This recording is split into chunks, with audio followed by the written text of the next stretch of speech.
नीचे कीज को क्लिक करना पड़ेगा। आपका माइक म्यूट करके रखो बस, जरूरी नहीं। Who joined in our panel discussion? यार इनके हमें फार्मर नहीं इसको करेक्ट करो ना, इसमें नहीं कर पाएंगे।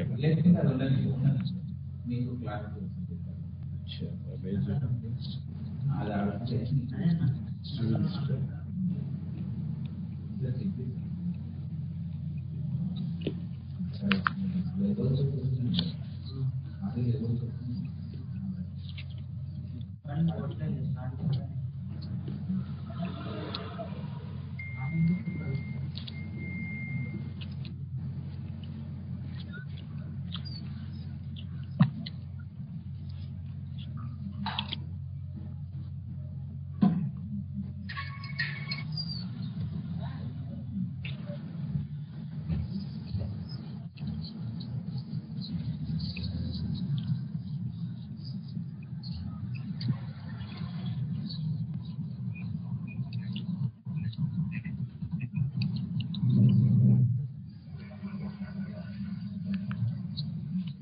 हाँ Sanjay ji,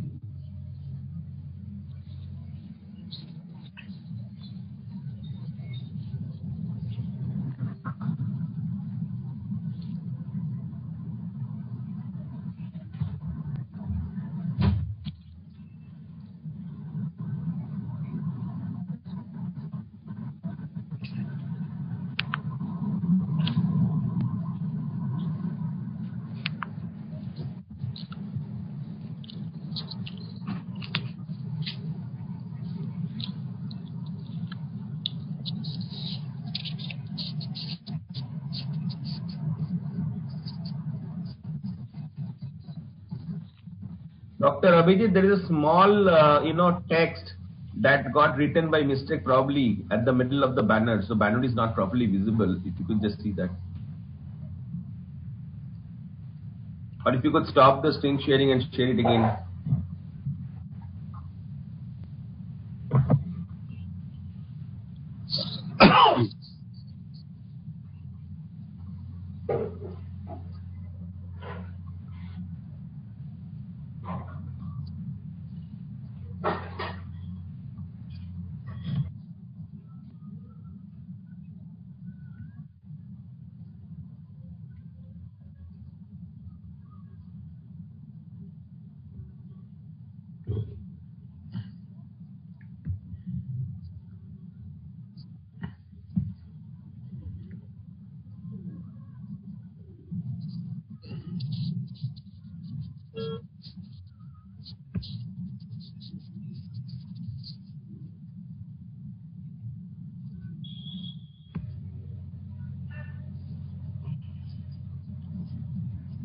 Mr. Sarkar, you can share. Good morning, Ravi ji. yes, good morning. Good morning, Abhijit. Good morning, all of you. You are able to hear me? Ranganathan from ISRO. Yes, Mr. Ranganathan ji, we are able to hear you clearly and we are able to see you also. Good morning, everyone. Good Good morning, everyone. Good morning. Good morning, everyone. Good morning, everyone. Good morning, everybody. Yeah, good morning.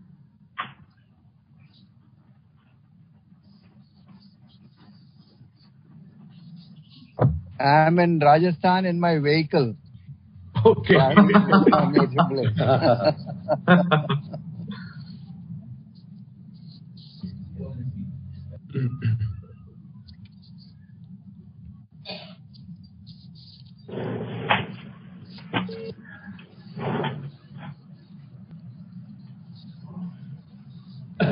Will be joining through YouTube link.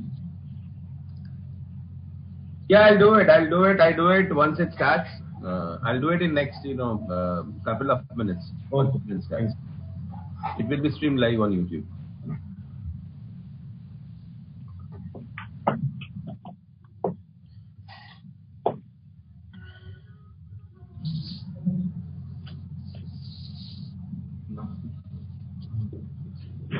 Good morning, sir.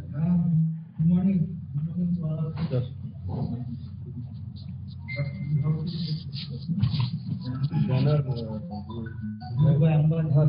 any banner is printed? Yeah, printed. Elijah is coming. You can start. Good morning, Pradeep sir. This is Rajkumar from Ardent. Yeah, good morning. How are Good you? morning, I'm good doing morning. good, sir. How are you? Fine, thank you. So you are operating from Hyderabad or Calcutta? Sir, I'm at Kolkata at my home right now. Okay, great, great. I'm trying to, technically coordinate the things today. Excellent. Excellent. Thank you so much, sir.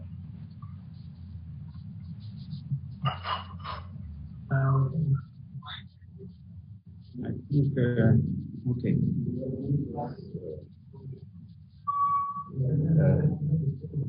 Only everybody is joined.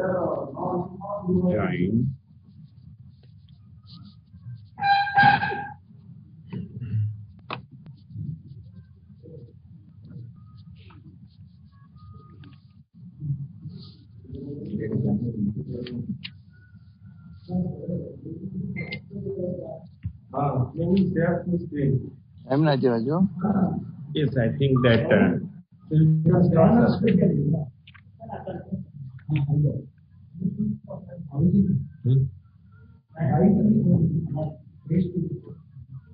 so I think that we can start today's the important panel discussion, which is need of the country. And I can start now. Yeah, you can start. Okay, I welcome today's all the panel members, those who are sharing our views. Mr. P.D. Samudra expressed that he will be joining after 10 minutes. So, okay, he's in a meeting, and after finishing this, so let what happened? Okay. So this is the topic. It's a really flagship event of Chemical Engineering Congress organized by Indian Institute of Chemical Engineers jointly this year. It organized in association with Hyderabad Regional Center. I thank both the Institute of Chemical Engineers and the Hyderabad Regional Center to provide this facility and save the Indian Institute of Chemical Engineers taking the chain in this difficult situation. So the panel members or the delegates are facing some little bit problem in connectivity or this. Please bear with this. I request. So the beautiful topic is the need of today's country, that Atmanirbhar Bharat, role of engineers towards indigenization. So this is the topic of today's panel discussion. Everybody know that it's a flagship mission of Atmanirbhar Bharat by our Prime Minister Narendra Modi and the government of India. The real meaning of Atmanirbhar Bharat or self-reliant India, or we can say Atmanirbhar Bharat means to promote and give the preference to the indigenous products and ensuring that these products match their import quality.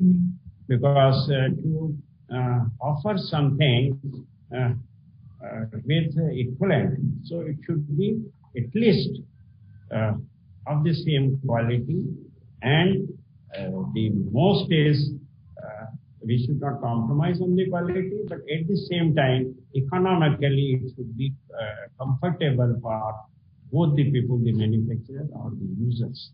So that is the major demand of Atmanirbhar Bharat. does it mean that we are cutting off from the globe? No, it is not like this. It's we are providing our local industries, the global, how to compete in a global scenario, and remove the dependence on global market for our indigenous needs. So that is the meaning of Atmanirbhar Bharat. And during this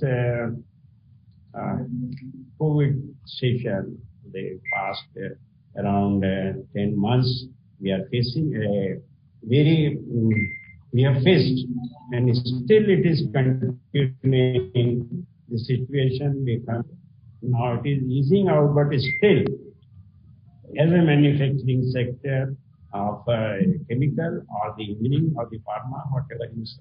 When I say that chemical, it includes the pharma, specialty chemicals, dyes, pesticide. It's all are chemicals. I am not talking about the branches of this.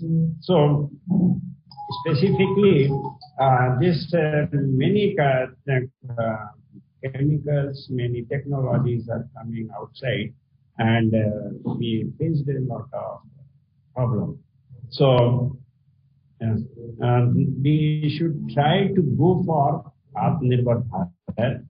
Will give a lot of opportunity to our local industries, local academicians, R&D labs to come forward, and this will give a joyous mood to everyone that we are capable. Today is in a panel discussion. I tried to cover all the sectors, like P.D. Samudra is from EPC, Pradeep Ji Agrawal Ji is from the academics and institutions, then Abhay Ji, very well known pharma, similarly NCL, and from ISRO also we have a representation, and we will hear views from those sectors. So I will start today's the first panel member, Mr. Pradeep Kumarji Agrawal. He is a graduate from Calcutta University and CA and MBA in HR. I request all the panel members. I am not giving their full intro because everyone has got such a beautiful profile and such a heavy profile that if I read their total profile, I will take minimum 5 to 10 minutes. So we will limit the sharing the views what our speaker is saying. So please pardon me. He's very completed. He has completed successfully ADP in leading people in organization from Watson University for Pennsylvania and various other programs for IIM and IITs. He has experience of managing the educational institution, and I'm happy to share. I think that a few days back itself, they received the best school award their institution has received, and I congratulate Pradeep Ji on this occasion. To get such a prestigious award for the organization is really a credit. At present, he is a chief executive of Heritage Group of Institution Calcutta. The group consists of the Heritage School, Heritage Institute of Technology, Heritage Academy, Heritage Business School, Heritage Law College, and the Heritage College. These are associated with various organizations as a capacity of as a life member, operational member, Research Society of India, Indian Science Congress, Calcutta, Management Association, Association of Corporate Advice, Executives, He is co-chairman of Education and Skill Development Committee of ER and a member of National Expert Committee on Higher Education and Training in Indian Chamber of Commerce. So it's a short introduction of Pradeep. I welcome your views on this today's topic, the role of engineers towards Indianization to make the country Atmanirbhar Bharat. Pradeep ji. Thank you, Dr. Saxena, for your nice introduction. And I should also welcome our dear fellow panelists. I think that the COVID-19 outbreak has brought the globalized world to a standstill. Facing uncertain waters, the recently launched Atmanirbhar Bharat Abhiyan, which translates to Self-Reliant India mission, with an objective apparently not to cut off imports drastically, but rather to introspect, evolve, and uplift the industries here at home and make Indian goods popular amongst us again.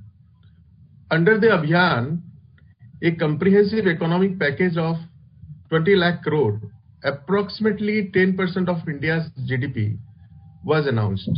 The beauty of this mission is that it concentrates on the revival of every sphere from demand and supply to manufacturing to bring the Indian economy back on the track by focusing on the 5 pillars, namely economy, infrastructure, technology-driven systems, vibrant demography, and demand. Recently, a production-linked incentive scheme has been launched in the country. This scheme is for the industries where India has the capacity to become a global champion. Anyone will be entitled to incentives who will perform, who will work with efficiency, and who will make India self-reliant in the sector he is involved in. It's the basics of economics. The demand leads supply, and this has given a renewed motivation and incentive to small-scale industries and MSMEs to sign and make a better market for themselves and create more jobs. You will see the companies like Amul, Dabur, Patanjali, Haldiram, etc. are examples of self-reliant enterprises which are successful. I'll make you. You said you're going to direct me. Yes. I think that Please. Now, please mute yourself.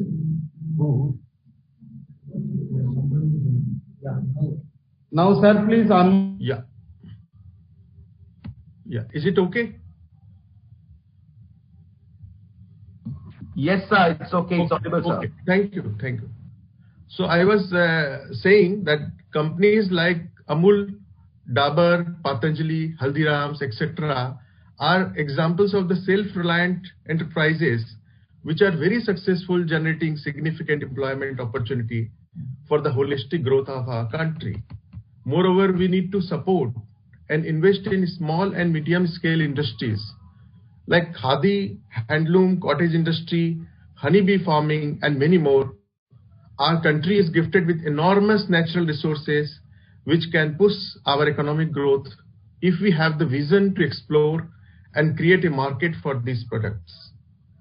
Recently, in a convocation address, our Honorable Prime Minister gave a call to the global community to invest in Indian talent, and innovate in India. He told the gathering that India has the brightest minds and celebrates a culture of openness and transparency. The government of India stands ready to address any challenges and improve the research environment here. He said science brings out the best within the person and uses the power of difference. Climbing to 52nd spot in this year's Global Innovation Index, India has witnessed a mushrooming of startups innovating across domains such as digital payments, online retail, education, and software. The number of Indian unicorns has also risen every year. India's 65th place leap in the World Bank's ease of doing business rankings demonstrates an improved business climate and expounded investor confidence. Today, India is endeavoring to increase the partnership of every stakeholder in every sector. With this approach, the all-round reforms have been undertaken in sectors ranging from manufacturing to MSME, agriculture to infrastructure, from tech industry to taxation, and from real estate to regulatory easing. India is moving ahead by relying on the capabilities of entrepreneurs of our country. In a way, tradition of countless opportunities has been created in mining, defense, space, and investment in most of the sectors. Emphasis is being given on multimodal connectivity to make logistics competitive in the country. You can see the chemical sector. Chemical sector is expected to double to $300 billion by 2025, clocking on the annual growth rate of 15 to 20%. To achieve this, the government is working on a draft chemical policy that will focus on increase in manufacturing locally and reduce imports. The list doesn't end here. Rather, it will be further focused on following advantages. This program will give boost to innovation and new product development in India. India will have less import bill and increase export revenues. So in the long run, trade deficit will reduce. This will help in saving foreign currency and in earning more foreign currency. Indian small and medium enterprises in the manufacturing sector will flourish. This program will help in achieving India's vision of a 5 trillion economy as well. So I think our chemical engineers need to innovate differently and apply latest technology like artificial intelligence, machine learning, AR and VR, which would lead to achieve the target of our future market of 5 trillion economy by 2025. Thank you very much.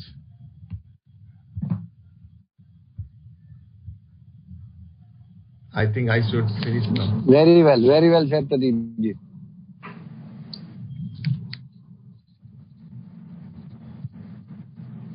Over to Praveen ji.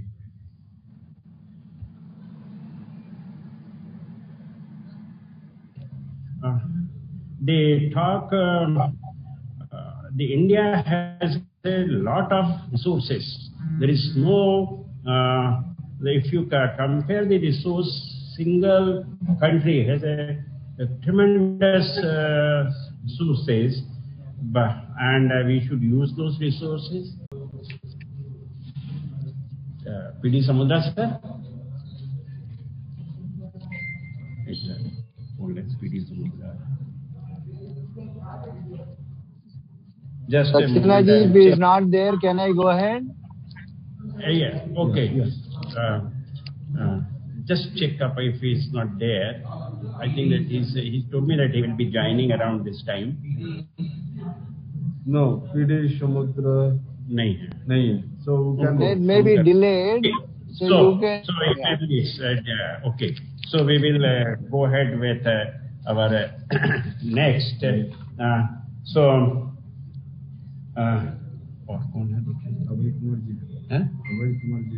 हाँ अभय जी का थोड़ा लंबा चलेगा. रवि जी है. Okay. I'm traveling and I don't know about my signals, whether it will be weak or not. Now it is strong. No, so I think that then Pradeep ji, okay. Abhi ji, yeah. So.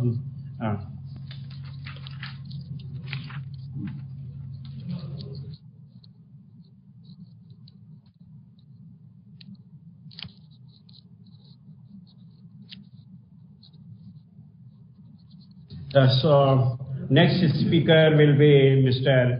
Abhay Kumarji. He is really a dynamic personality.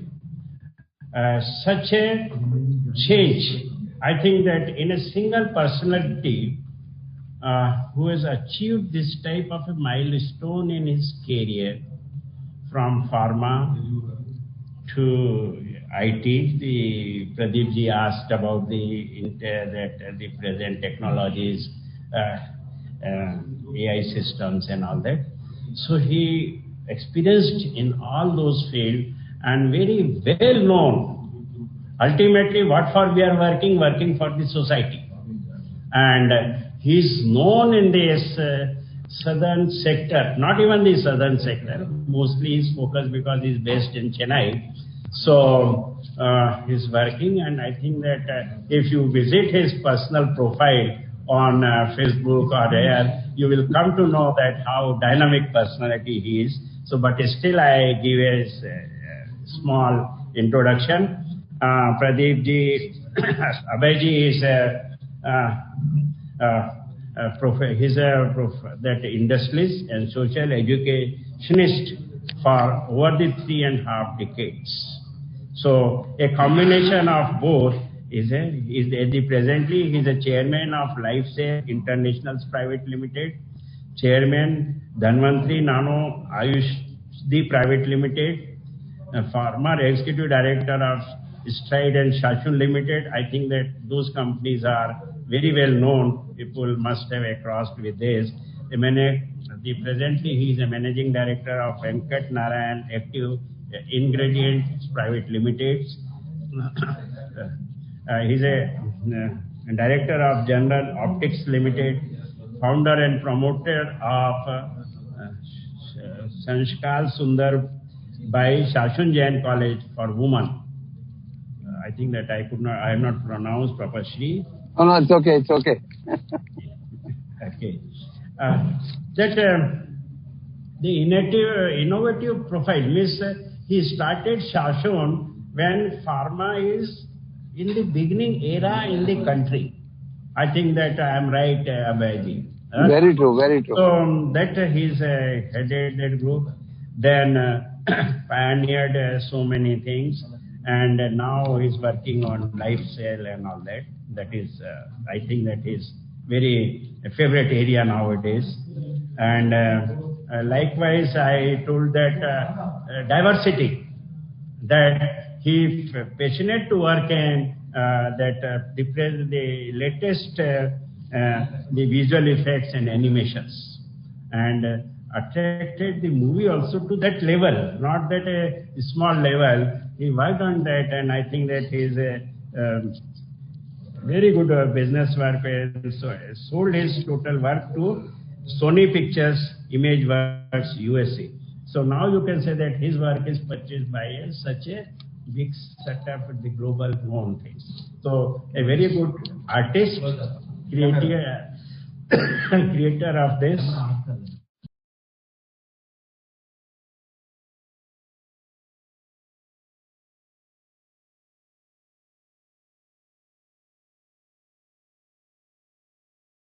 So, Yes, you are clear, sir. Okay, very good. So, good morning to all of you, and thank you very much, Saxena ji, for giving me this opportunity to join with this distinguished panel. I salute all the panelists and the viewers who are present here. A small virus, a miniature whom is unseen virus can, the entire change the profile of the people, the way of working. The entire system has completely undergone a change. So we have to face a new world now. But being from a pharma industry, I want to be very specific to the pharma industry needs and what the chemical engineers as community we can do for the pharma industry. I was fortunate to be in the beginning of the pharma industry when the revolution started happening in India, and seeing 44 years of pharma industry, running industries all over the world, and actually manufacturing for innovators in our UK factory. the pharma industry today has become India has become the pharmacy of the world, where every third medicine which goes out of consumed by the people is from India. That means more than 33% of the world production is being met from India, but value-wise we are very, very low.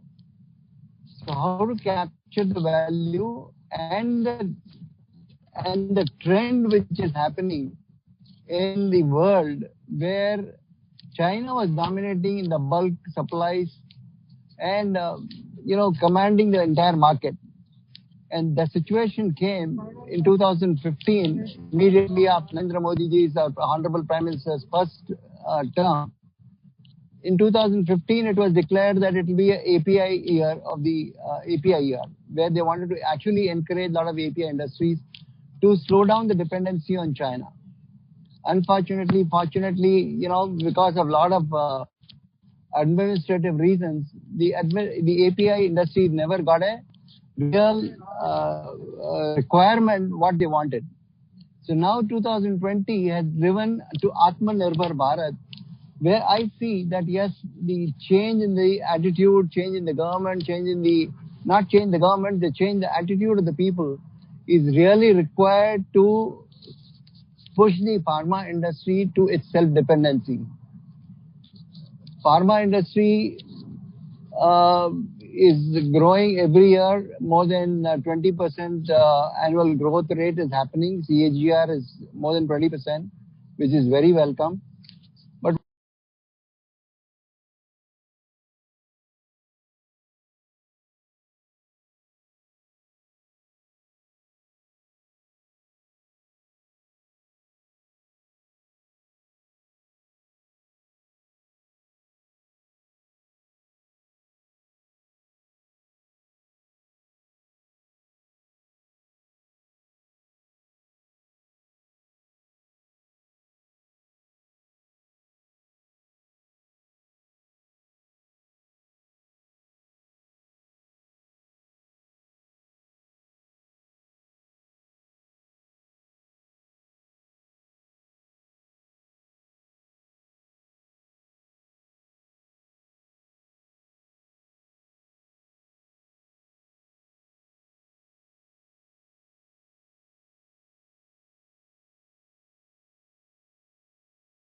celebrations.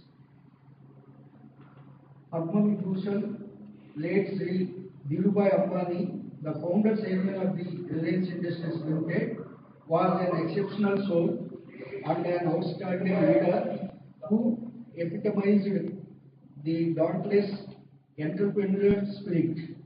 He dared to dream on a scale unimaginable before in Indian industry. His life's achievements prove that, backed by confidence, courage, and conviction, one can achieve the impossible. In recognition of his unparalleled contributions to the industry and India at large, the IICH has been celebrating since 2004 on the 28th December as the Dhirubhai Ambani Commemoration Day, and an individual of exceptional qualities and achievements is chosen to deliver the Dhirubhai Ambani Oration Lecture. Previous years, this Oration Lecture was delivered by very eminent scientists like Bharat Ratna Professor C.N.R. Rao, Chairman, DAE, and other stalwarts from the Secretaries of Indian Government. This year, IICH has decided to ensure that the grand tradition of over decades remain unbroken, and the Chemical 2020 with the Dhirubhai Ambani Commemoration Day, the most prestigious event of the Chemical 2020, is being organized virtually due to the COVID-19 pandemic.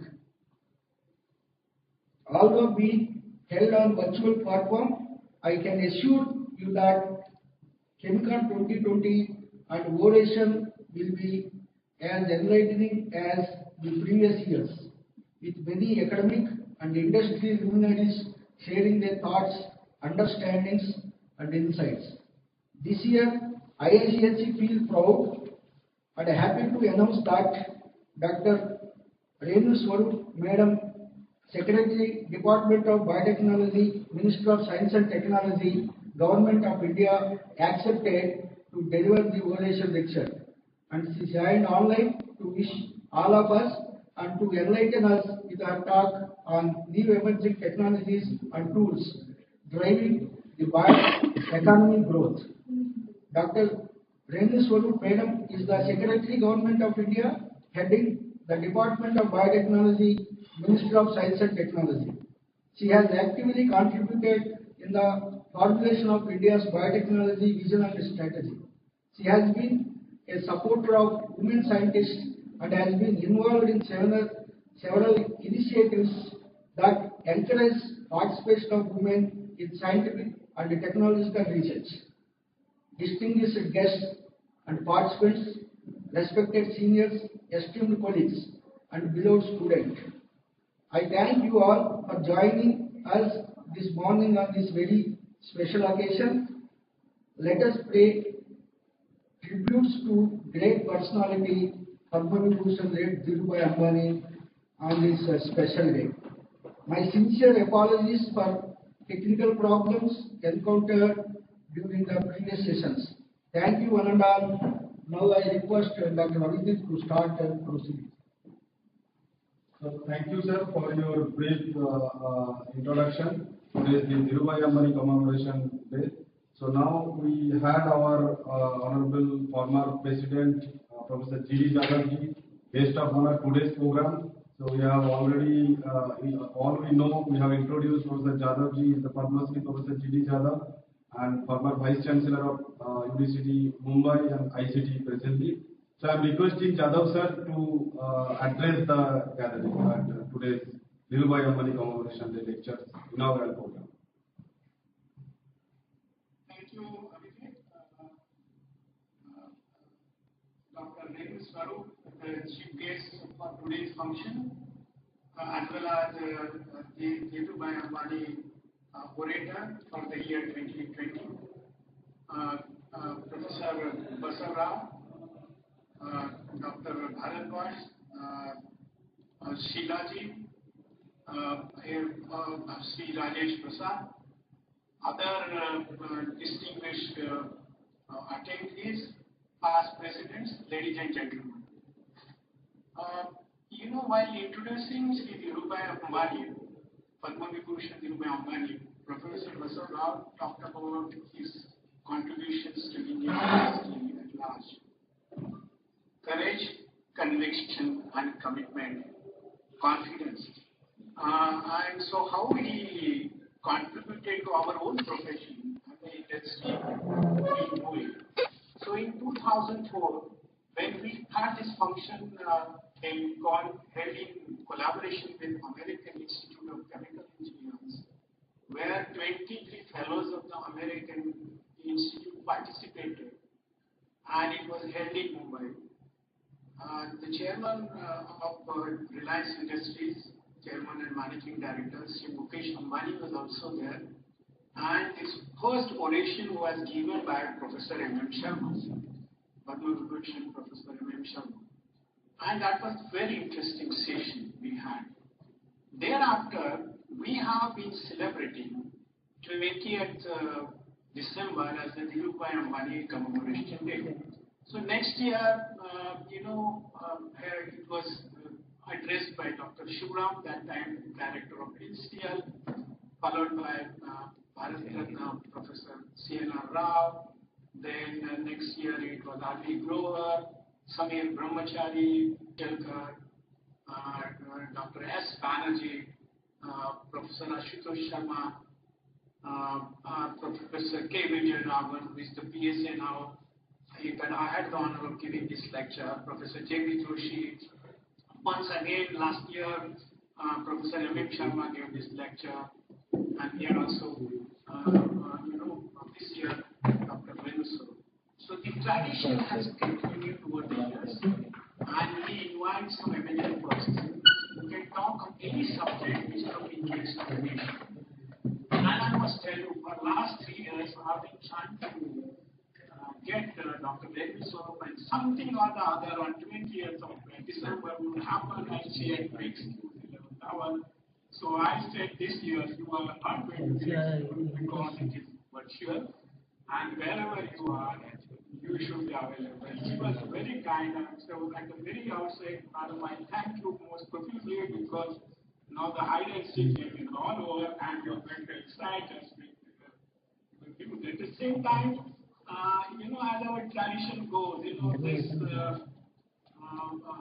Reliance representative is always there. So every year, over the years, somebody from the top management is here coming and talking to us. And this year, Rajesh Prasad, the student of ICT, has joined. So Rajesh, this is a new thing for you. I know, but this has been going on for a number of years, and we greatly appreciate Mukesh Bhai. Incidentally, I'll tell you that I'm also president of Indian Chemical Society, and he had joined there as an honorary fellow just 3 days back. So he has been loving our profession. He has been a great supporter of ISC's activities. And so I welcome all of you on behalf of ISCHE, my personal behalf, and I look forward to Dr. Venuso's fantastic lecture. I have heard it before, but I think I would like to add to my knowledge. Thank you so much, Madam, for accepting this invitation. Thank you, sir, for your information and yes, thank you very much, sir, and for your continuous support and throughout the year you have supported, and whenever we asked for support, you selected the chief guest for ChemCon, inaugural, and Dhirubhai Ambani. So we also extend our heartfelt thanks to you and others. So now the presentation and address will be given by the Mr. Rajesh Prasad, Senior Vice President from Reliance Industries Limited. So the representative every year from the Reliance Industries Limited, topmost senior person are physically present. So this time all have said that it is virtual. So I am requesting Mr. Rajesh Prasad, please unmute and you start your address on this memorable inaugural program.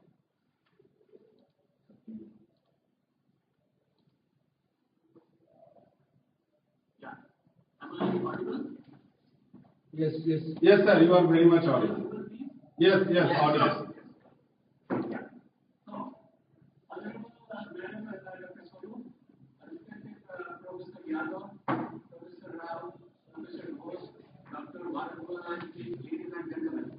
A very good morning to all of you. It is a humble experience for me today to be connected to all of you through the virtual media. I thank you all and all the organizers.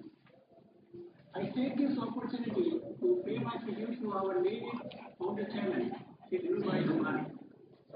Dhirubhai Ambani was a legend who changed the lives of millions of people across the globe, brought hope to youth with a fire in his belly and an idea in his mind. Idea is nobody's monopoly, he would say. His life was the saga of vision, courage, determination, commitment, passion, compassion, and self-belief. Dhirubhai Ambani framed the impossible and transformed that dream into reality through sheer hard work, inborn optimism, trust, positive mindset, and uncanny ability to identify resources and allocate them swiftly. Fortune favors the brave. Dhirubhai literally lived this in an era when people would be quiet, even set up out of their village or towns of pleasure. He traveled through the Arabian Sea and went west. This son of a village school teacher returned to India after a short stint in India with a princely sum of $200 and a burning desire to achieve his entrepreneurial dream. He also brought back with him a dream to make it big in India. In a short span of less than 3 decades, Dhirubhai went on to create a business empire which became a shining example of his grit, determination, and entrepreneurship. It is fascinating to note that Dhirubhai had the option to go to India, but chose to come to his homeland and seek a future for his research in India. The year was 1958. Dhirubhai's corporate journey at the young age of 26 years wheeled out with a small enterprise in Mumbai, dealing in spices. Variety is the spice of life. He probably did more justice to his studies than anyone else. Polyester thus found a way to his life, and from then on, he was his ultimate messiah. Dhirubhai rose to be the largest trader of polyester filament yarn within a short span of 3 years, and thus the blueprint of today's reliance was engraved. There was no stopping him thereafter, and he just did whatever he believed in, to be part of the manufacturing juggernaut in the country. It was under his stewardship and vision that polyester consumption in India grew by leaps and bounds and found expression in almost every application of human life. His theory of supply-based demand hit the bullseye and took the entire world by surprise. But capital management seemed stuck. Beating all the odds, Dhirubhai went to the common man and from nothing put their trust in him and reliance industry. More than 15,000 investors from all over the country subscribed to the Reliance IPO way back in 1977. Dhirubhai truly revolutionized the capital markets and shaped India's equity culture, attracting millions of investors in a market till then dominated by the rich, elite, and financial institutions. His efforts created an equity class in the Indian capital market. While Lagoda was the stepping stone, huge investments followed at Patalganga, Hazira, and finally Jamnagar. The Jamnagar refinery in 1999 completed the total backward integration case, and the dreamed vision details were back in action. This has certainly been the most satisfying moment for him and his family, friends, and admirers. But he, as usual, was thinking ahead to spearhead the telecom revolution in India by offering a mobile service at the price of a postcard to enable even the electorates to communicate easily with their near and dear ones. Such was his zeal, enthusiasm, farsightedness, and passion that within ordinary Indians to attain impossible goals through hard work and dedication. His ability to visualize future trends and his ability to bet on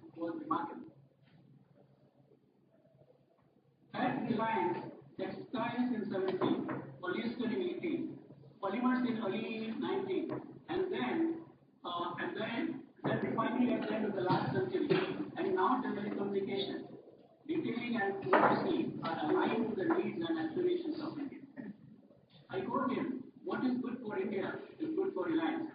This aptly summarizes the journey of Reliance.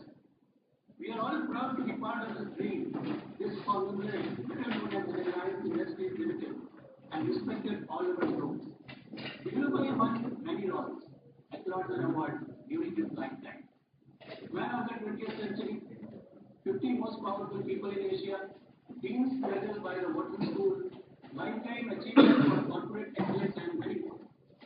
But icing on the cake for me, personally, was the Times of India poll, presented in the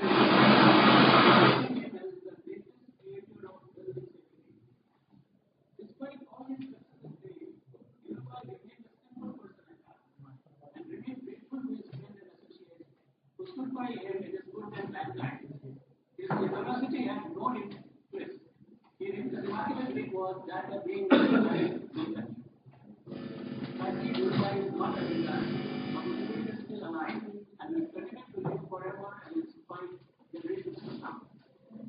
Today, Reliance Group is testimony of his struggle, single-minded dedication, and an unrelenting commitment goals. We at Reliance, under Shri Mukesh Ambani, the able leadership, today are pursuing growth opportunities in various fields like digital technology, retail, and other futuristic technologies. We continue our growth in petrochemicals with the objective of contributing to India's growth story and putting her firmly on the world map. While the West sees India as a land of billion problems, Mukesh sees it as a land of billion opportunities, as every problem must have a solution. In his own words, we are at the doorstep of the fourth industrial revolution, and India will lead if you take young and tech-savvy population with a democracy and encouraging technology standards. In today's world, data is the new oil, and the data is the new wealth. Agriculture, education, and healthcare are the new horizons to be worked on for a digital green revolution, digital connectivity for any student in the remotest corner of India, and finally, quality healthcare through digital tools and innovations and making them accessible to every Indian urban and rural. I'm also delighted to share with you that today Reliance Jio is number one in telecommunications.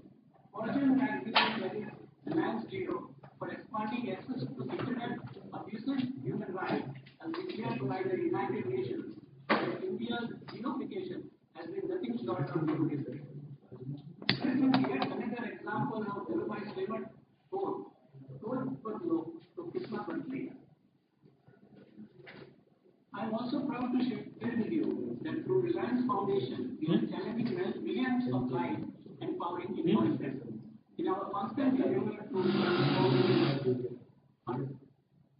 for Srimati Netha Ambani, Reliance Foundation is working tirelessly at creating a difference in the areas of rural transformation, health, education, sports, disaster response, arts and culture, and many more.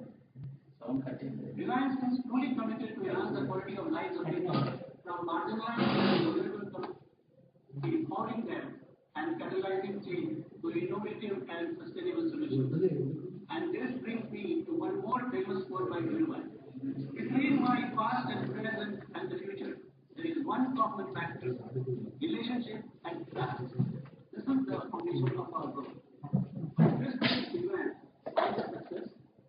Thank you, ladies and gentlemen, and greetings from Reliance, where growth is life. Thank you.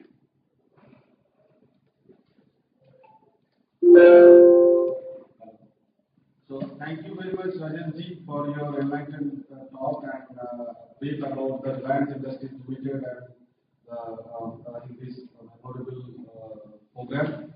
So thank you very much for attending today's inaugural program from your busy schedule and accepting our invitation and make this event a grand success. So with this, I will proceed to the next, our today's chief guest lecture. So before I start the chief guest, I request chief guest to start her presentation. I requesting Professor M.K. Jha to read out the citation of Dr. Renu Sharu, Secretary, Department of Biotechnology, Government of India. So Professor Jha, please read out the citation. Dr. Renu Sharu, belongs to a select league of achievers who has been leaving her stamp of excellence and deep dedication on wide fronts. Born in 1960, Dr. Swaroop did her BSc in the year 1979 and MSc in the year 1981 from Lucknow University. She completed her doctorate in genetics and plant breeding from the Forest Research Institute, Dehradun in the year 1986 and postdoctorate in tissue culture in the year 1987 with a Commonwealth scholarship from the John Innes Institute, Norwich, England. Back home, Dr. Swaroop joined the Department of Biotechnology, Government of India in the year 1989. During her professional career at the department, spanning over 30 years, Dr. Swaroop has held several posts, including director in the year 2001 to 2006, scientist D advisor 2006 to 14, and scientist X advisor 2014 to 2018. Since April 2018, Dr. Swaroop has been the secretary to the department. Dr. Swaroop has played crucial role in planning and implementation of a number of important national programs, that is spatial characterization of biodiversity, drugs from microbes, National Biopharma Mission, etc.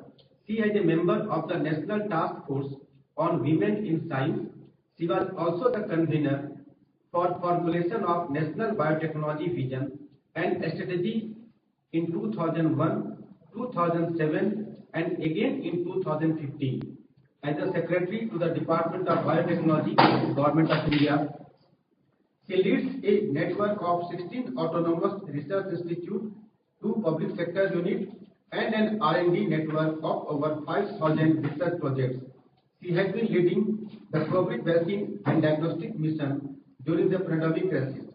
Dr. Swaroop was the founding managing director and presently the chairperson of Biotechnology Industry Research Assistance Council, supporting over 3,500 plus startups, 100 SMEs and 50 startup incubators. Several high-profile international partnerships have also been commenced under her initiative. Dr. Swaroop's long list of awards, including Biospectrum Person of the Year Award in the year 2012 by Biospectrum National Entrepreneurship Award 2017 by the Ministry of Skill Development and Entrepreneurship. Then we have Dr. P. C. Memorial Lecture Award in 2019 by National Academy of Sciences India and Agriculture Research Leadership Award in 2019 by Agriculture Today Group. Dr. Swaroop is a Fellow of National Academy of Science India, Allahabad, life member of Trust for Advancement of Agricultural Sciences, Indian Science Congress Association, as well as member of British Association of Scholars, First Organization for Women in Science for the Developing World and General Society UK. In recognition of her statistical achievements in the research arena of biotechnology, her valuable contribution to the advancement of global collaboration, her long commitment to nurture entrepreneurship, and for being one of the flag bearers honored to confer the Dhirubhai Ambani Oration Award on Dr. Renu Swaroop during the Dhirubhai Ambani Commemoration Day celebration on this 28th December 2020 as part of the ChemCon 2020. Thank you. So thank you, sir, for reading out the citation, and we feel proud to be Dr. Renu Swaroop in this inaugural program. Madam, thank you for accepting our invitation. So please, Madam, you can start the oration lecture of the Dhirubhai Ambani Commemoration Day.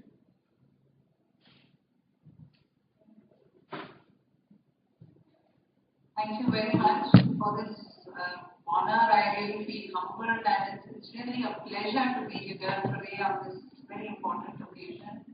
Professor Yadav, as you said, has been a stalwart in this area, and I myself did feel a little upset about the fact that I was not being able to accept his invitation for the last 2 years.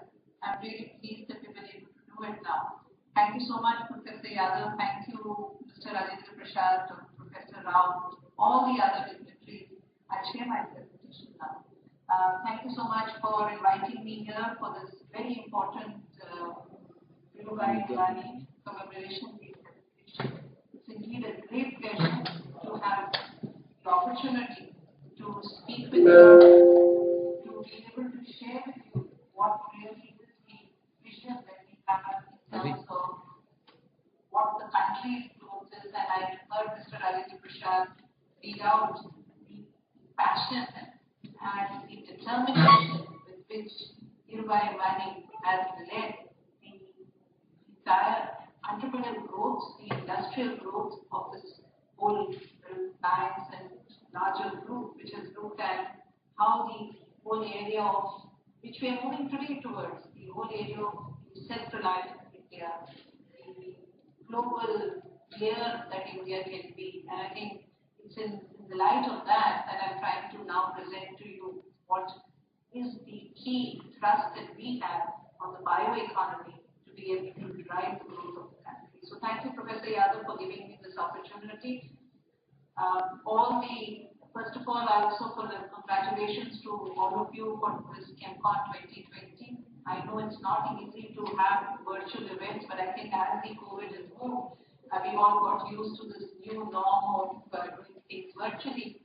It has its disadvantages of not really having a physical interaction with all of you, which I seriously miss, and it would be wonderful to sit and have a cup of tea and coffee with you and understand what your priorities are and share with you what we would like to take forward. But yes, the advantage is that despite all other schedules, you can still join in virtually and be part of the larger ecosystem. So I think moving forward, this is going to be the new norm as we take it ahead. So today, in the next couple of minutes, I thought I would share with you what really our vision is in terms of, as I said, driving the bioeconomy growth. And this is probably very closely related to what you would be discussing or have already discussed in the ChemCon, what the larger country's ecosystem is, because bioeconomy is it's India, which has not only the diversity in the bioeconomy, but also the strength in it. And I think it's important for us to be able to use this to our advantage and see how using the bioresources, the whole bioeconomy growth, we can then be global leaders. If you talk about the bioeconomy growth, science, technology, and innovation form a key aspect of that growth. And here, clearly, new and emerging technologies and tools are so important and critical to help us to drive. So if you see,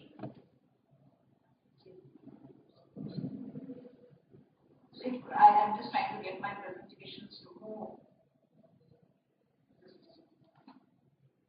So if you see, in fact, the Honorable Prime Minister just 2-3 days back in our India International Science Festival has clearly identified how science and technology plays a very important role.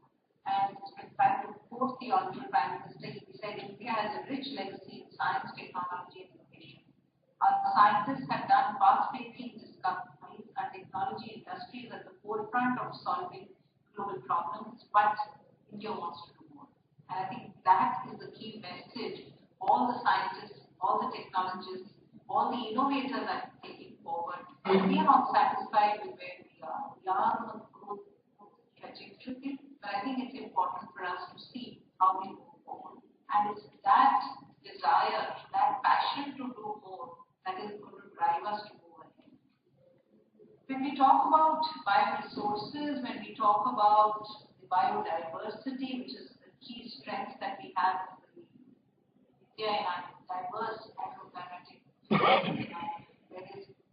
agroclimatic regions, we do remember the saying that Mahatma Gandhi had said, and that is the word, there's enough for everyone's needs, but not for everyone's needs. And I think this is a very famous saying that all of us who are in the area of bioeconomy, biodiversity, remember. It's important because we have to then look at the sustainable utilization of our resources. So if we have enough for need but not for greed, so that's we have to continuously keep bringing in science, technology, innovation to optimally utilize what is the capacity of these resources and bring out the maximum output from these as we move forward. When we talk about bioeconomy, it's important to see how do we define bioeconomy. I mean, there is no one definition to bioeconomy. There are different definitions to bioeconomy. But it's important to see that each one of them conveys the same message. And here I bring to you the definition which the Bioeconomy Council has given out, in which they said bioeconomy is the knowledge-based production and use of biological resources to provide products, processes, and services in all economic sectors within the frame of a sustainable economic system. So you see there is an emphasis on a few key words over here. That's our biological resources. That is, how do we bring in products, processes, and services? But most importantly, how do we keep the sustainability? Now, if you look at the bioeconomy goal, and I think in the Global Bioeconomy Summit that we had in 2018, in fact, 2019 was the next summit, which obviously could not take place. We now are looking at the virtual summit, and I think it's very clear, and that is, we do need innovation in the global bioeconomy for sustainable and inclusive transformation. This was the mission statement that came out in the 2018 summit. So you see there is this continuation of a few key words that we look at, that is sustainable utilization. Our challenges are immense. We all agree that we will have to look at 70% increase in our world food supply by 2050. There will be an increase in our global emissions by 20% by 2030. We are going to have 60% increase in our oil and liquid gas production by 2050. It cannot, I think, read the solutions that I put in, but I will go into the next few slides with those solutions. So really, what are those solutions? We have a large number of solutions. And I think science, technology, and innovation focus on these solutions. These solutions are, how do we try to identify what are those long-term sustainable development goals? We don't know we have those 17 SDGs. We're all trying to work towards those 17 SDGs. Looking at reducing hunger, or looking at the water, looking at climate, looking at all our resources, linking it, of course, with the well-being, health. So it's all a composite solution base that we have to look at as we move forward. Now, when was the first term of bioeconomy used as we go through our whole science and technology? And you'll see that as you move through these years, the definition of bioeconomy would have changed. It would also be very well related to the stage of the industrial development or the scientific development where we are currently. Initially, in 1960, when the first time when we used this term, we said acknowledge biological bases, which are really the basis of all economic activities. So I think the whole use of biological resources and related to economic activities is where it began in 1960. We then moved on to 1982 when we had Lesh, who really identified that what is it? There you brought in specific technologies, and that's where the industrial impact of the biological production from fermentation was happening. I think to an audience of the chemical engineers and an audience of the chemical society, I don't need to highlight what really was the interest in this whole area. That's from where our whole journey began, where we linked the molecular biology with genetic engineering through the fermentation technology. And that really took on the whole area. The National Biotechnology Development Board was set up by the government of India. Very linked we were with the growth of the various technological revolutions. And then we moved into 1998. The whole field of genomics took on. And then it was realized that genomics and the world economy, that paper in Science in 1998, that's when they said it's going to be a genomic revolution. So you're looking looking at the bioeconomy driven by new tools and technologies, and that's when the genomic revolution became important. And thereon, we know how important genomics has been, whether it's been from the Human Genomic Program that was in 2000, or it's looking at the role that genomics plays in terms of health implications, in terms of predictive medicine.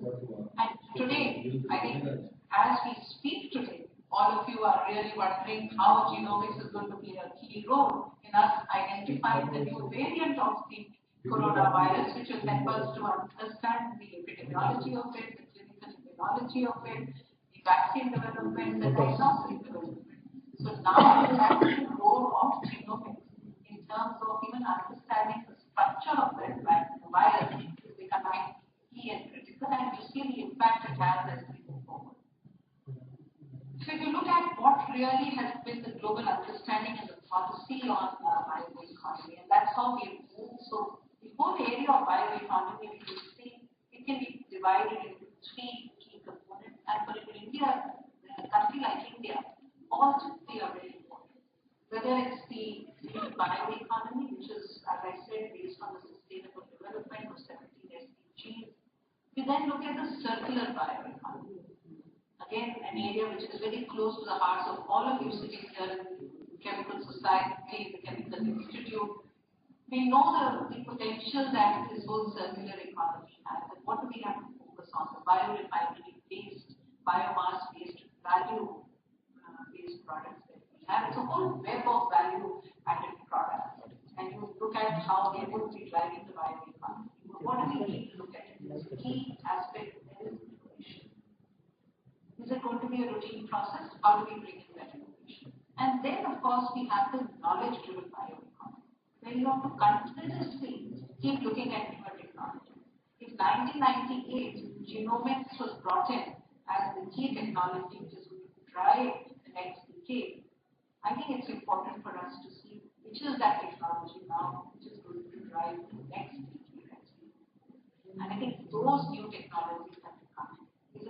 Is it biology? Is it big data and artificial intelligence? Or is it really those frontier industrial revolution technologies? Today we talk about many technologies, and I will speak about them as I move forward. So definitely it's going to be a bioeconomy driven technology that's going to decide what is going to be at the start of the next decade to see what moves forward.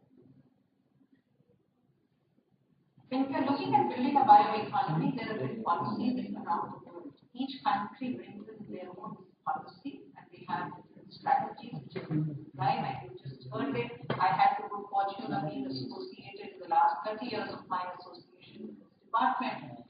Right from 2000, when we laid out the first biotech vision, to the 2007 strategy, the 2015 strategy, and I think we're very pleased that right now, when I have this wonderful opportunity to head this department, we are now preparing to the 2020 strategy, and I think we should be releasing some by 2021, which is for the next 5 years. And if you read those strategies, you will see that there has been constantly an improvement into some of the key technology areas. Our strategizing is trying to see how to cover the whole ecosystem. So there are a few enabling factors which are constant in each of those bioeconomy ecosystems that we grow. And as you move forward, the focus has to stay on these 7 verticals which help us to drive policy and help us to drive the growth. Most important, nurturing human capital. You cannot fulfill any ambitious target of yours if you do not have a skilled workforce that backs up this to take it forward.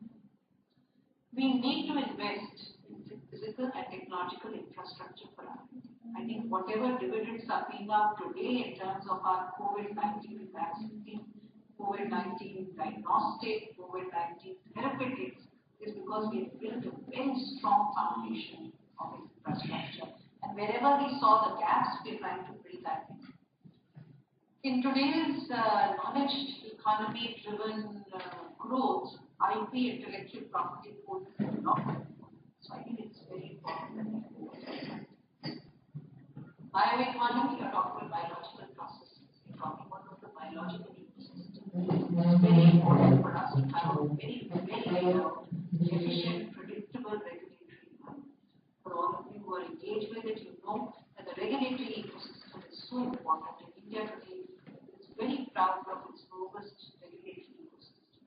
that is what gives us the credibility to be a global player. Now, when we are talking about the growth of an ecosystem, unless the entire ecosystem is brought together, to engage the public, the private sector, and today it's not only the universities, the research institutes, the startups, the industry, we all have to come together to be able to deliver collectively. And I think that's where we need to have a good framework, and that's what the government of India has done through its policies. If we have to drive technologies to be able to deliver to the public, to be able to deliver to our economy, we do need to have market and commercial incentives which are on that. So it has to be a demand pull and push factor which enables that to see how we move ahead. It's important, of course, to have a very well laid out framework so that there is basically a legal structure which enables us to take it forward. So what really have we done in the biotechnology sector to take this ahead? And to give you at a glance from 1986 to 2020, it's been a whole chain that we looked at, starting from discovery to innovation to creating a whole new enterprise. I think the Department of Biotechnology is proud that we've been able to create this ecosystem as we move forward. From capacity building to creating skilled human resource, research infrastructure for cutting-edge technologies. Our research and development demonstration that vertical focuses on basic knowledge generation, on applied research, translation. Unless and until the focus stays on all these three, we would not be able to have a pipeline of innovations. And I think that's where we strike a balance between the basic knowledge generation and the translation. It's difficult to maintain that balance, but I think this whole chain that we do covers that. We have been very fortunate and that we've had excellent leadership that has been able to create a very strong innovation and entrepreneurial ecosystem. So building the ecosystem is what we focus on.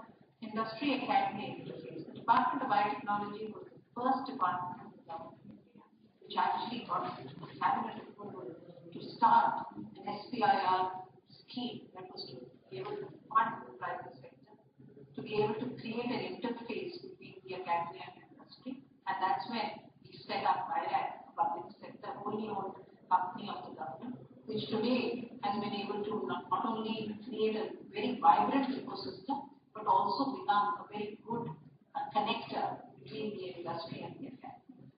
Supporting startups, and you just heard by saying that we've been very fortunate that nearly over 3,500 startups, nearly 4,000 startups we've been able to support.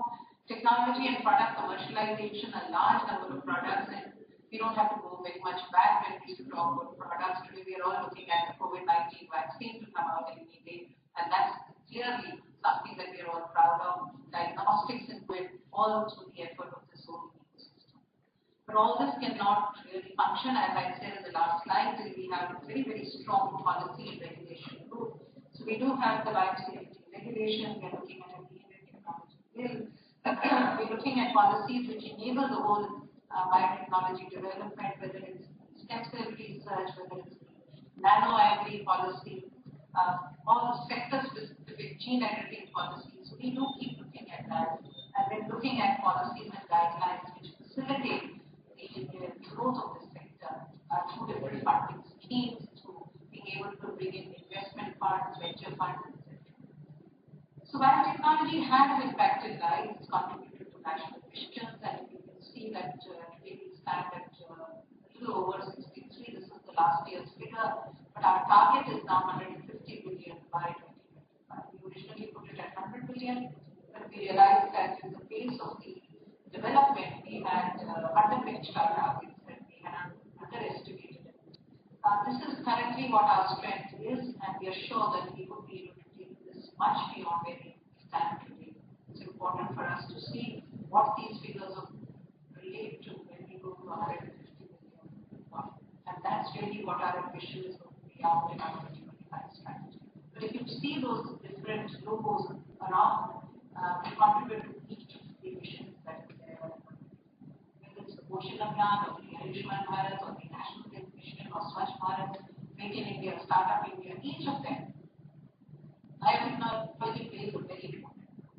So what's an ecosystem? How do we do that? How do we drive this knowledge Department of Biotechnology is one unique department which supports both extramural and its own autonomous institutes. So 30% of our budget goes to our institutes. We have 16 institutes that we support across the country. We have 2 public sectors, but we also have nearly 30% of our funds, 70% of our funds going to extramural research. We've created a very strong innovation ecosystem, and that's across the country. Again, you see the size of the bubble varies. Our dream is, our vision is that we have these large bubbles all over the country. We don't have any gaps in between. That is really where we want to work now. How do we build those large bubbles in places where they're missing? And our next 5 years is going to focus on that. So we cover the map with these large sites. The impact which it has created are again numbers which we would like to see translating as we move the bioeconomy goes forward. But we have these key highlights again, which are numbers that we would base, and we would like to see them increasing at least 5-fold as we move forward in the next 5 years. What our mission is, if we have to achieve bioeconomy growth, we have to make sure that it's sustainable. So as I said, we are building a critical mass of human resource, right from undergraduate to postgraduate to doctoral to postdoctoral. Across the field, we support each one of them. Our effort is now to build young leadership. I think that is really where we are trying to focus on skill developmental activities, various other initiatives so that pan-India, across the sector, we will be able to have these. We don't need just pockets of excellence, we need deep excellence. And I think that is going to happen only when all centers take on the responsibility of getting these numbers to be multiplied by at least by 4.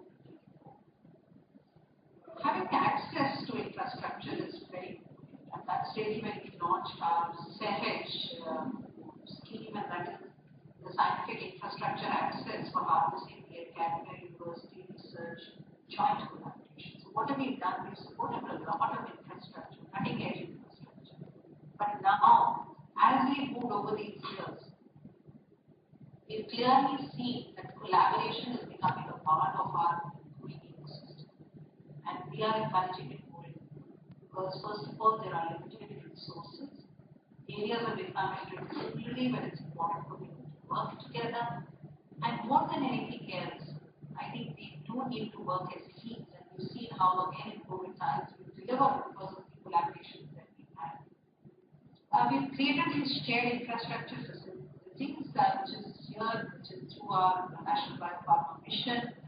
And what have we done that for? We've done that so that those institutes, those universities which do not have access to this infrastructure can do this. And I think this has been very, very helpful. We've also been able to build a lot of strength in the universities, and that's very good. So all I'm trying to show you is how we're building capacity, human resource, and infrastructure.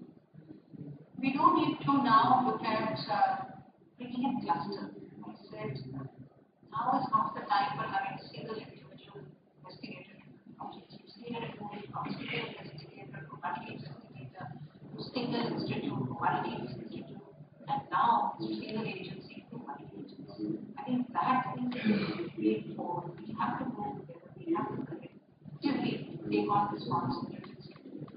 So we set up 4 bioclusters that NCR, Kalyani, Pune, and Bangalore, and these are now functioning in different thematic areas, whether it's vaccines, whether it's systems medicine, molecular and cell imaging, or structural biology, big data. But I think that moving forward, our emphasis is how do we create these Pujit clusters? Pujit is university research, joint industry translation cluster. That's the way forward, which we are now trying to set up. Seamlessly, there is a movement of knowledge from universities, from research institutes to industry. I'm so pleased, Dr. Yadav, that here today in your chemical society, your ChemCon, you have been able to bridge this gap. You've brought in the universities, the research institutes, and the industry. It has to be a joint agenda that is driven by everybody, just collectively owned by everyone. You cannot have the universities and the research institutes on one side doing technology development and then saying we are ready with our technology, will some industry now come and take our technology. It doesn't work that way. It has to be a co-development exercise where everyone works together. Only then can we deliver a common goal. And I think unless and until industry becomes a partner early on, and I'm glad that Mr. Vishal is here, and I'm sure that really is what the Alliance takes forward in terms of how we are. So coming now to what really is the potential of our new technologies, I've told you what we have done to our ecosystem. We've created a strong ecosystem. We've created a strong human resource base. We've created these instruments of governance which can facilitate the movement of technology. But now we must really focus on that basket of technologies which will help us. We've seen what we've done in terms of some of our existing technologies to reach where we are. You saw the impact that I showed you here. Well, this is the word. Are we satisfied with that? No. You saw the first slide, the Honorable Prime Minister said we've done enough, but India wants more. We definitely want to reach the top few countries. That's what our aim is. Unless and until we focus on these new technologies, these new areas, I think we would be missing out that opportunity that we have. These are cross-disciplinary approaches are required to generating technology innovation, and biological sciences does have potential. Whether it's genomic biology or cell-free synthetic biology, single-cell metabolomics, artificial intelligence, big data, systems biology, biotherapeutics, drug discovery, screening, all the high-resolution techniques. You saw the infrastructure I showed you in the previous slide of the priority and structures. I think these are just a few. I could clearly put in 2 more circles of other technologies which will come in, all of them connected to each other. I think what is important is how do we focus on each other. It's not important to have 12 or 14 or 16 circles here. It's important for us to be able to have a mechanism to be prepared for these technologies, to adopt them, to adapt them, and to be able to apply them. And I think that's really we want to see how. So we have taken an initiative in some of them, and Genome India, which is the first Indian initiative to catalog the genome, was launched last year, and this is a impact. Not last year, really, it was actually launched in January this year.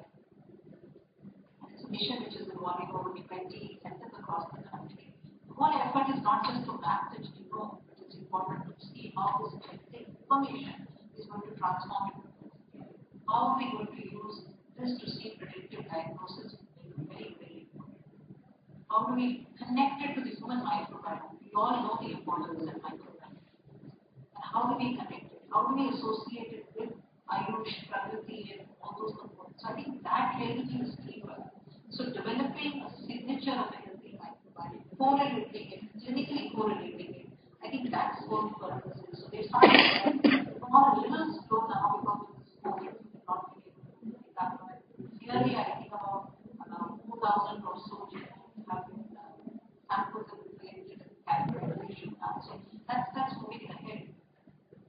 We also use the genomic technology then to look at genetic disorders, looking at some of the rare genetic disorders, see how we could create genetic counseling, training to provide them this understanding, but more importantly, using those predictive markers to do the neonatal and maternal child antenatal screening.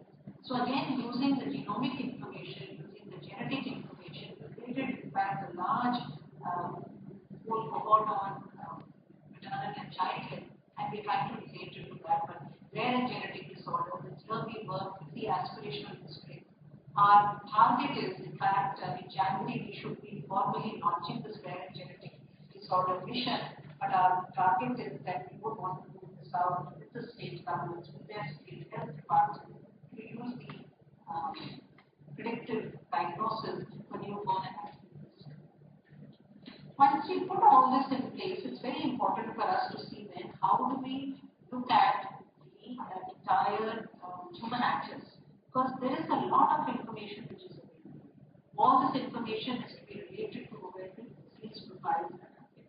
So we started a unique initiative which involved with IT tools, but it involved more than anything else our future generation of young students, young leaders. So this whole platform, which is being driven by the NCCS Pune, ISIL Pune, and Persistent, has actually created a wonderful IT platform. in which students across the country, and I think about 10,000 students, are being brought together to be able to go through the literature that we have in terms of what are the various secondary information which is available in terms of systems biology, in terms of disease data, collect all that information, and then we have groups which do the clinical correlations. So we're creating a human access to this and bringing in all the information onto an IT platform. We are now becoming partners with the larger global initiative on human cell access. So we hope that we'll be able to get cell-based information, which again help us to drive what could be some of the disease prevention, so treatment that would be utilized. The technology of the future is the gene therapy program. I think that's again an important technology which we need to focus on, and that's mainly because of so many tools available overseas. But why do we need to do it in the country? We need it within the country to make it accessible and affordable. And I think that's really where the focus is. So I'm focusing on the health-based activities that we're talking about. So we're targeting a number of them. From hemophilia B, thalassemia, cell, looking at the WS, the HIV infection, looking at the thalassemia, all of them using the technologies of either the CAR-T-cell technology or looking at vector-based gene therapy, looking at gene editing technology. So we've just begun. And we just started working on it in the early stages. In some cases, the clinical research has now begun. We're trying to see how quickly we could take it to application. And this is again the CAR-T-cell program that we've supported, whether it's for creating a lentiviral vector manufacturing base within the country or creating a GMP facility which helps you develop these things also. I think what I'm trying to project is this slide. This is of course what just the Department of Biotechnology has done. These are technologies which are today being used, clinically applied overseas. We've come in now to perfect it, bring it here, and see how we can apply it for our game. I think we need to be ahead of time. We need to start looking at futuristic technology so that we don't wait for a technology to be developed and then we start to do it. If we are ahead of time, we will be able to bring in affordable technology much before they will be available so that they are not affordable and accessible to our population. That's really what the key is for driving this whole diet. Artificial intelligence and big data, huge potential. And what we have done is we've actually set up the first Indian biological data center now. Because right now what is happening is if there are 5,000 projects in the country and even 50% of them are generating a lot of biological data that is sitting within those institutes, If we needed access to that data, we would reinvent it. We would have people who would again go back to it and see how we work on it. We needed to have access to the data from people beyond even those who are generating the data. Because there would be newer applications of the data. And I think data which is generated, there has to be access to it. Whether it's in the area of agriculture or livestock or human health, microbial data. So we now created a data repository. So that we don't just have to send our data to NCBI databases or EBI databases. We have our Indian database for that. And with this, India has contributed a lot to some of the international consortia that has been done. This is the International Cancer Genome Consortium that we have been part of. We've been able to focus on that. We've been able to build for our oral cancer a whole database within the country, which is helping us to look at what could be the health solutions. As I mentioned to you, maternal and child, and we set up the largest biobank for maternal and child. We have more than 6,800 pregnant women who will be born, more than 750,000 biospecimens in that biorepository, more than 400,000 ultrasound. This is again data which is probably 6 months old because in the last 6 months, because of COVID, there has been drop in the number of samples that will be inputted. These are giving us indications of where preterm birth, what is really preterm birth biomarker. How do we use this genomic data? How do we use this clinical data, correlated clinical and genomic data to be able to help us to look at predictive biomarkers which can help us to handle the preterm births. As I said, big data analytics, quantitative modeling has huge potential. And with the area of computational biology, again, we are contributing with right from the drugs to the chemicals based to the biomolecules, all of them, bringing the big data analytics and modeling connected with the genome-wide chemical protein analysis. You look at the GWAS that has been looked at. I think the potential is huge. We do have outputs in terms of drugs and varieties, both in healthcare and agriculture, but the only right point here is we have not used these technologies to their fullest potential. It's important for us to see why have we not done that. I think the reason why we've not done that, I really have been important in my last few slides to say how we need to push some of the research groups out of their comfort zone, to see how we take on the risk. So our appetite for taking the risk has to be to allow scientists, and there I would, Professor Yadav, universities, research institutes have to look at newer ways of assessing the science. If you assess them in their routine manners of publications, etc., you're not incentivizing them to come out of their comfort zone. If you give them an incentive to come out of their comfort zone, then they will be able to put their minds into these risk-taking technologies that we're looking at. So this is only summarizing what I mentioned to you so far in terms of what we've been doing in genetic computation biology. We have the best bioinformatics networks in our country. We have these cohort studies. We have a lot of data processing. So there's huge input that we can bring in. So we have the data input going into the data storage. How best do we maximize the data output? And I think that's really where the effort is. Structural biology, again, we have the best of facilities that we have. X-ray crystallography, looking at biogenes, looking at microscopy. We do have the potential to be able to study the different structures of from data generation onwards. We've supported a large number of projects also. And at IIC Bangalore today, the first 3D structure of the spike protein was studied. At RCB also, we have, these are just examples, we have a number of them. But are we maximizing the output of these results? So are they just taking publications? I think that is important for us to do. How do we translate this knowledge that we've driven into an actual bioeconomy? So translating the knowledge into bioeconomic growth is what's important for us. In the agriculture sector, India was part of this international repeat genome sequencing, where we've been able to sequence the chromosomes, and India has the responsibility. Again, huge information for functional genome. We used that to a great extent. We've actually tried to develop a number of improved varieties. The germplasm has been characterized for great discoveries. We have nearly about 65,000 core Indian germplasm, which has been characterized with the effort that we can actually produce pre-breeding material to make it available to our farmers. Our strengths in biodiversity, we all know what it is, one of the largest megadiversity in the world. We have been able to map the entire biodiversity. We've done both spatial and non-spatial mapping, and we created the largest grid within the country, where 1 kilometer by 1 kilometer grids were there, and we had the scientists, nearly 400 scientists and students who mapped the eastern Ghats, the western Ghats, the northwest Himalayas, the northeast of the states. We have the potential of these various bioresources. Again, have we been able to use to the best extent our natural resources? Has India become the largest natural resource provider? I think that's where we need to understand what is missing. Have we been able to connect the biology to the chemistry?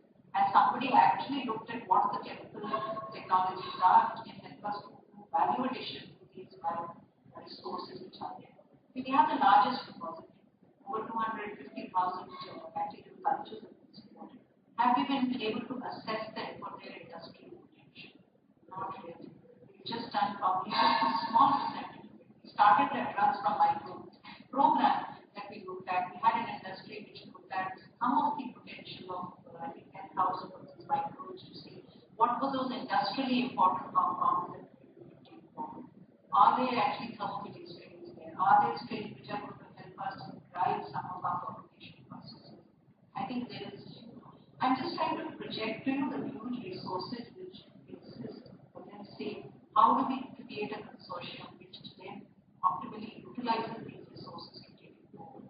We did a wonderful experiment many years back where we looked at, for example, which was a good technology which was taken up, and this was looking at microbial technology, and Terry was supported, and Terry used this technology. This is set up a joint venture with ONGC. Today, it's a technology which is selling, it's being used all over Kuwait, and to see what their potential value of this is, and probably it's much more. Now, this must be a slide a year or two older.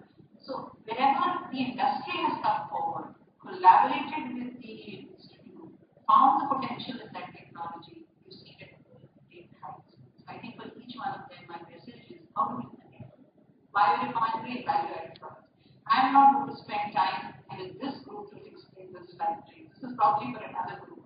But all that you all have to tell me is, in these two boxes that we have, or the last row that I have of biofuels, value-added products, chemicals, and food products, and feeds and plastics, are we the world leaders? In case we are, excellent. How can we do? If we are not the world leaders, why are we not the world? I think that's the question we need to answer. I think we are perfect in each of these technologies. Heat treatment, fermentation, biomethanation, separation. It's your part. It's a child's play for all of you. But again, have we been able to convert it into those great products, markets that we are looking at? Are these the only value-added products, or are there many more that we can come in? I think that dialogue, that conversation has to happen between groups to say, how do we use this to drive our bioeconomy? If India is looking at a 5 trillion economy, there is a major role that bioeconomy. How do we do that? Waste to wealth. We're trying to convert our waste to wealth. These are only examples of which Department of Biotechnology has worked with some groups and support. And again, you have to understand, the government is only a catalyst. The government only helps you to come forward. You have to say what you want. We will bring in the enablers, we bring in the drivers to help you take that forward. It's important to do this. I was wanting to project this to you that there is huge international traction for these technologies. India has partnered with the US for the joint clean energy sector. We have partnered in Vision Innovation. 25 countries. India is today the leader of this. But have we been able to?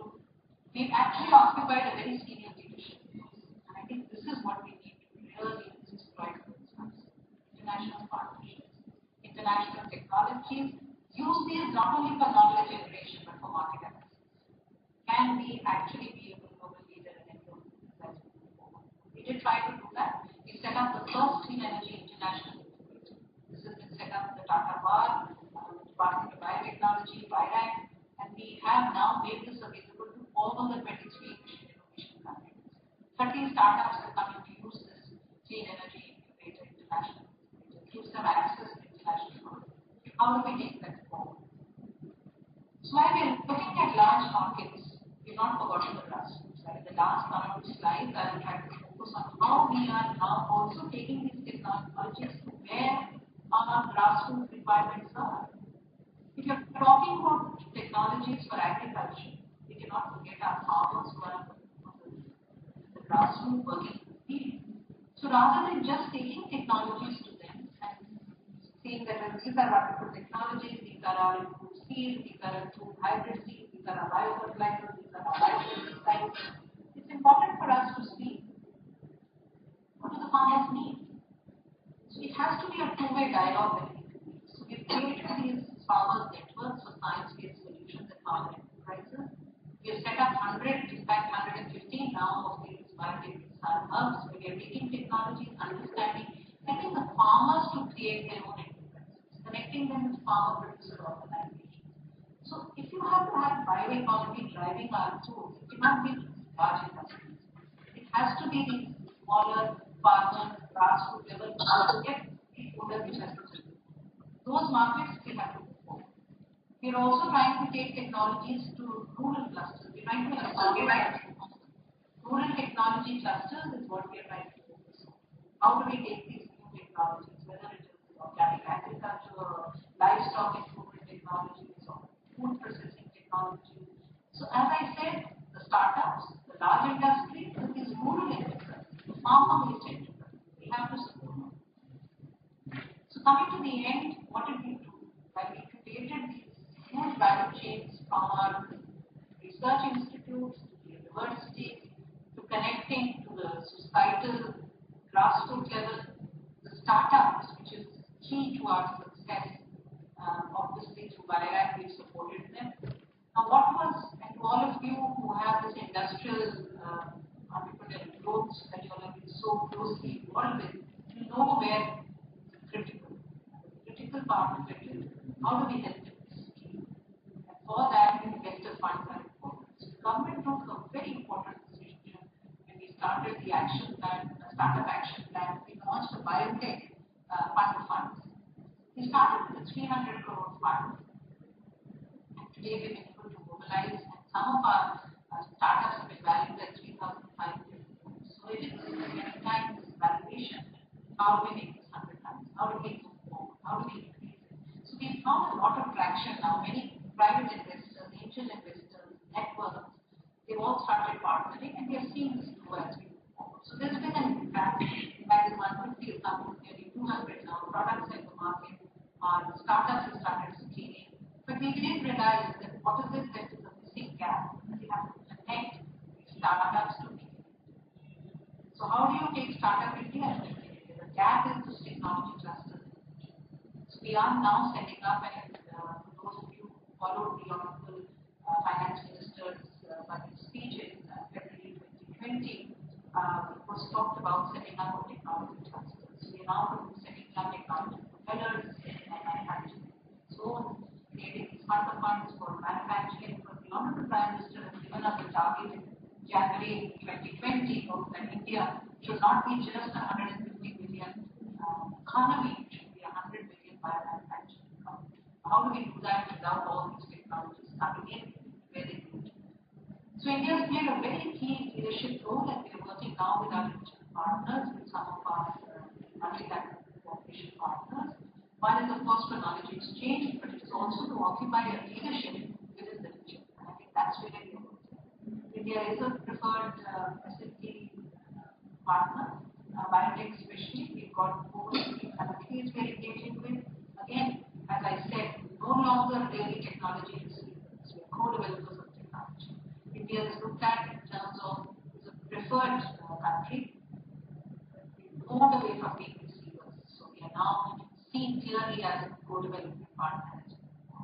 Before I conclude, I must show you 2 or 3 slides on what our response has been. Because more than anything else, it's been a year of COVID, it's been a year of science. It's been a year of collaboration, it's been a year of cooperation. It's been a year where if we look back at, we would love to say 2020 should not exist in history because it brought us COVID. But yes, for science, 2020 is important. It's a year that we would say is our benchmark to see how well we did in science, how well we responded to the bioeconomy. Can we really respond better? The Honorable Prime Minister in September to David's General Assembly said, as the largest vaccine producer country, I want to give one more assurance to the global community. India's vaccine production and delivery capacity will be used to help all humanity fight this crisis. This is a statement which we should be proud of making in every sector that we work on. Atmanirbhar Bharat, COVID diagnostics, a success story all over the world. Now we look at for export purposes. We created the largest manufacturing hub at the other nation. So just yesterday I received a message from their CEO to say that we've completed manufacturing 100 lakh diagnostics. So 1 crore is the number that will formally announce it in the new order. That's the level of confidence and satisfaction we have. We set up the first infectious disease laboratories, now moving in remote areas. Number of tests, not just COVID, but beyond COVID. But I don't need to mention that to you. All of us know what the India's vaccine industry's strength today is. This is our existing strength. In COVID, we've got over 30 candidates. We've got 6 of them which are in clinical trials. We're all anxiously waiting for our indigenous COVID vaccine rollout to happen anytime, which will give us the satisfaction that we're looking forward to. as you see, it's with all agencies, CST, ICMR, CSR, Health Ministry, all working together. We didn't stop here. We started helping our neighbors. So our partnership for accelerating clinical trials. We've actually worked with 10 of our neighboring countries. They can help them to see how they could reach their capacity. So to conclude, thank you very much for giving me this opportunity. Maybe Dr. Yadav, I went a little over my time, but I enjoyed speaking with all of you. Just wanted to leave 2 slides in the last message with you. The science, innovation are 3 key pillars on which we need to push people, society, and nation. And most importantly, to meet global challenges. We see how we did it at this point in time. But I think what is important is that science knows no boundaries. Science recognizes no boundaries. It's all important to see how science contributes to achieving one common goal, one healthy world, one sustainable. That's what we did for COVID. We can do it for climate change. We can do it for agriculture. You can replace COVID with any sector that you want, and the answer will be the same. If we collectively put all this together, there is no reason why India will not be united. So thank you very much for giving me this opportunity and the pleasure to speak to you. Thank you so much. Over to you. Thank you so much, ma'am. Thank you, madam.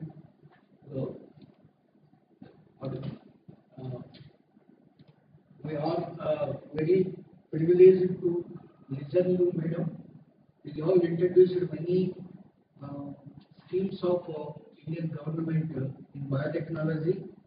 And before a formal vote of thanks, I request Professor Giriaro sir to sum up the lecture. Sir.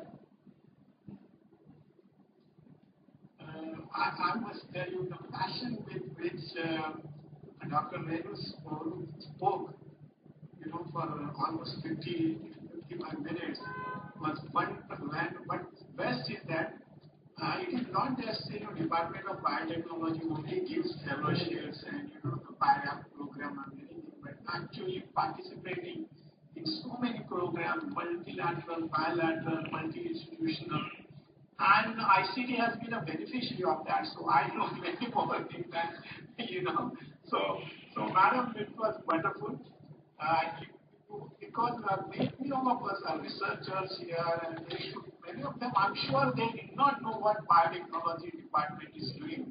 So this lecture was very apt, not only how we can go from basic sciences to applied sciences to technology developments to incubation to industrial parks, and everywhere Department of Biotechnology has been monitored. So I'm sure these 6 candidates vaccines which you have talked about will be available so that next year when we meet in Bhubaneswar for our TechCon, we will all be already vaccinated by the vaccine done by Department of Biotechnology. So I think we'll have it, and there will be many more participants. Personally, I enjoyed because I knew many of the things, but I think the statistics made it very interesting because statistics, just even if you say Manav, for example, people may not know what it is unless they know the statistics and how Department of Biotechnology has done these wonders. And I'm very happy that there are so many technologies, even during this COVID pandemic. Actually, I'm going to thank inverted comma, this coronavirus, because if that were not there, you would have been missing today. You would have gone somewhere else. Indirectly, I'm thanking that corona, you were stationed in Delhi, and then I know you had a meeting yesterday related to corona, and even I present today I have another meeting. But this one, and like Dhirubhai Ambani, the great, Dhirubhai Ambani, he always says in his life, right? Growth. Biotechnology's growth is going to bring life to us, all of Indians and across the world, because India is going to champion it. And I'm sure that the programs which you mentioned, whether there are students in the audience, or faculty members, or industries, everybody has something there to take from. That is the best part of this lecture. And I must thank you most profusely for accepting our invitation and giving this, an overview of what is happening in the Department of Biotechnology. So yes, I'm sure that this lecture will inspire others to do things which 500 fellowships. It's a lot of scholarship. In fact, I used to tell people, when UGC cut down the fellowship, I said Department of Biotechnology should increase the fellowships to at least 2,000. Even CSR cut down the fellowship because I don't know what happened. But at least you have kept the hope alive for researchers to take some fellowship, do some innovative work, and also go ahead. And a suggestion to you, maybe you should have the best PhD thesis coming from every state. This is not just one. Every state there should be some best PhD thesis based on which is supported by the fellowship of DPT. That person should be given some money to have a startup company. Something like that you should announce. It will really help all of us. Thank you so much once again. Thank you, sir.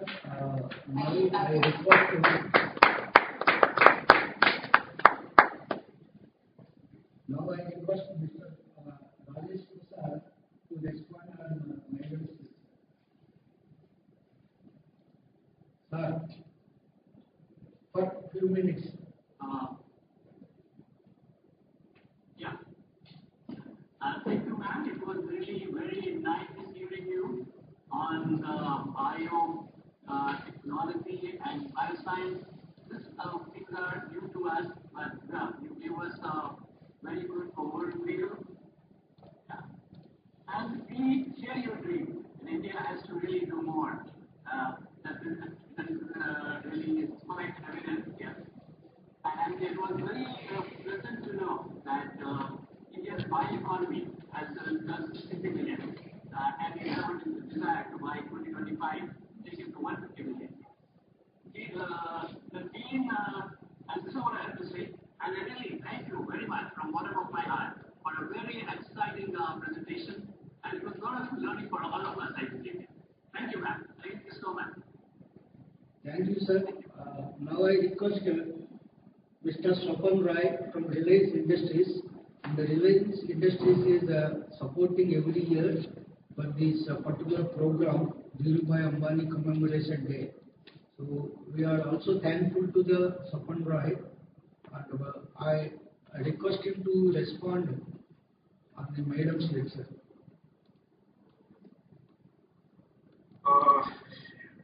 Thank you, sir, for provoking me to make a comment or two. Actually, I thought I was not scheduled to speak. Nevertheless, having listened to Madam, I think we have a lot of things to take home. It was extremely inspiring lecture, ma'am. Really, we all appreciate and we really thank you for sparing time and spending the time with us.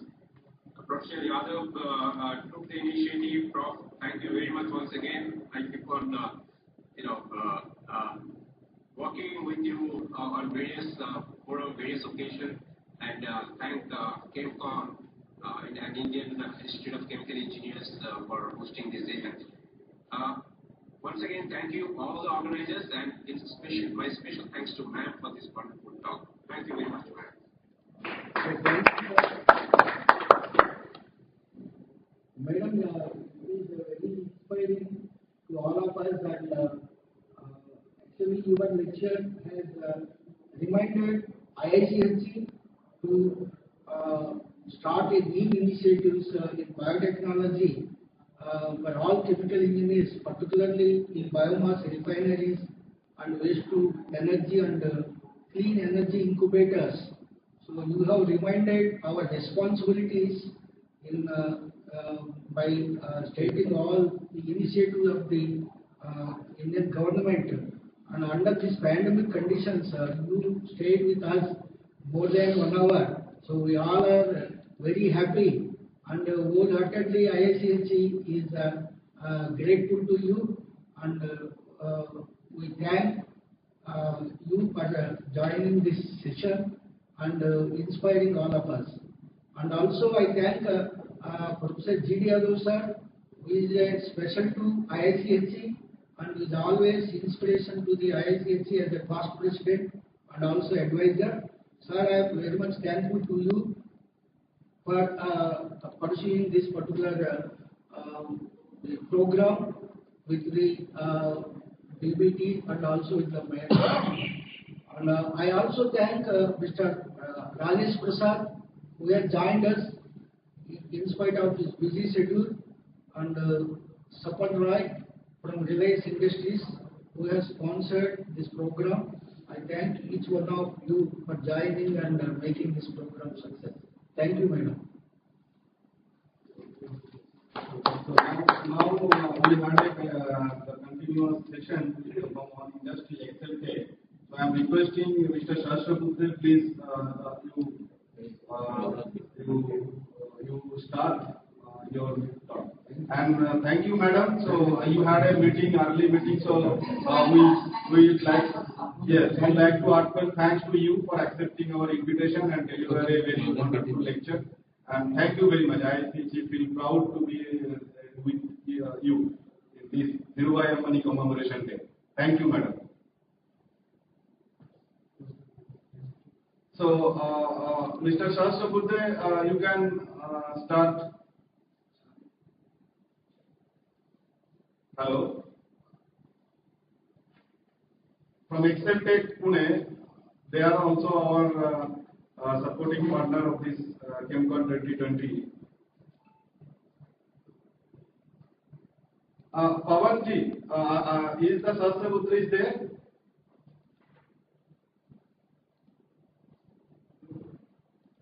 Hello? You make unmute to Pawan.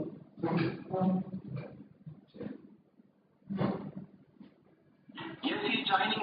Abhijit, he's joining 2 minutes. Okay, so you please brief about the Excel before he join and about Shashwat, then he can start.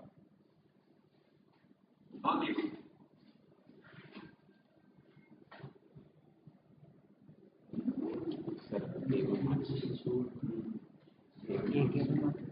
పెట్టింది pin point ఇది మన blue cable దేనిలో audio వస్తుందో ఒకసారి check చేద్దాం. Input పక్కన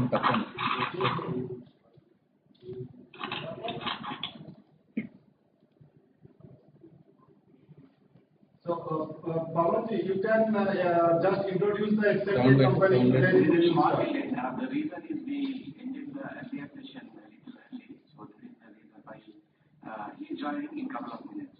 Okay. Yeah, actually it was scheduled 12:30. We have completed 15 minutes. Yes, just 2 minutes. Okay, no issue. I think today also we have completed all the sessions due to prepone of the Dhirubhai Ambani commemoration inaugural and orator function due to sudden change of the timing from the Dr. Renu Sharup to her another meeting schedule from the ministry. So we are little preponed and due to that maybe some inconvenience of it. Yes, he's joining.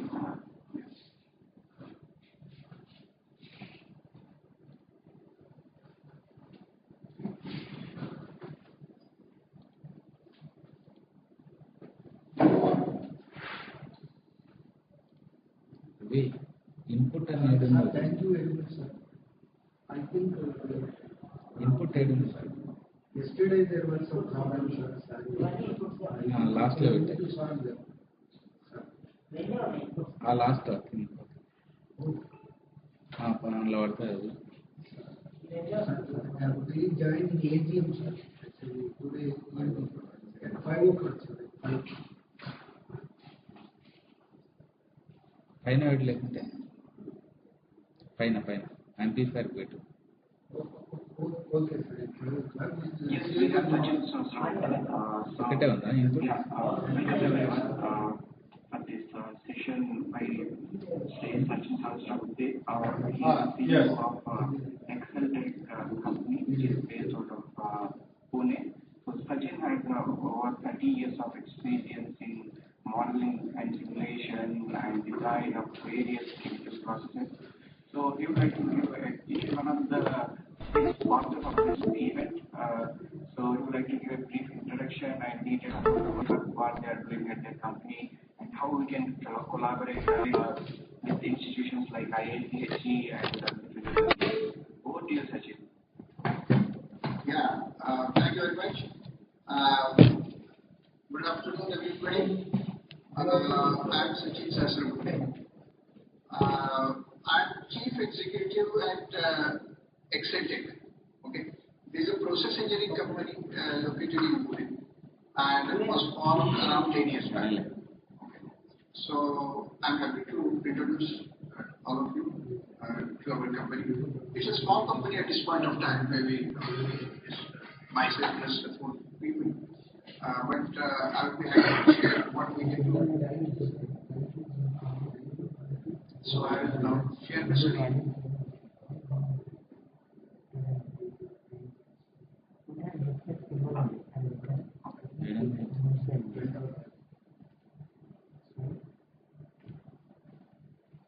Are you able to see the screen, please? Yes, sir. Yeah. Person, so as I said, we are accepted. Our focus and the industries which we serve are basically chemical, petrochemical, refinery, oil and gas, and others.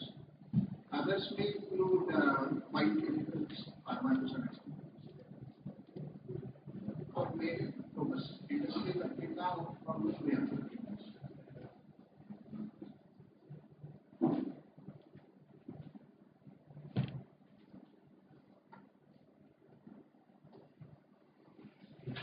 As I said, this is a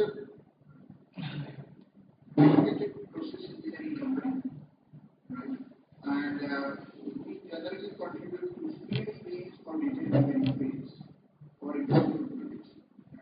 And our services generally know services generally. As you usually understood, I would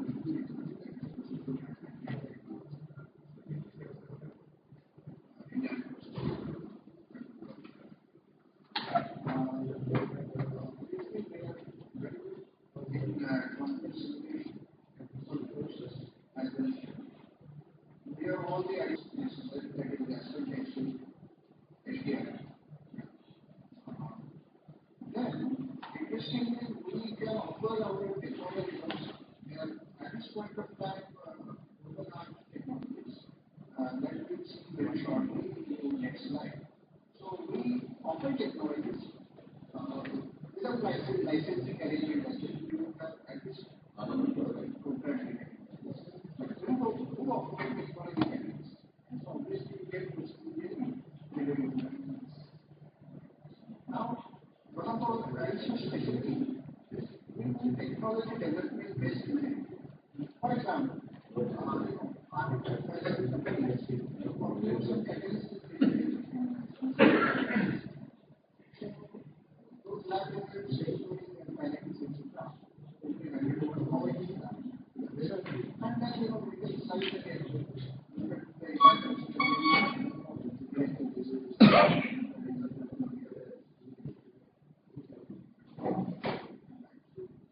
so that's also our I appreciate that we offer niches because I really find very few so very from the inception, additionally, we also make some sales media examples,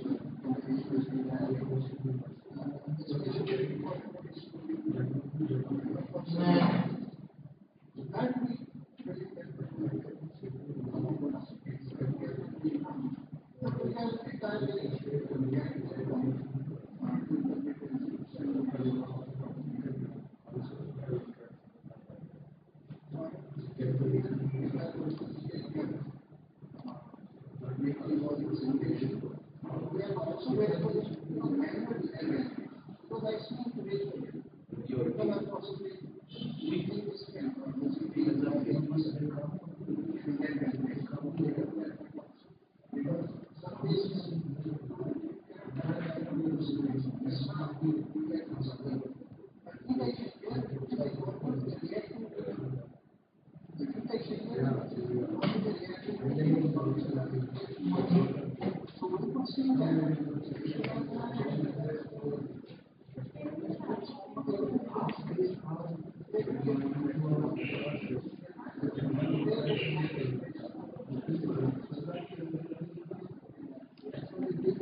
very effective. It comes under access, but also as well. So we find that it is very effective to study how the system will support the process of things and how it will respond to process controls, how soon the composition control will be achieved after a disturbance is received. So all those things can be very effective. And when the other places getting up very fast with a lot of demand, in a refinery or in a large complexes, they require dynamics in their areas of what things will happen in the entire plants. So I hope you are become well aware, reasonably well aware about what we offer.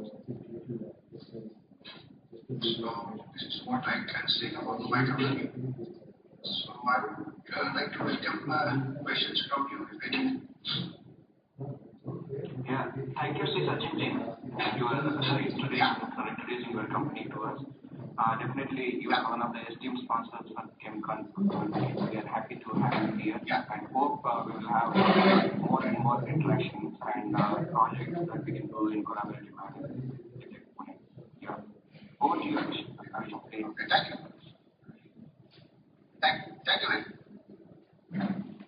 So if anyone wants to ask anything, you can raise your point so that Mr. Saraswati can address. Yes.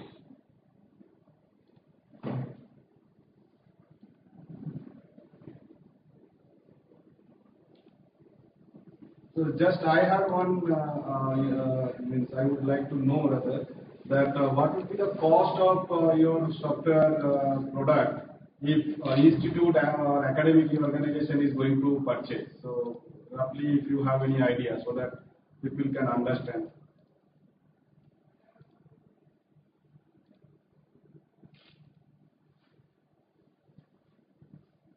You have to unmute, sir. I have one question. 1 minute. Yes. Can I have one? Yes, please. Mr. Sachin ji, you please unmute. You are muted, so you will not be. We are unable to audible. Can I have one question? Yes. Yes, please. Is there any software that you have developed regarding all process activities with the bacteria and genetically engineered bacteria in fermentation to change the properties of the fermentation? You mean bioprocessing? Yes. I have designed a small reactor where I can use the microbe, and I like to see the same biomass, how the genetically engineered microbes can react differently. That means I like whether in one biomass and whether the raw material can be changed by different bacterial properties, also engineered and modified bacteria. Yeah, sir. As far as my information goes, the current software is not entail biochemical engineering. Yeah. So it might be difficult because microbial or biochemical, but if it can be simulated by kinetics, if the kinetics are available, maybe we can see. Yeah, it might be possible. We can definitely. If you have that type of objective, please inform Dr. Coach. I can have that. Okay, sir, I definitely know that. Because ultimately we will try to design a reactor.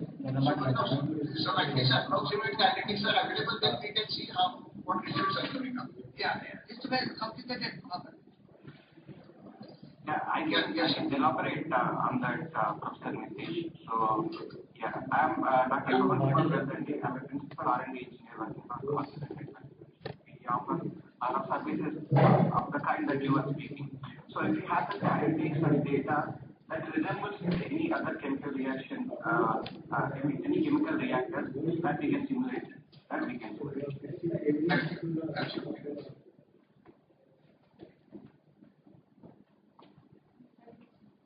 So thank you. If anyone having any other point.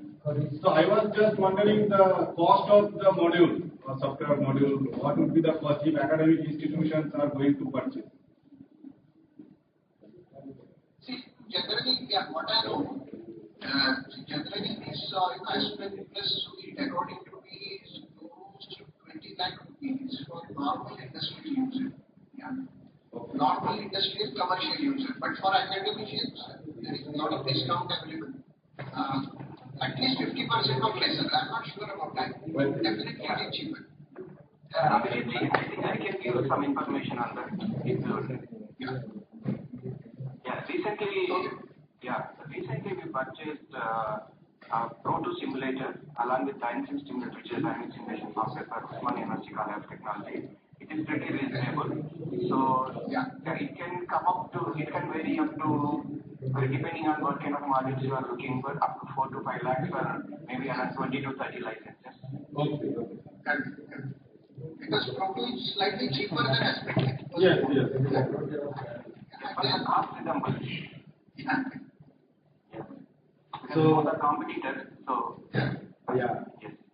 So thank you very much, Sachin ji, for your nice presentation about your company as well as the benefit of the chemical engineering research and development field. I hope that students also may be showing interested. If there is any free version also, you can also inform us. If the student can see the free version, demo version, so that they can show their interest on this aspect. And thanks to the Pawan ji also for continuous support to the ChemCon, and also he is one of the main organizers in this ChemCon 2020. With his great help, we could be able to sort out a lot of technical glitch. So thank you, Pawan, and all the council members and other dignitaries. So, and I thanks and I request the President sir to formally end this program by concluding. Hello, am I audible? Thank you. Am I audible? Yes, sir, you are audible. Yeah. Actually, IICHE is planning in future or in maybe in winter certain training programs. So you can join with the IICHE, and also we designed a plan or a program by which you can train the students and also the industrial operators, frontline operators. Can you able to do that with the association of IICHE? Sachin, that question is to you. So Professor Basaraj is asking whether we can collaborate with IICSG for training students. Okay, we can certainly talk about the frequency, and it is possible. Principally, it is possible, sir. So in that case,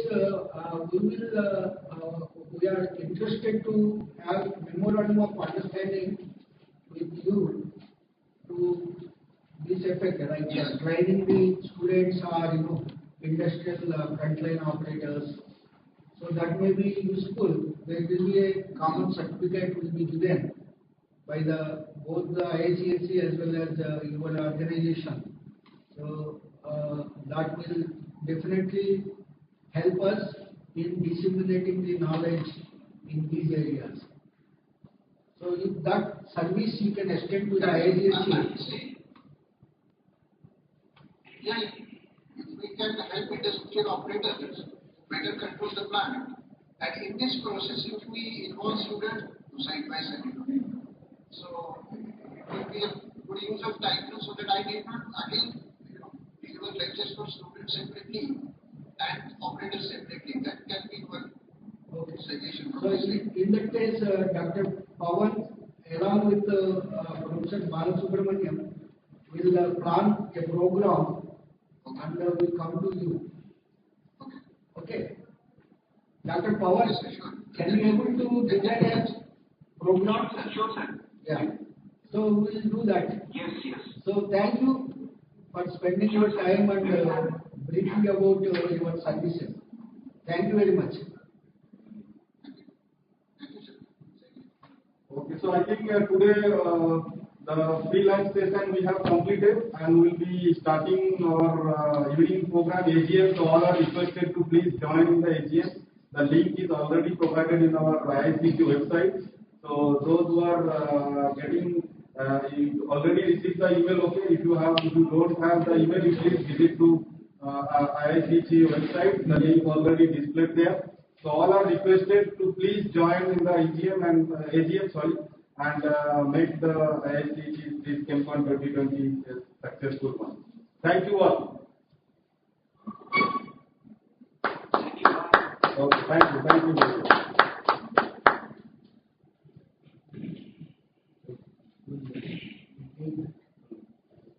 So,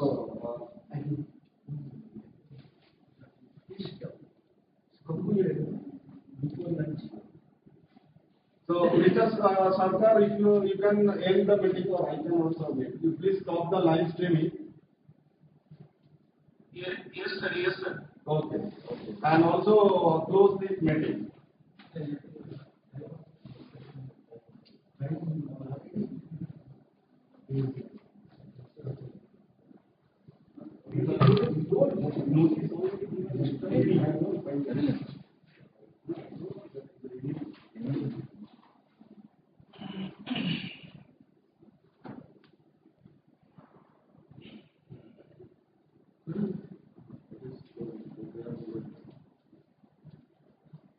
start this. I'll start this. Okay. No power. So now we'll.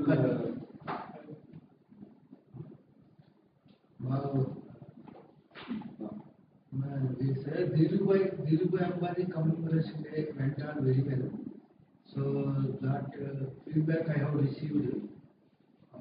But during the Principal Scientific Advisor to Government of India, our guest of honors, Professor G.D. Jadhav ji, Professor S. Venkatesh Surya sir, and Mr. Satyanarayana ji, inventor. Now I am requesting our Honorable President sir to formally welcome address followed by the presidential remarks on ChemCon 2020.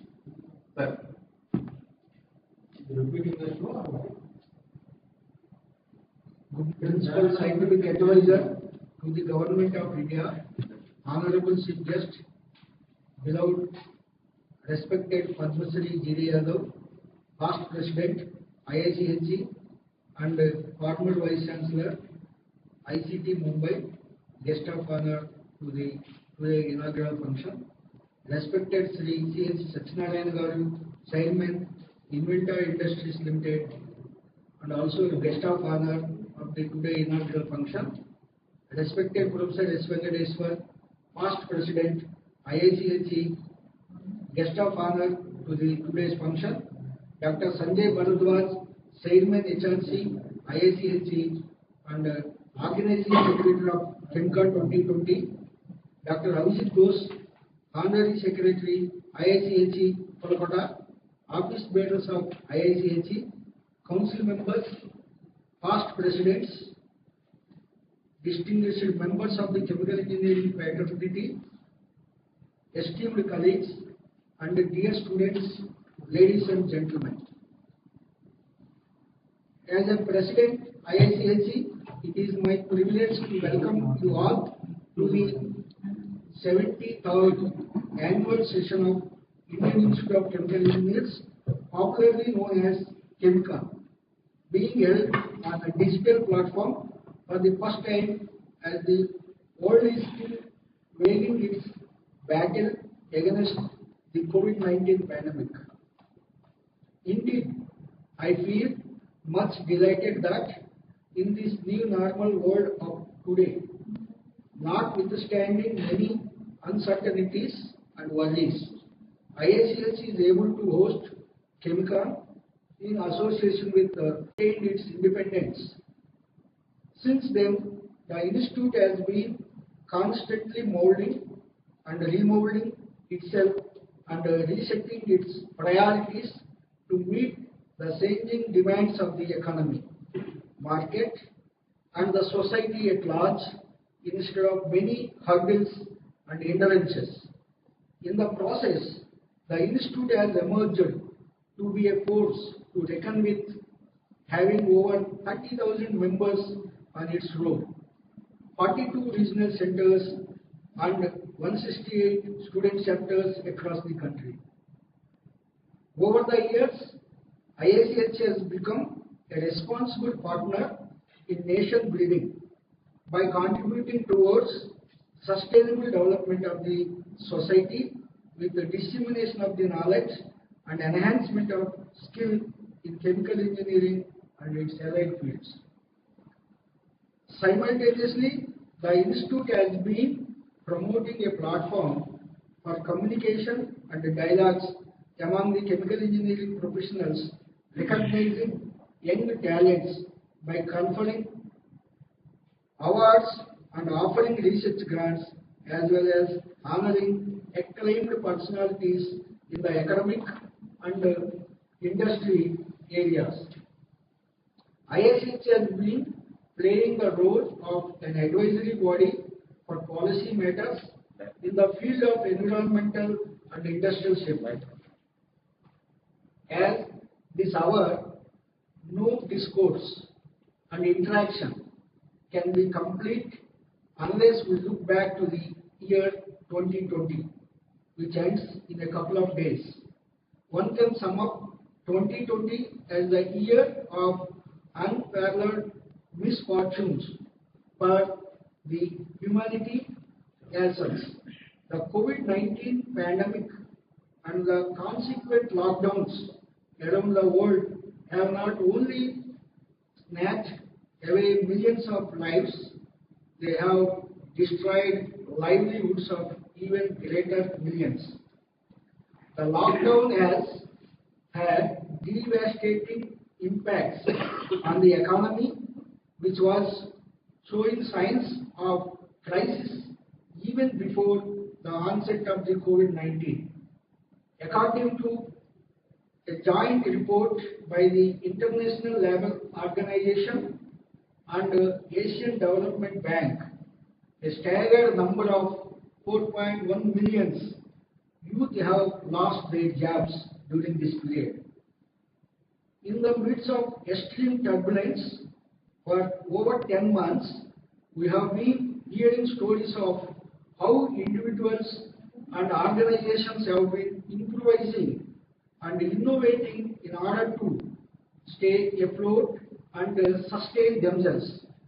Across the globe, men and women have been trying their best to reorganize the course of life and livelihood in a new normal world and get back to life.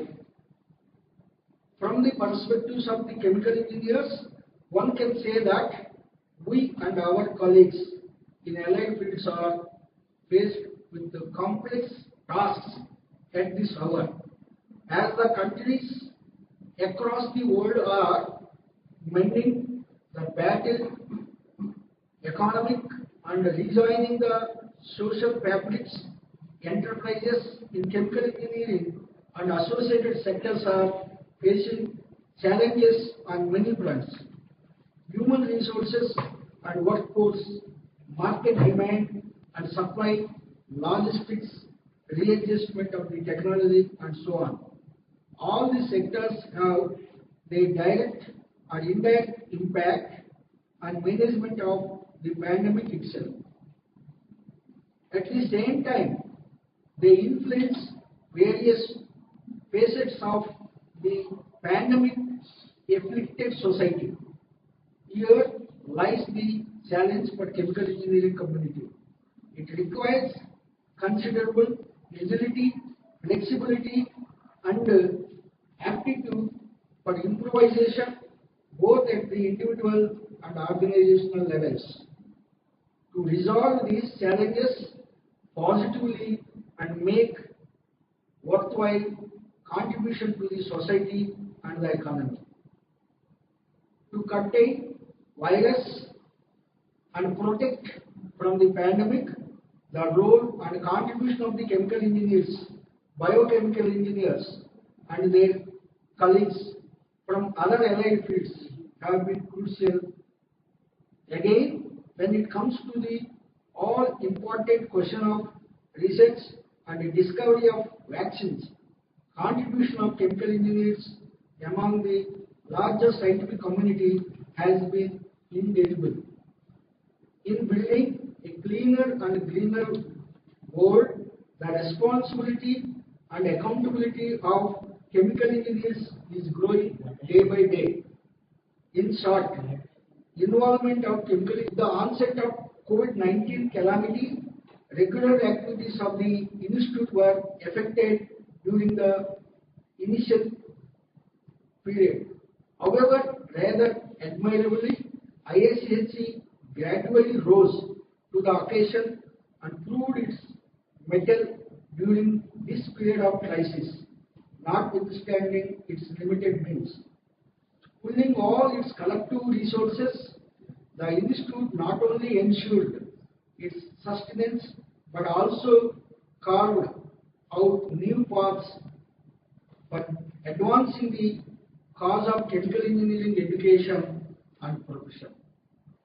Indeed, at ISCHE, we realized that effective education, professional empowerment, and skill enhancement should be our most valuable means to minimize the advertises and ensure sustainable development of the communities.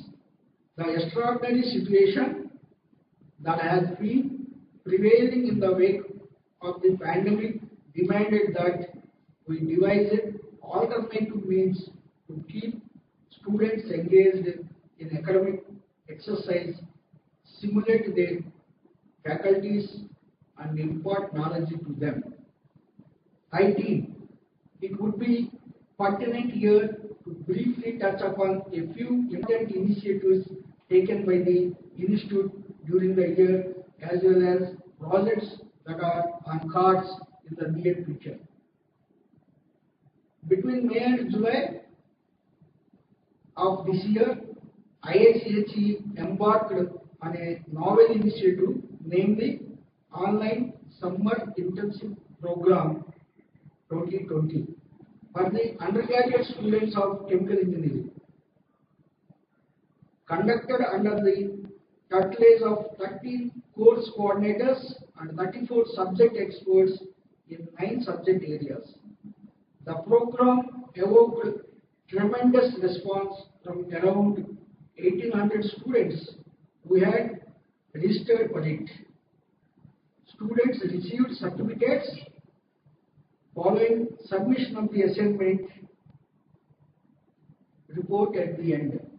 The enthusiasm shown by these students and critical appreciations received from the faculty members have encouraged us to carry forward the internship program in future, which would be even more educative, empowering, and productive for the students of chemical engineering. Around the same time, an online essay competition was launched for the student members of ISCHE on the topic Role of Chemical Engineers to Combat COVID-19 Pandemic, which also found an impressive number of takers among the students. The competition was coordinated through the student chapters of ISCHE. The winners were awarded certificates and prize money. Another initiative which we took, safety and hazard management, have always been an integral aspect in the field of chemical engineering. In the industrial sector, its importance has been proven to be immeasurable.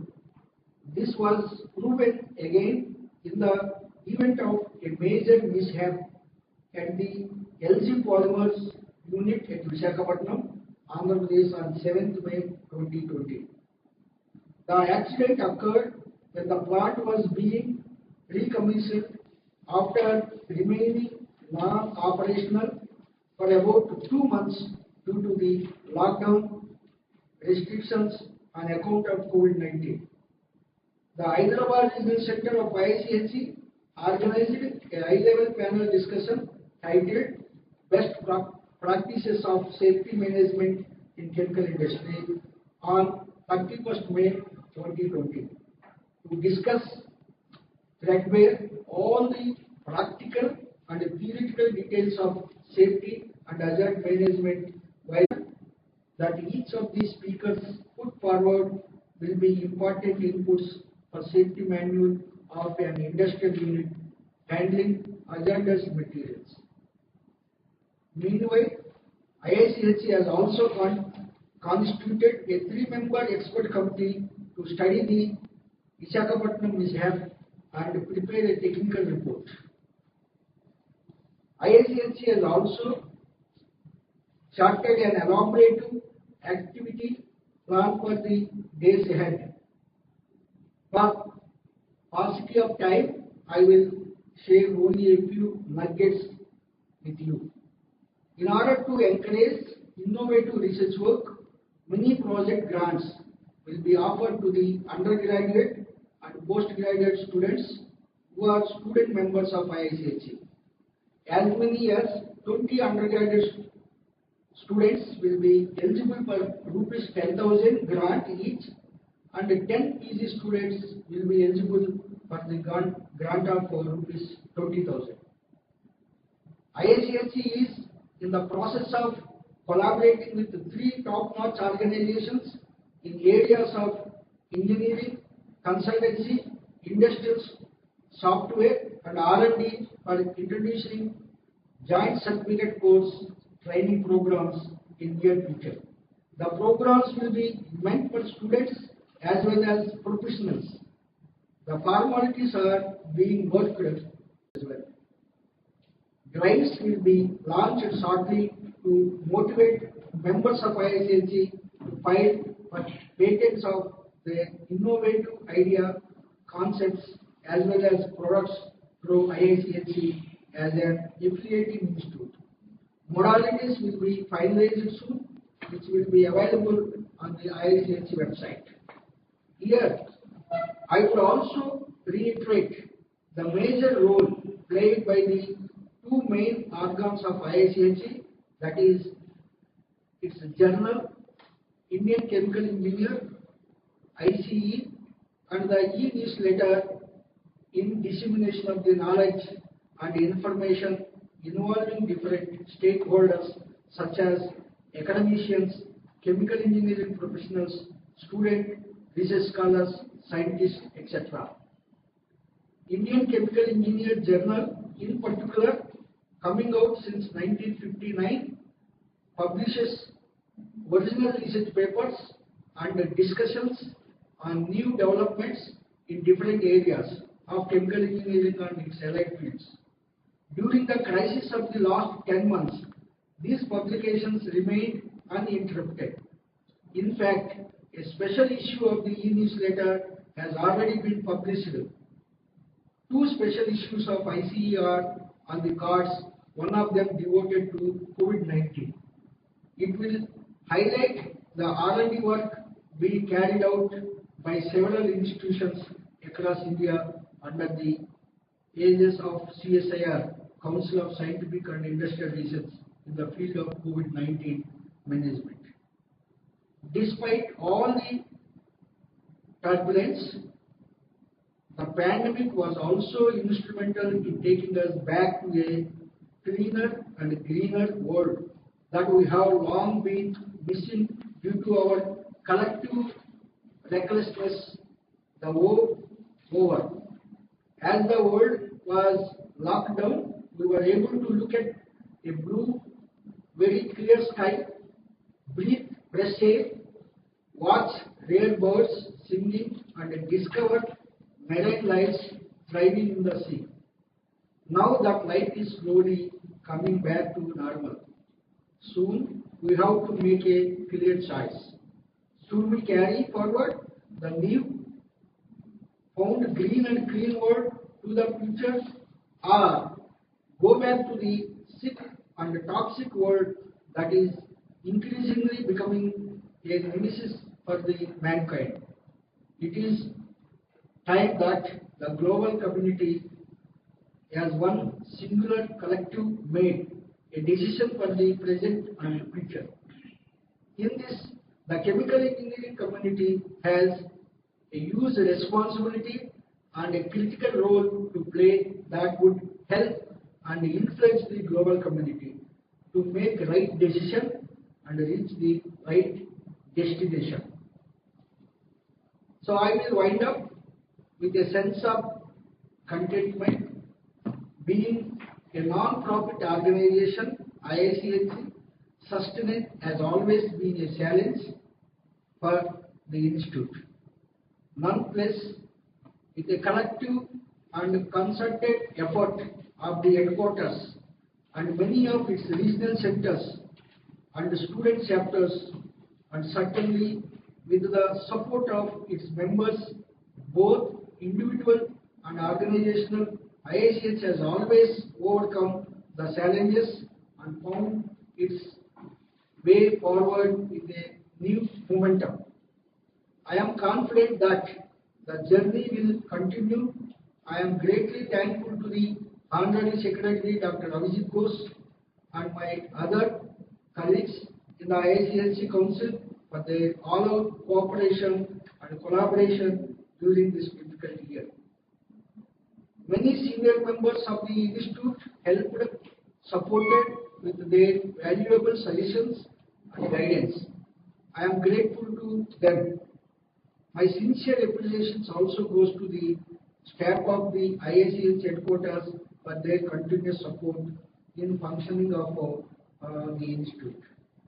Distinguished guests and participants, again for joining us this morning on this very special occasion. Let us all pledge to the work together in creating a sustainable ecology for us all and for the coming generations. Thank you, one and all.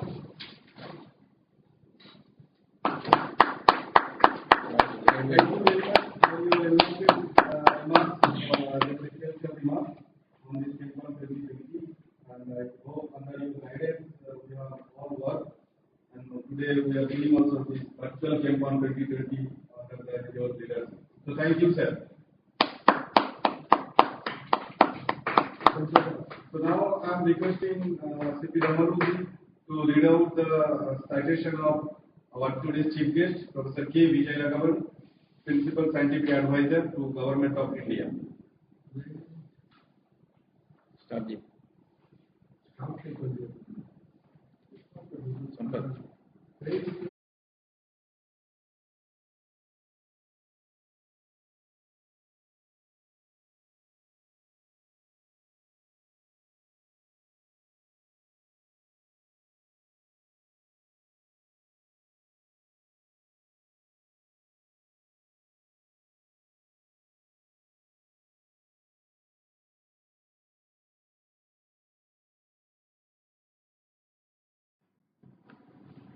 Sir, ready, sir.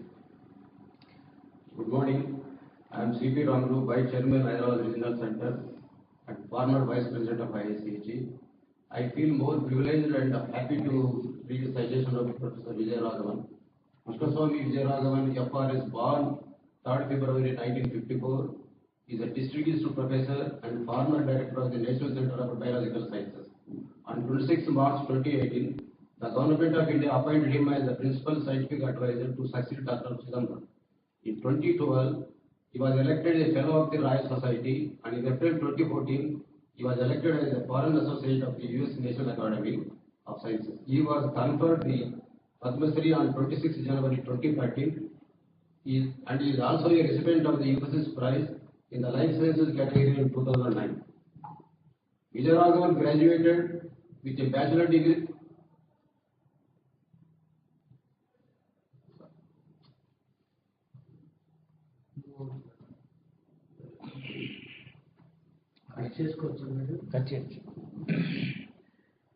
Vijayaragan graduated with a Bachelor of Technology degree in Chemical Engineering from IIT Kanpur in 1975 and a Master's in 1977.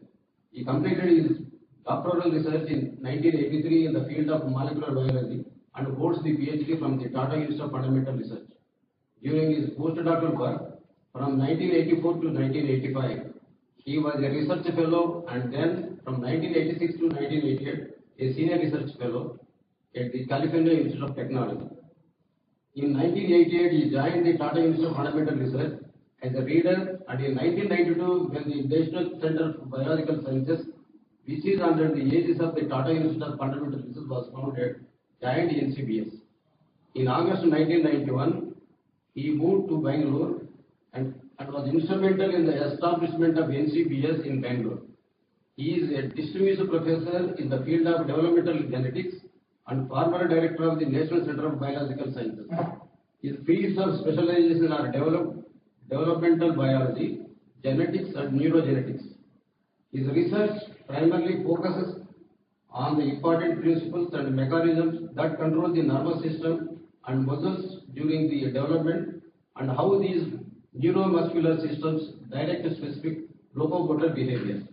This was achieved by using the fruit fly Drosophila melanogaster as a model system. By patterning the segmental organization of the fly body plan, his research was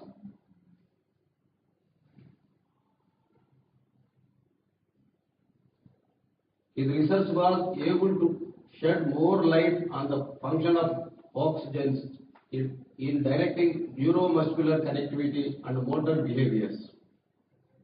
Vijayaragan is a member of the Board of Governors of the Okinawa Institute of Sciences and Technology and a senior editor of the journal eLife. Vijayaragan was the secretary of the Department of Biotechnology, India, from January 2013, replacing Maharaj Kishan Bahan to February 2018. Honors and achievements. In 1997, he was elected Fellow of the Indian Academy of Sciences. In 1998, Bhatnagar Prize for the Science and Technology Award by the Council of Scientific and Industrial Research.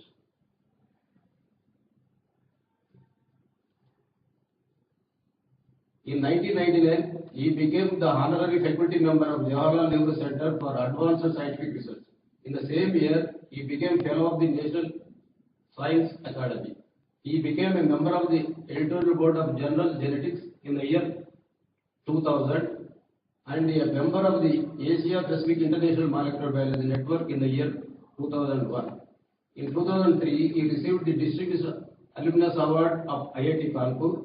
In 2006, he was awarded the J.C. Bose Fellowship. In 2010, he was elected Fellow of TWS, the Academy of Sciences for the Development World. In 2012, he received the H.K.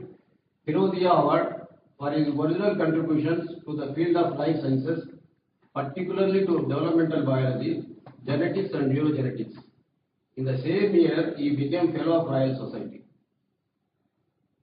In 2013, he was conferred the Padma Shri by the President of India. In April 2014, he was elected a Foreign Associate of the U.S. National Academy of Sciences. In March 2018, he was appointed as a Principal Scientific Advisor to the Government of India. In December 2018, a new species of Geco was named after him, Epidolactis vijayaragavani.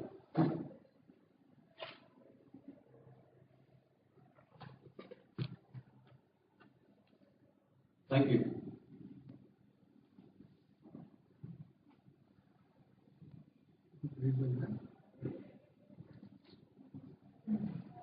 President ISCHE, Padma Shri, Professor G.D. Yadav ji, former President ISCHE and former Vice Chancellor ICT Mumbai, Professor S. Venkateshwar ji, former President ISCHE, Shri C.H. Satyanarayana ji, Chairman, Inventa Industries, esteemed ISCHE National Council office bearers and members, my ISCHE HRC Executive Committee colleagues, eminent professionals representing academia, industry and R&D, participants including students, most valued guests, ladies and gentlemen. It is a proud privilege to propose a word of thanks and acknowledge the contribution of those who worked hard to make today's online ChemCon a reality. Indian Institute of Chemical Engineers, ISCHE headquarters, and Hyderabad Regional Center, HRC, of ISCHE are jointly organizing the ChemCon 2020 virtually due to unprecedented situation associated with COVID-19 pandemic, especially at a notice of nearly 6 weeks.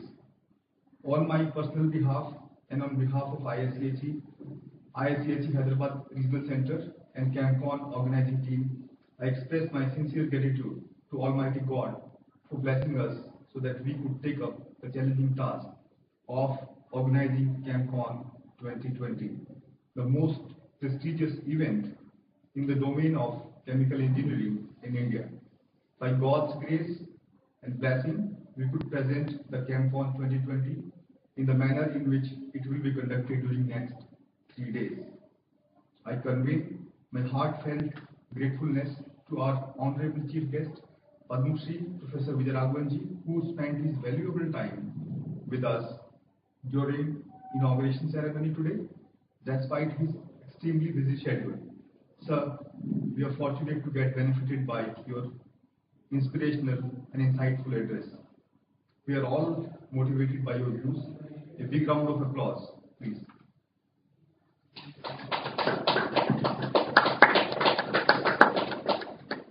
I am thankful to respected guests of honor, Padma Shri Professor G. Yadav, Professor S. Venkateshwarji, Sri C. Satyanarayana, for discussing the nuances associated with the different aspects of chemical engineering and technology. They shared immensely useful and interesting insights. Let us express our sense of gratitude to our guests of honor by putting our hands together, please.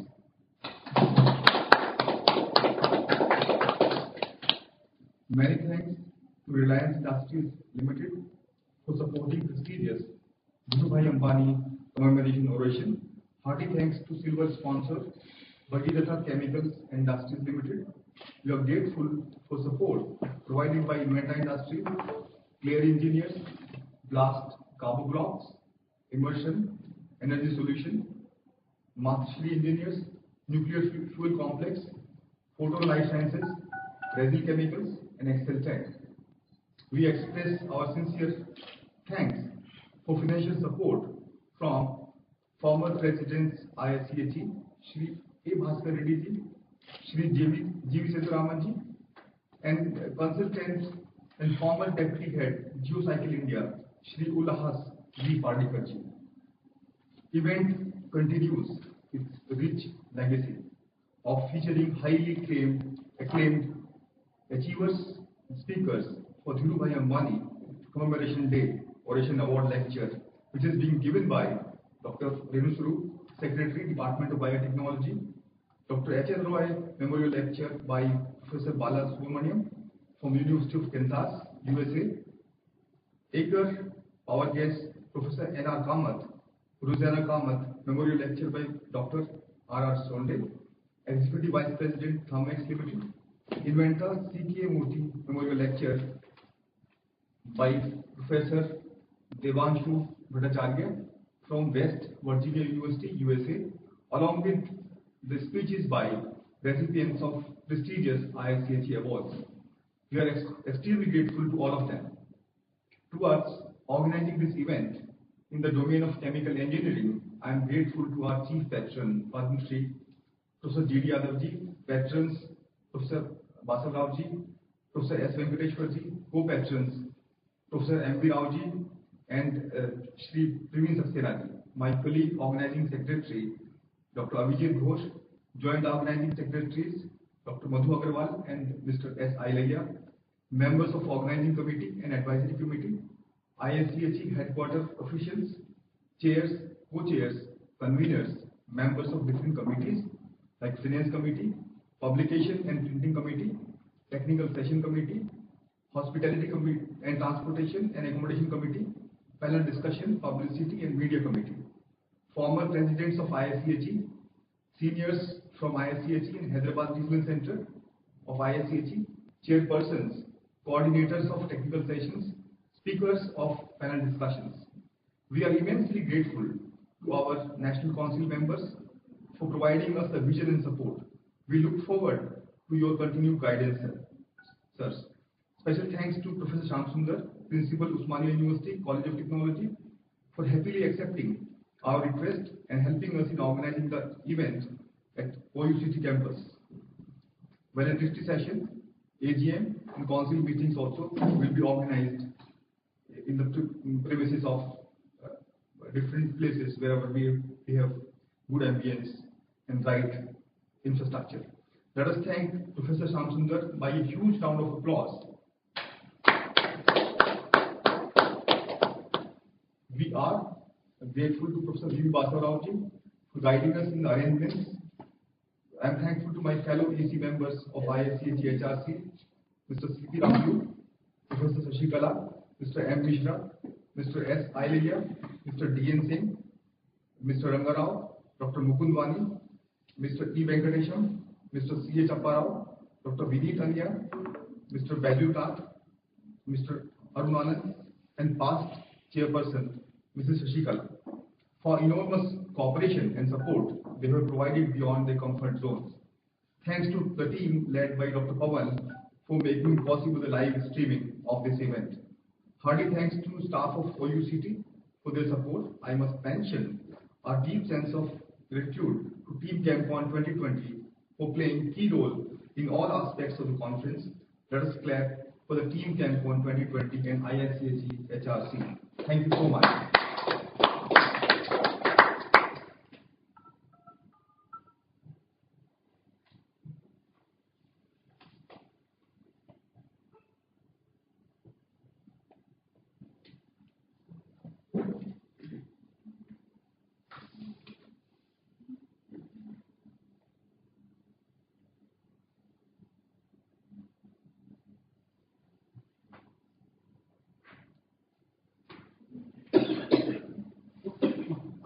Fine.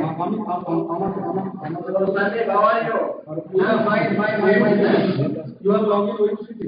Hello.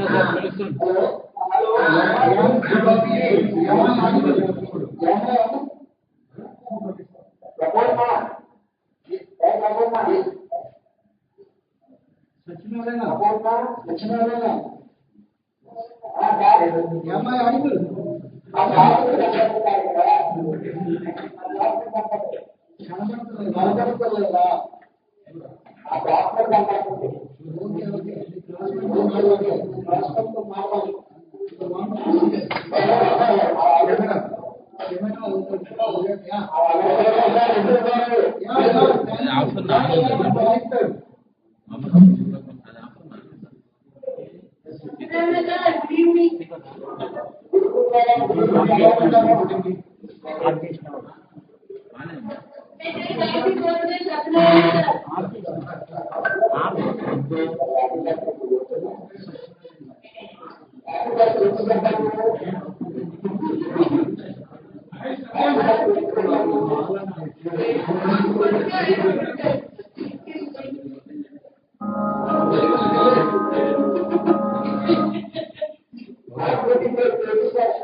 आपका नहीं मेरा नहीं, वही दीजिए, आपका थोड़ा ही दीजिए, नहीं तो क्या है उधर लैकिंग हो रहा है, वो बात कर रहा है इधर सुन रहा है ना, उधर इधर मिले, हमारा बात नहीं सुनना चाहिए ना,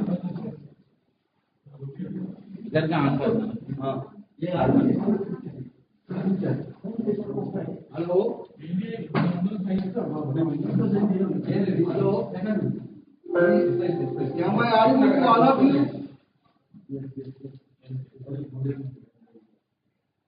Yeah. So, good evening to all of you.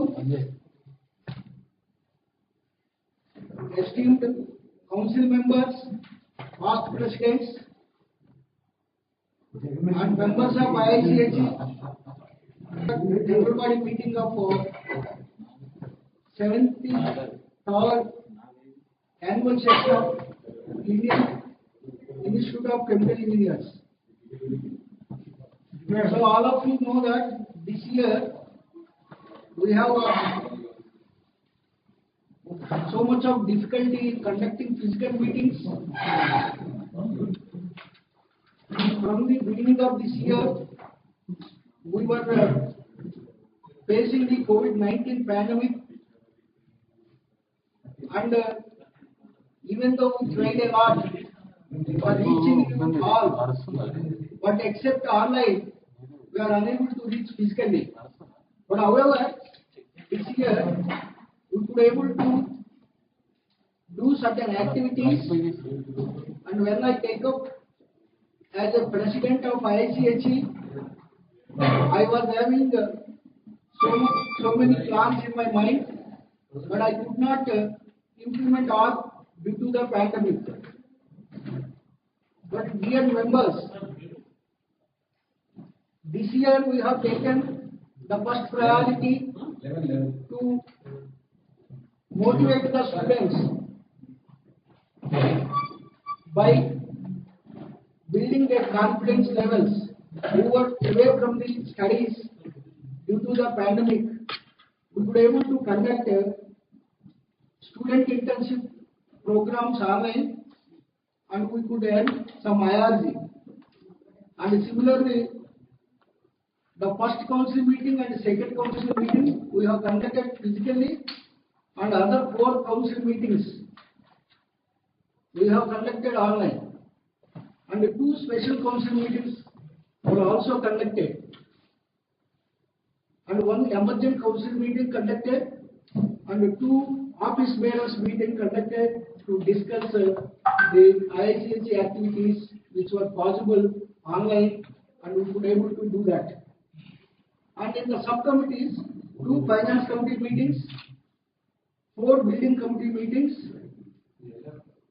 1 legal committee meeting, 1 emergent general meeting, and 2 constitution amendment committee meetings, 2 service rules amendment committee meetings, 3 process safety meetings were conducted.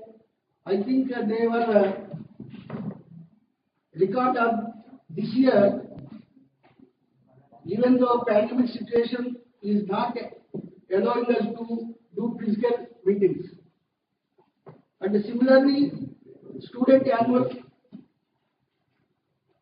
Indian Chemical Engineers meeting, SChemCon, we have conducted online, and we have generated the highest revenue, which was not shared by any SChemCon organizers. And also we took challenge as ChemCon, and the last 2 years, even though inaugural function is having certain technical difficulties, but we could forego, and we could successfully conducted all the technical sessions, and 1 panel discussion, and the Dhirubhai Ambani commemoration day, and the 3 memorial lectures online, and the feedback was good. And another panel discussion, and subsequent first council meeting of the next year were pending, along with validity function. So dear members, this year we have created a headquarters around 85 lakhs of the revenue, and also the membership drive initiated through online, and 15% of the members have been enhanced on the roles. So the role of the present registered members reached 30,000, and we have started 8 student chapters and 1 regional center, that is IIT Roorkee, and also 2 life organization members, 1 NIT Bhopal and another one is IIT Basara from Telangana. We have sanctioned, and so they were yet to start.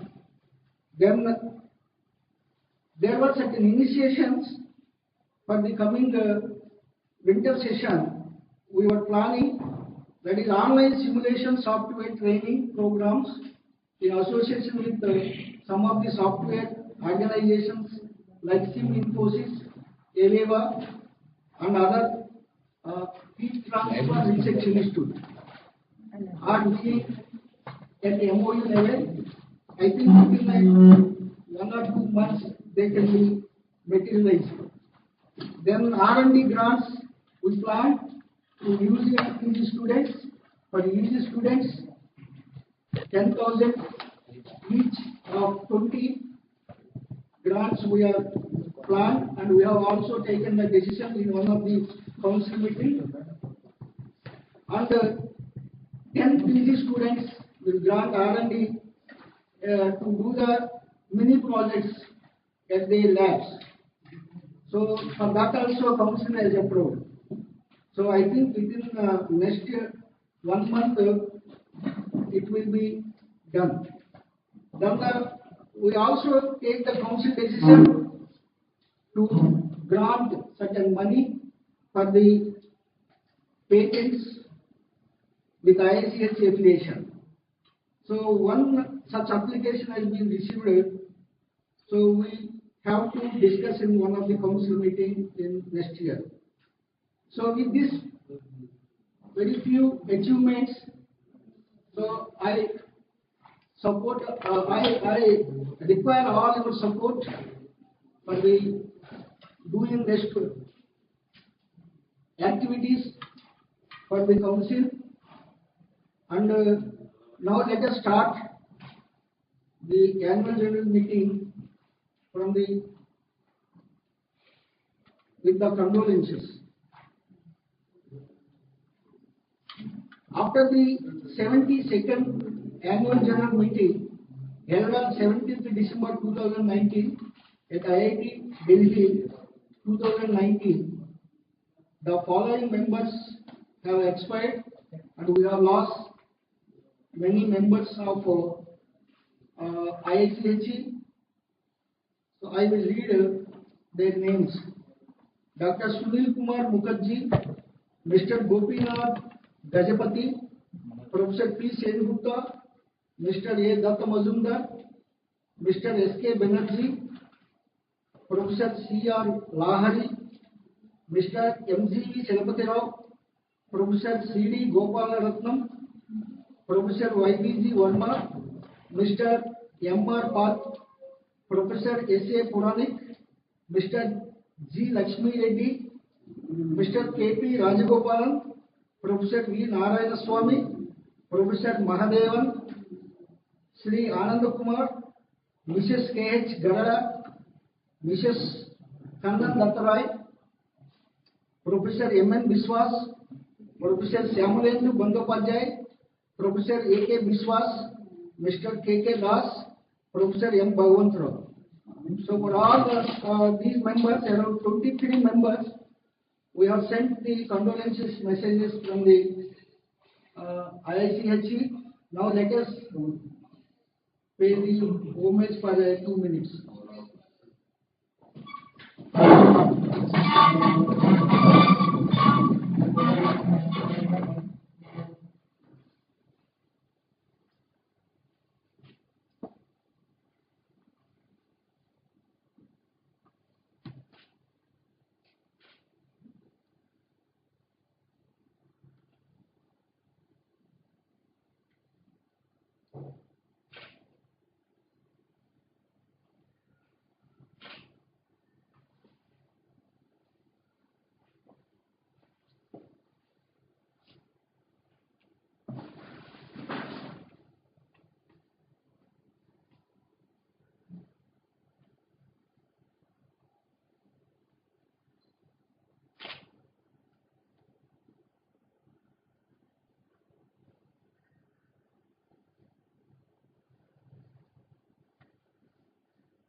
Okay, thank you.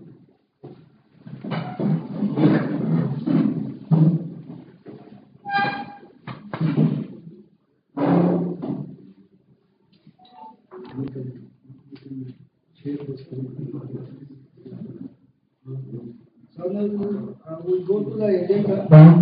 Agenda point 1. I think the agenda points are already set, but however they will be shared on the screen.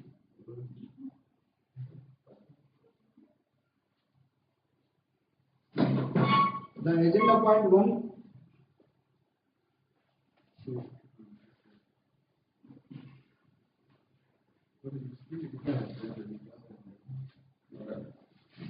So agenda point 1, to confirm the minutes of the 72nd annual general meeting of the institute held on Tuesday, the December 17, 2019 at Indian Institute of Technology, Delhi, New Delhi. So these minutes were already circulated to all the esteemed members. And please share. Already shared. Mr. Sir, yeah, this is the minutes, no? Yes.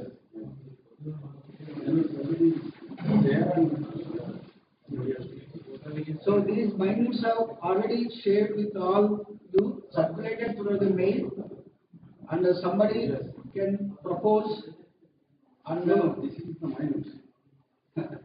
And yeah, please, and somebody can second it. These minutes are already circulated to all the members. Whatever suggestions received, they have been incorporated. And again, 100%. Okay. So we can just write the chat box. Please write in the chat box that the minutes have been approved or proposed by some member and seconded by another member. If you would like to speak, then you can also write in the chat box so that you can able to speak. Please unmute.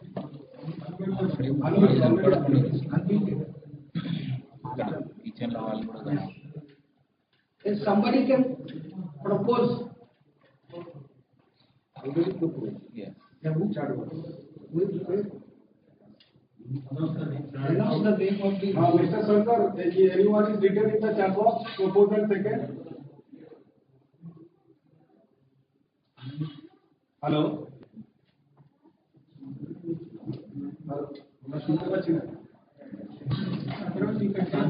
Unable to hear. They are speaking now. We are unable to listen. Professor S. Venkatesh proposed. Okay.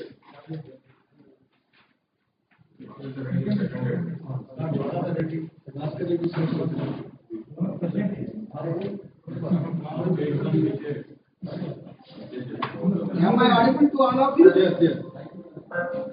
Please. Hello? Dear members, am I audible to all of you? Screen share कर दिए Yeah. Please unmute yourself. আমার স্ক্রিনটা দেখা যাচ্ছে অন্য কেউ screen share করবে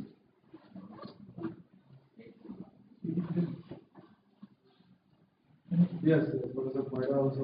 Yeah. Sound थोड़ा सा बात सुनना है आपको इसका में इंडिया है ना अभी साउंड बताए ना हाँ ठीक है नहीं तो हमको ये लगाना पड़ेगा फिर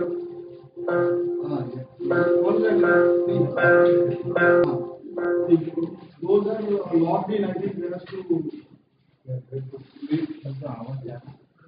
हेलो आवाज जा रहा नहीं हमको आना चाहिए आवाज जी स्पीकर को जा रहा है उधर इधर से नहीं जा रहा नहीं मैं अभी टेस्ट कर रहा हूँ ना नहीं जा रहा है इधर से जा रहा हूँ मगर वो लोग सब लोग म्यूट में सब लोग म्यूट में इसके बाद भी आवाज नहीं आ हेलो उधर से आवाज नहीं आ go to the next point हाँ ठीक Yeah. आवाज नहीं आ रहा। Okay.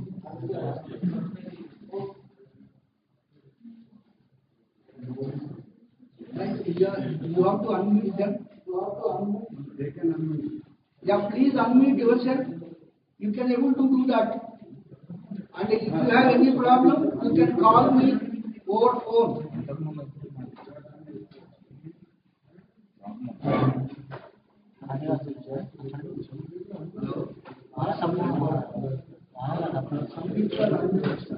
ఒకసారి ఆఫ్ చేసి పవర్ ఆఫ్ చేసి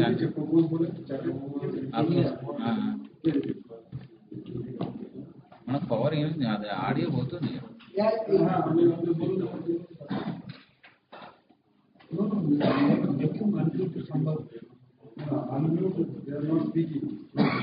So we go to the second point. To adopt the minutes of the extraordinary general meeting. Many people have approved. Then Vinit also.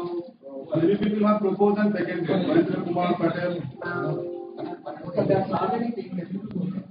Then the second agenda point. To adopt the minutes of the extraordinary general meeting of the institute held on 28th October 2020 through virtual mode.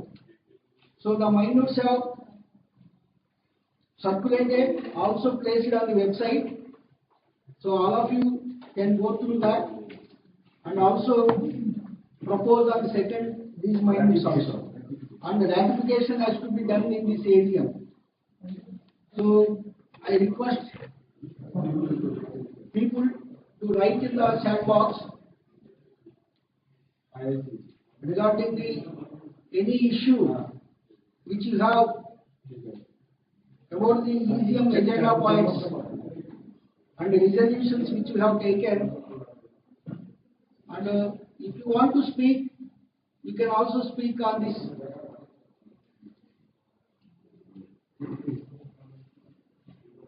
Sir,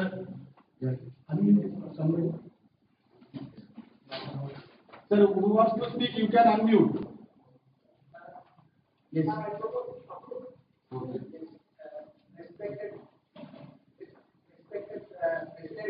Yes, sir. May I know who is speaking?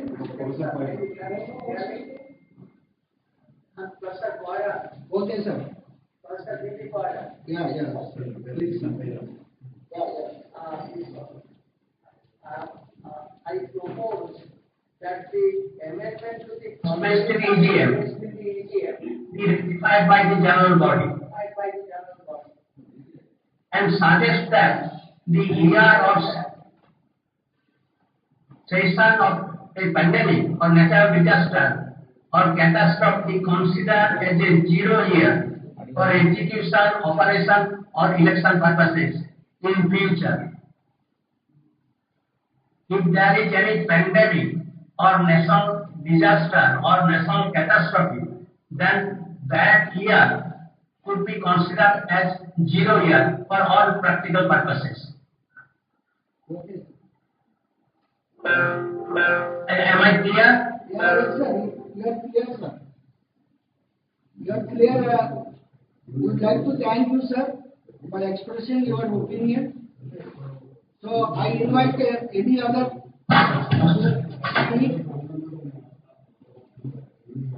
Please. Hello. The slide is not visible. Hello. Kindly scroll the slides. Hello. Kindly scroll the slides. Yes. Now it is moving. Okay. Thank you.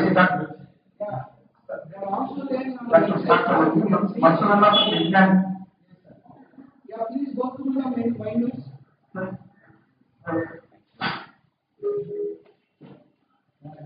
The slides are not visible, sir. Only your pictures are visible. Yeah. Make it slide slow. We are seeing you on the last slides. We are seeing you on the slide. We are able to join with our senior students. Sir, we can able to see the screen, sir. We can see we are able to do that too. Yes, we can able to see. Now it's okay. Now it's okay. Yeah, it's okay. Now it is okay, sir.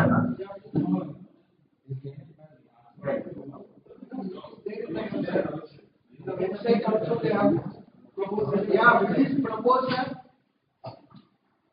Sir, it is proposed. I propose. May I know name, sir?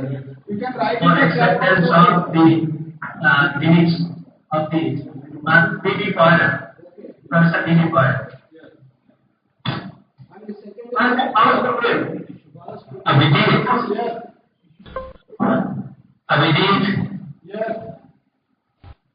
dear Dr. S. K. Gupta, I would like to add one thing. The proposed and seconded can be done only by those persons who were present on that EGM. So that you have to take care of.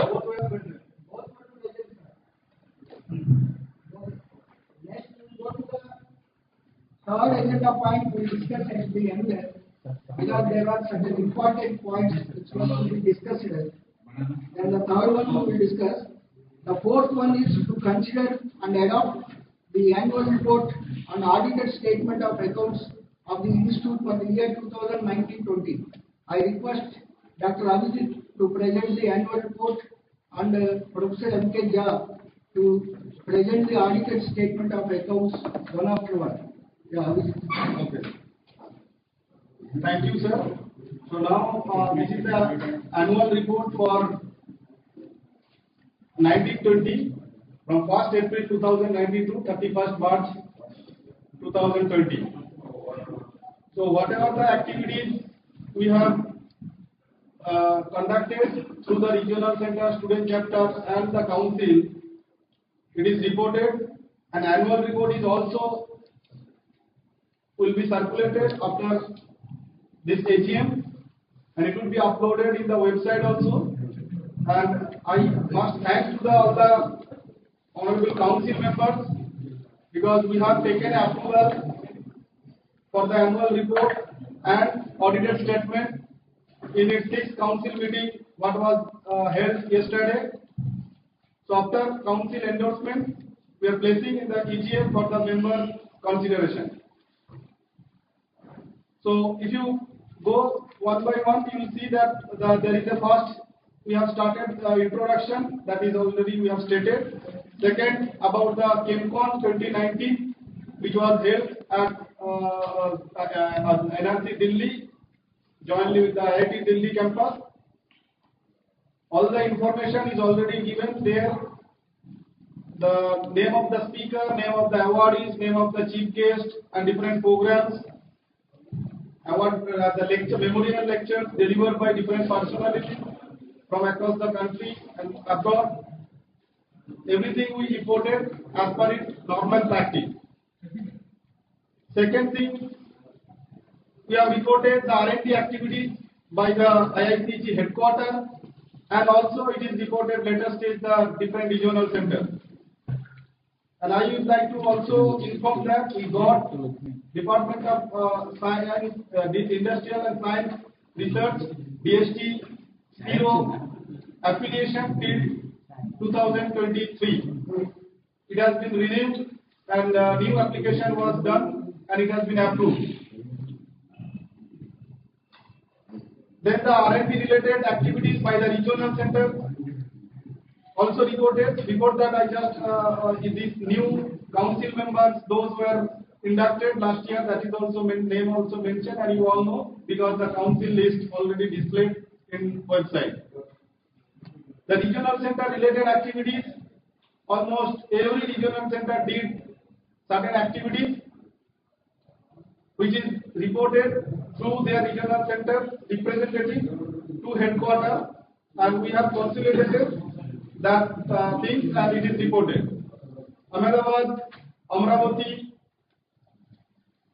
Ankleshwar, then Baroda, Calcutta Regional Center, Dhanbad, Guwahati Regional Center, Kanpur Regional Center started ChemCon for 21, but there is a certain reschedule due to council decision. Mumbai Regional Center.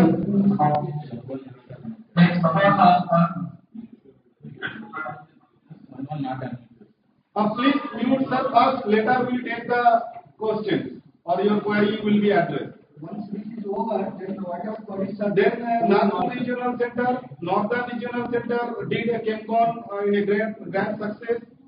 They have done a lot of activities apart from the other regional center as well. Pune Regional Center also did many activities. Pilani, Trivandrum got second best student chapter regional center award apart from Calcutta and Guntur. Vapi Regional Center also conducted many some workshop, lectures and students. So this all about what we received from the respective regional center, we try to consider and report it in the annual report as per the common practice. Then council meetings highlights, third council meeting for 2019 held at KSR IMT Bhubaneswar. There certain discussion was happened and we have reported it. So all the council meeting from 3rd to 6th, it is reported, and first council also for 2020 also reported in this annual report. Then certain administrative matters also it is reported. Then other organization membership what we received, the council has approved the organization membership of Mohammed Sadat Engineering College. Then the standing committee, a different standing committee formed in the first council meeting, followed by the second council meeting of 2020. That is also reported here.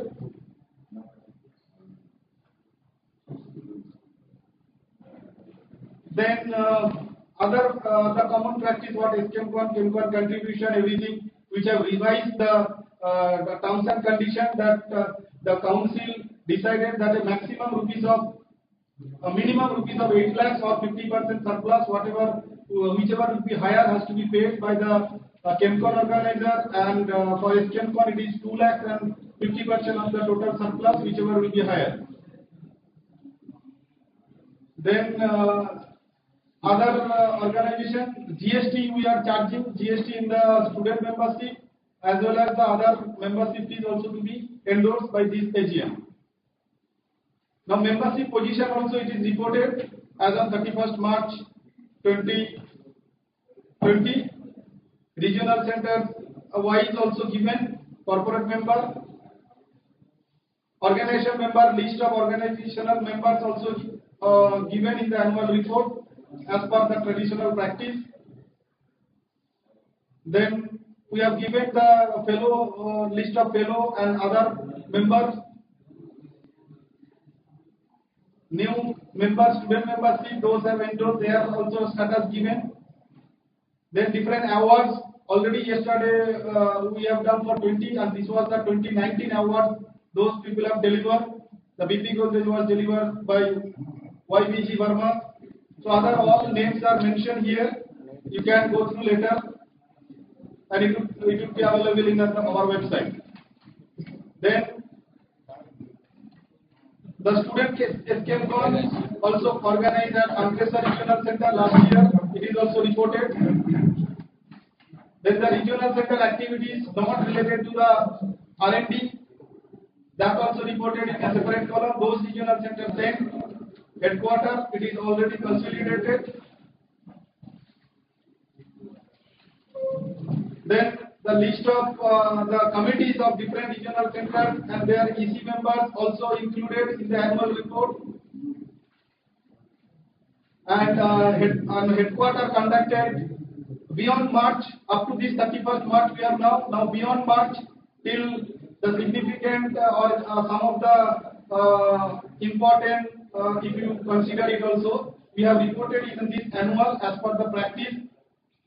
Due to pandemic situation, we could not done the physical meeting, but all the activities we have started slowly to conduct through online mode. The first initiative was taken the online summer internship program. Before that, I would like to give you information that IICG and its regional center donated more than 11 lakhs to the PM Care Fund, and the 10 lakhs given by the Northern Regional Center. So we should, by proper persuasion, we should thank the Northern Regional Center. 1 lakh also given by the council members for the fund of council members of the IICG headquarters. So then online internship program, it is already well reported. It was one of the successful programs where more than 70 experts took part, 30 industry taken participation, and more than 2,000 students provided the training. 4 months we have conducted in 4 batches. I must thanks to all the students, the program coordinators and controller of examination, other council members, president and office bearers for continuous support, and all the members from different parts of the country, past presidents. Many of you have delivered the motivational lecture. That was also conducted. 4 motivational lectures was delivered by our honorable past president. Then online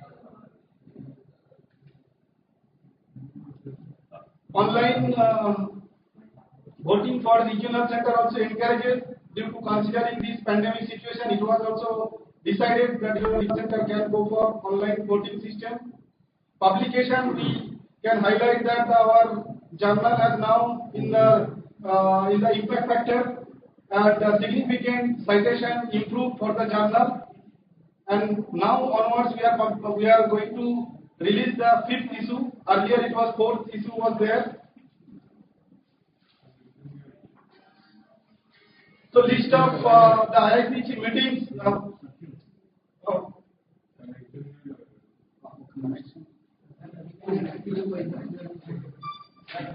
Okay. So list of IICG meetings conducted.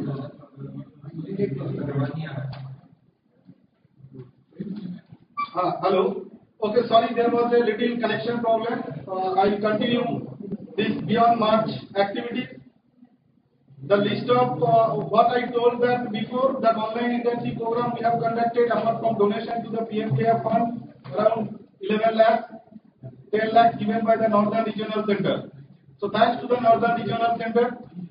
And online internship program, what we already explained that more than 70 of the institute organization, 70 experts was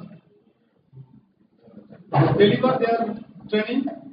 So with this, I can tell that the meetings, that second council meetings held as per the date is given, special council meetings, other office bearers meetings, extraordinary meetings, emergent meetings, subcommittee meetings. So all meetings is reported, and the hijack gas leak is up on that one newsletter also published with the e-newsletter. Then panel discussion also organized by the Hyderabad Regional Center on the same topic. An important issue we have reported that the bank reconciliation work also completed, which was pending since 2015-16. Then we have decided that quarterly audit should be done for the headquarter account. That also comes by the account pass in elaborate list, but we have reported here. Now the acknowledgement I can read out. The council expressed its sincere thanks to the honorary office bearers for spending much of their valuable time in rendering services to the institute. The council also appreciates the sincere work and utmost cooperation received from the members of the headquarters staff of the institute and other members. Finally, the council is indebted to all the donors, sponsors, and well-wishers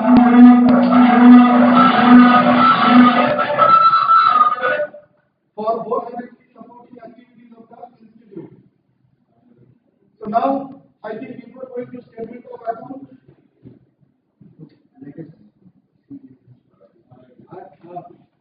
I think Dr. Abhijit has explained elaborately whatever annual report has been prepared, the contents of it, and what are the progress we made from March 2018 to March 2019 to March. So, if any issue is there, please respond on the annual report. Otherwise, please propose and second by different members. I propose the passing of the annual report. Hello, sir. Somebody out of the council. Somebody out of the council. Please propose. Radha Krishna has seconded it. Please note it down. Sir, Vinesh, sir. Both are the council members. I request other than council members can propose and second. Okay.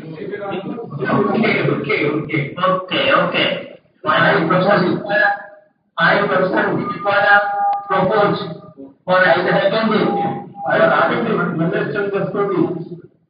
I second it. This is Dr. Vignan. I also second it. Is it possible to say something? Professor Brahma speaking. Yeah.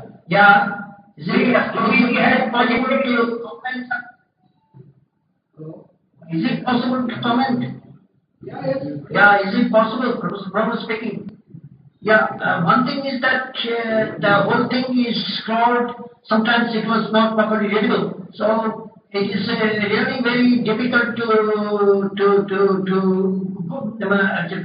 to make any comment on that submission. But one point I'd like to highlight that in future, is it possible, you please note down that whether it is possible to display and to send emails, individual emails, the report, and to get the comments in the report.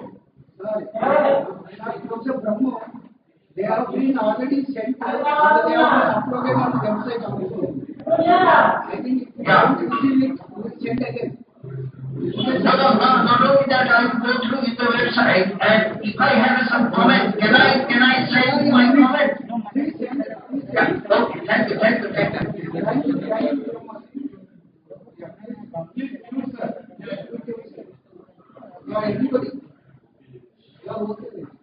Anybody else? Thank you, sir. Mr. Brahmo, thank you. So please note down that. Yes. We have noted down. Please mute yourself, sir. Maybe somebody is interested to speak. Please mute yourself. Yeah. Now we go to the statement of accounts for the year ended 31st March 2020. I request Professor Nithya Kumar Jha, who is honorary treasurer, to present the statement of accounts.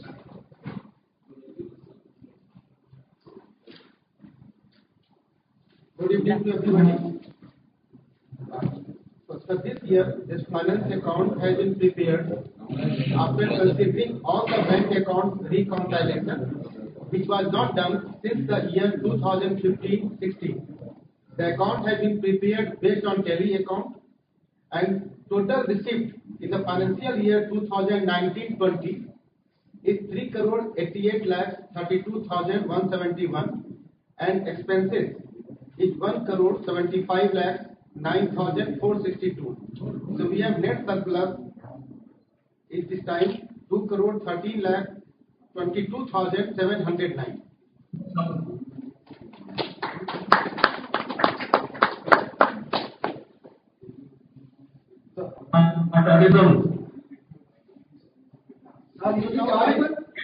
Not audible. Not audible. No audio. Now audible. Now it's audible. Now it's started.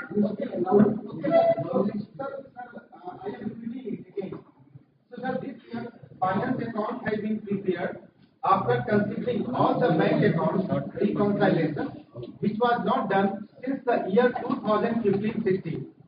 The account has been prepared based on the tally account, which is the standard procedure nowadays, and this total receipt in financial year 2019-20 is 3,88,32,171, and expenses we have 1,75,09,462. So we have net surplus 109. Now I request the Honorary Secretary Mr. Vijit to explain further.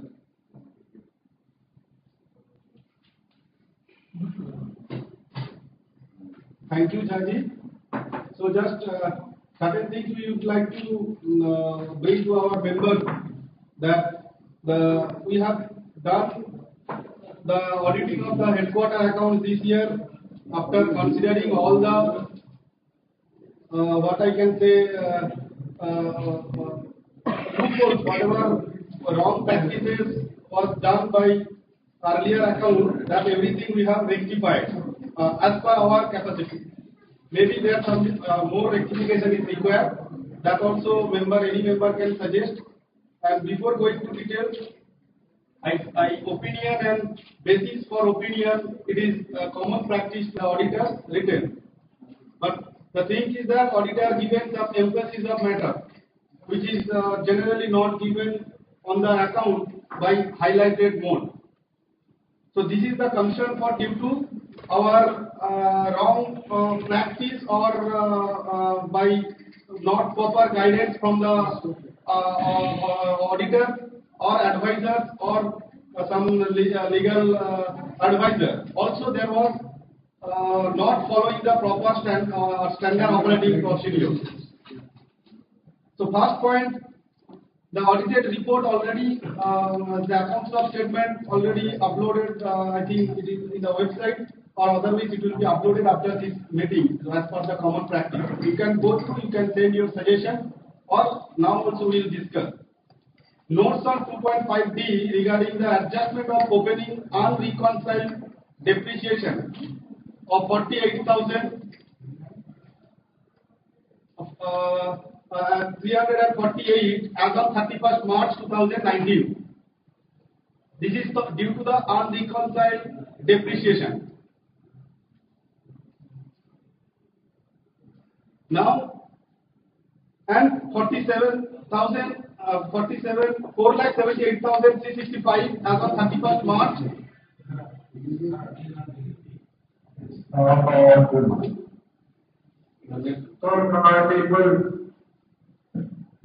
Now audible? Now audible? Yeah. Okay. Now it is audible. Now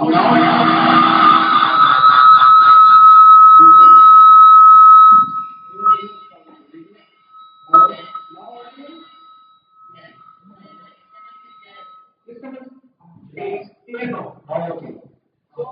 So what I was telling, the notes on given regarding adjustment of the opening unreconciled depreciation. 4,80,348.39 as of 31st March 2019 and 4,78,365.40 as of 31st March 2020. Voice is not clear. Your voice is cracking.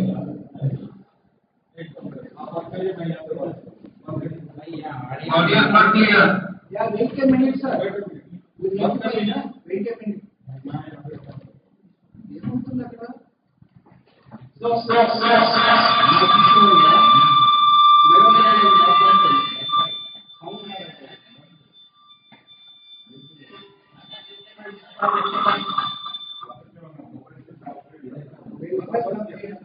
now it is audible, sir? Is it audible now? Hello? Hello? It is audible? Hello? Okay. So that unreconciled depreciation, because what happened, the proper guidelines was not communicated as per the feedback received from the different regional center. So what would be the proper depreciation charge?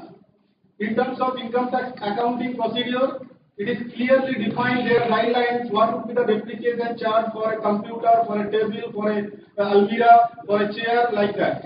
But our practices was not like that. Regional center account has been audited without following proper, as per the guidelines given in the Income Tax Act. Except few regional centers, namely Northern Regional Center, always they send proper accounting, and by following that we find this much amount difference which was not reconciled till last year. How it has, that was very huge money, and how it has become, like one of the regional centers says, we have decided as per the management decision, like their EC decided depreciation cost, but it will not be accepted by the income tax authority. That's why this point we have sorted out. We have declared here that this amount was unreconciled because this amount is physically not exist. So we can't carry forward for each and every account statement.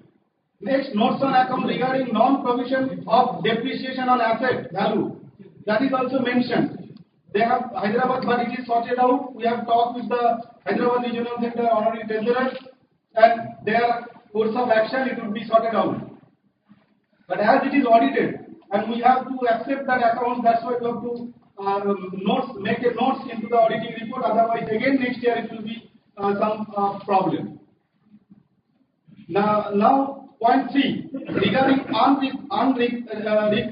recognition of unreconciled bank balance since 2015-16 as prior period income to the tune of 15,45,826. So this was not matching with the bank statement and accounting statement and tally. So after reconcile, because till 2013-14 there was a bank reconciliation account statements are available. After that, due to some or other reason, it was not reconciled every year. We have found this many differences, and that has been considered for prior period income till 2019-20 financial year, and this 15,45,000 was reconciled and statement prepared.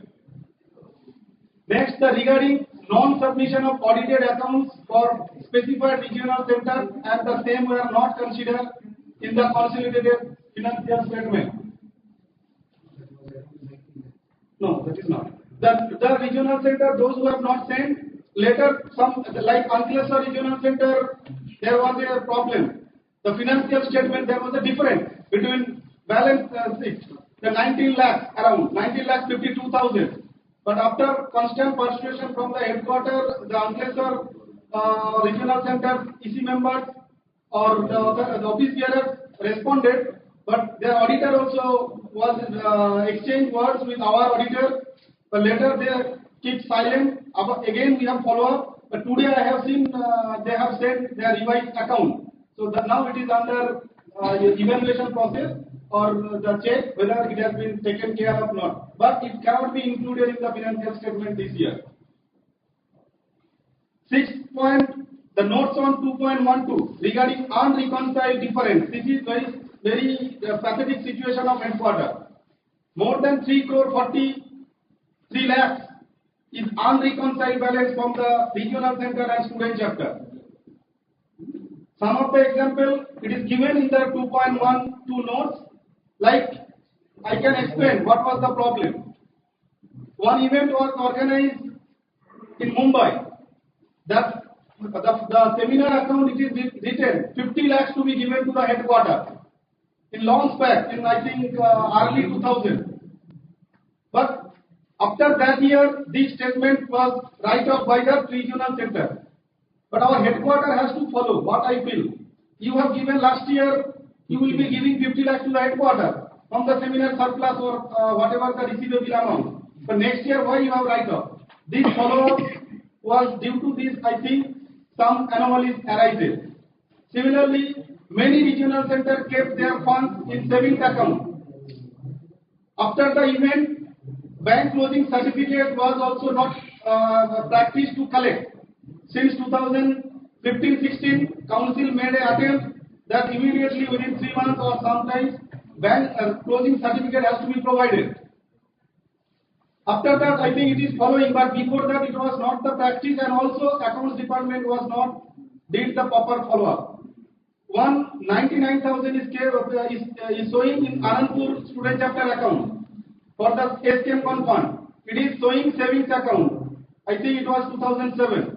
But after that, 2008, this amount is write-off. But the amount has not sent to the regional center, not sent to the headquarters. But we are carry forwarding this is receivable amount. So this came up to 3 crore. Similar thing happened for SKM fund 2015. I think Bhubaneswar regional student chapter did. They have shown 7 lakh is investment. Out of 7 lakh asset investment, then they have again shown 4 lakh is asset income from asset. Means they have sell certain assets, but I don't know what kind of sale they have done. But that amount to be transferred because that was shown income 4 lakh something to the headquarters. But next year onwards, that year it has been included in the auditor statement. Next year onwards, there is no follow-up. Why it has not been included? But I didn't get proper clarification from the then account manager. He is saying, I don't know. It was follow-up, but nobody responded. But there is no official record in email, in council meeting, nowhere it is noted. But at least office didn't able to provide it. Next, 7, note on 2.13 regarding sweet file, that we all know that there was a financial forgery at headquarters tune of more than 20 lakhs in the late 80s. Then there was a case filed from the bank side. But what member now feeling that if my account money stolen from my account, I should file a case. But that was not done. Bank filed a case against the person. After that, CID attached our bank account. They are pending 23 lakhs. We are still unable to collect. So total loss of headquarters is more than 44 lakhs. So this is also has to be reported because otherwise we are considering this money is our income. But it is no way we are getting this money back from the CID. What I understand today.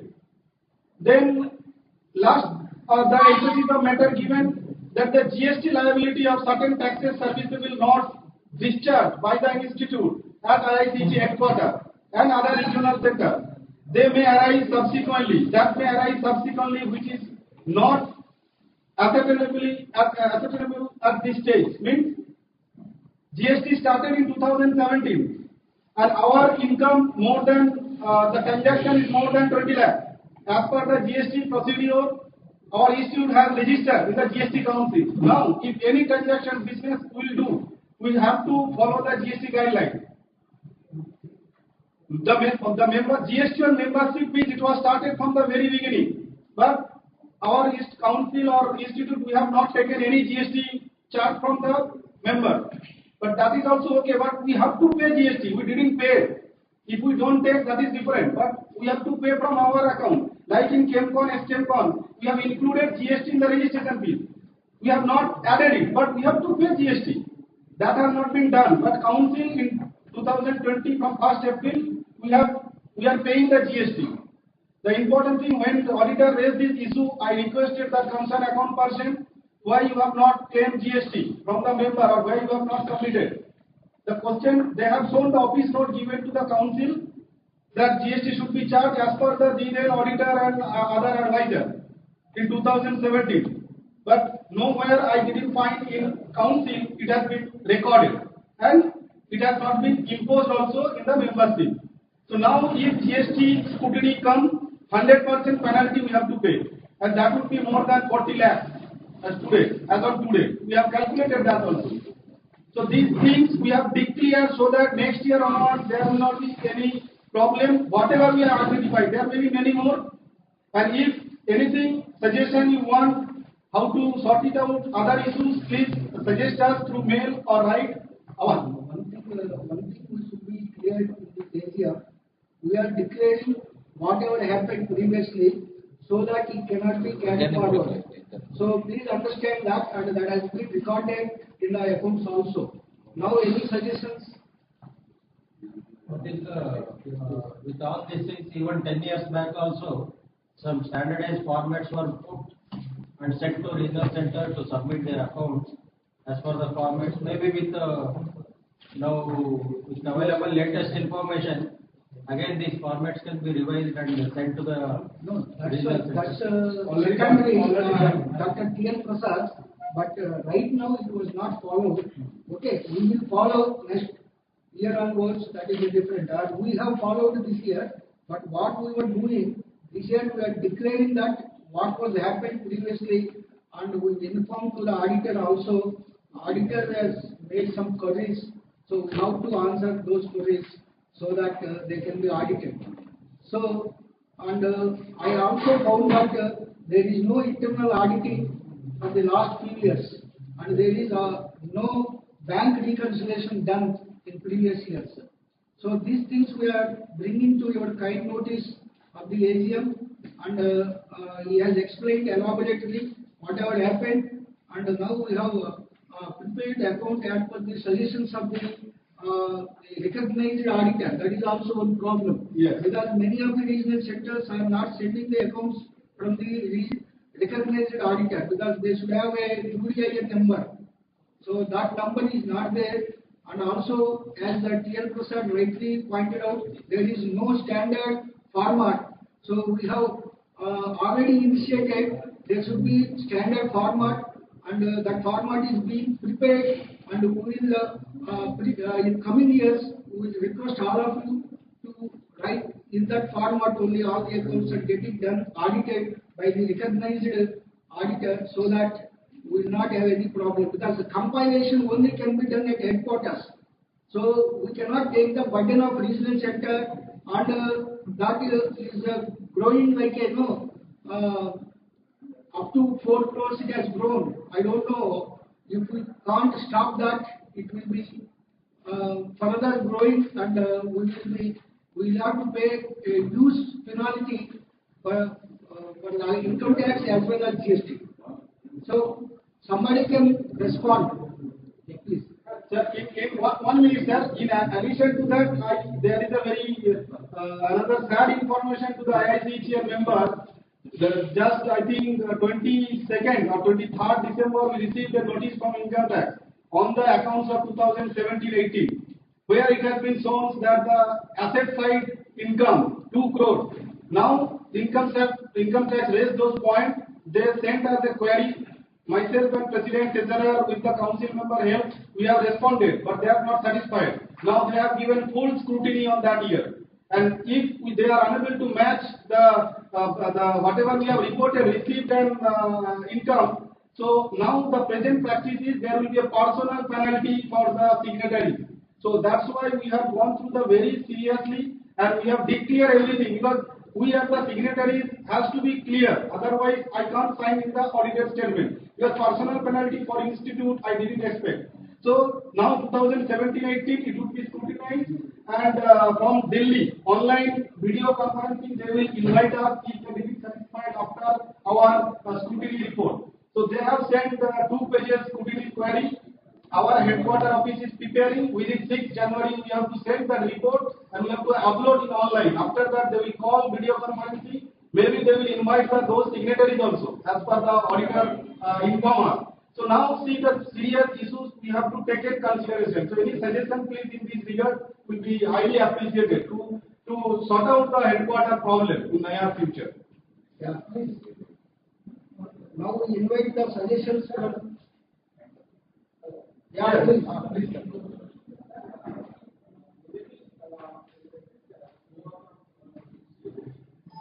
We can call for all the pressure regional centers, a special meeting, and give a detailed explanation, maybe allow the auditor for how this audit was prepared and how it's prepared, the standard format, and make them understand seriousness of what we face at the headquarters. That will help us to welcome this issues regarding with the regional sectors auditing commission. That's correct. Mr. Balasubramanian, we have discussed in number of council meetings these issues. Other than council meetings, council members, if their response is very much required here, and we will consider it. Yes, sir. You are getting the auditors to a meeting. Yes, sir. of retail centers would be highly practical. Because retail centers would be paying only 1,000 rupees or 1,500 rupees a year for audit fees. And how can we expect the auditors to be present for this meeting whenever we call them?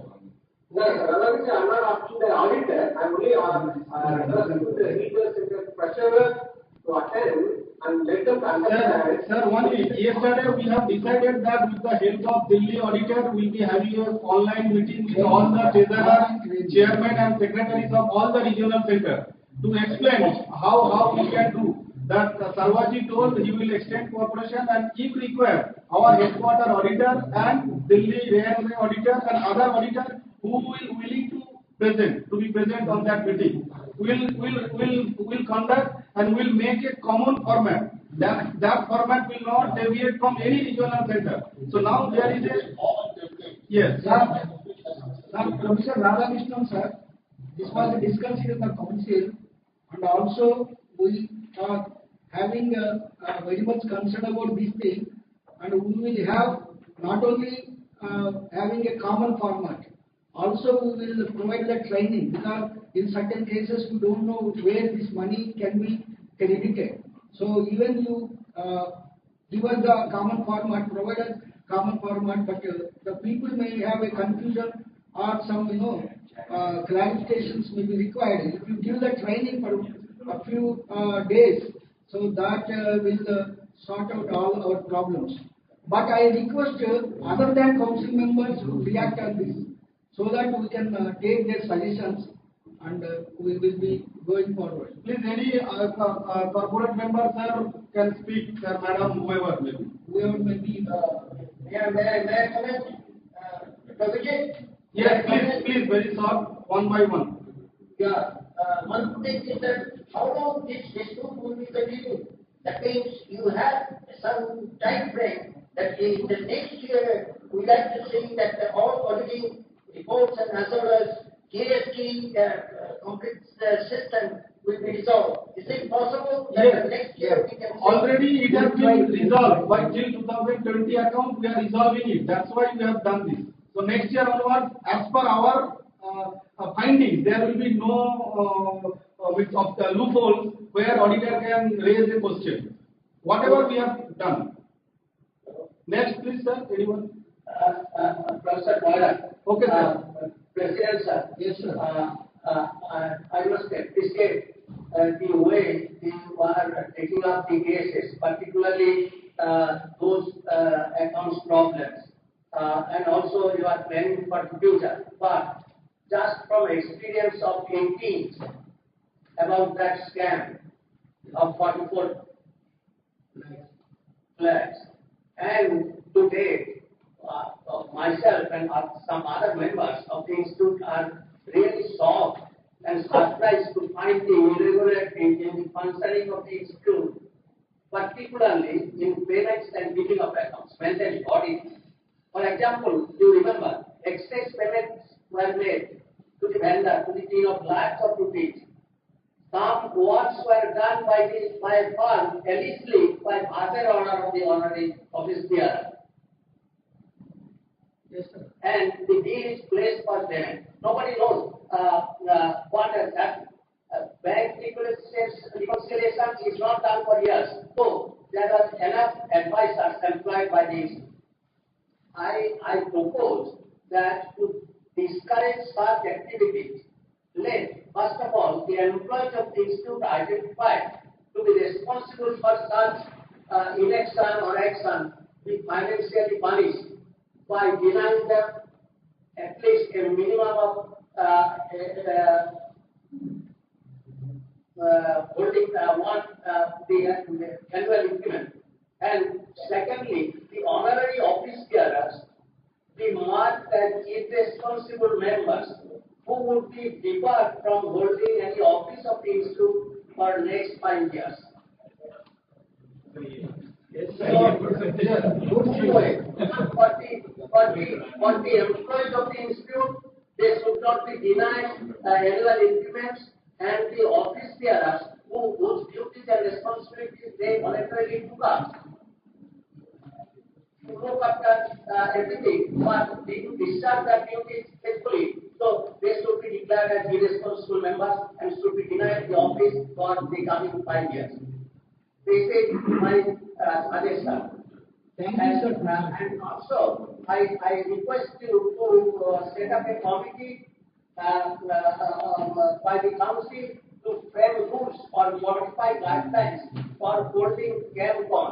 CAMCON has many times shown to be a source of CAMCON like that. So that should be like your internal auditing from time to time. At the CAMCON side, the headquarters of the council members may go and see, not at the end of the function, but in between. They can visit and see whether the things are going on properly as far as accounts are concerned, as far as the planning of the activities are in proper place. Okay, sir. Okay, sir. Thank you. Thank you very much, sir. You are more concerned about ICC. I know your submissions are highly appreciated. Yes, sir. And also we require your continuous support to separate headquarters issue. Yes, yes, sir. Yes, please unmute and respond. Please unmute, sir. If other any member wants to respond.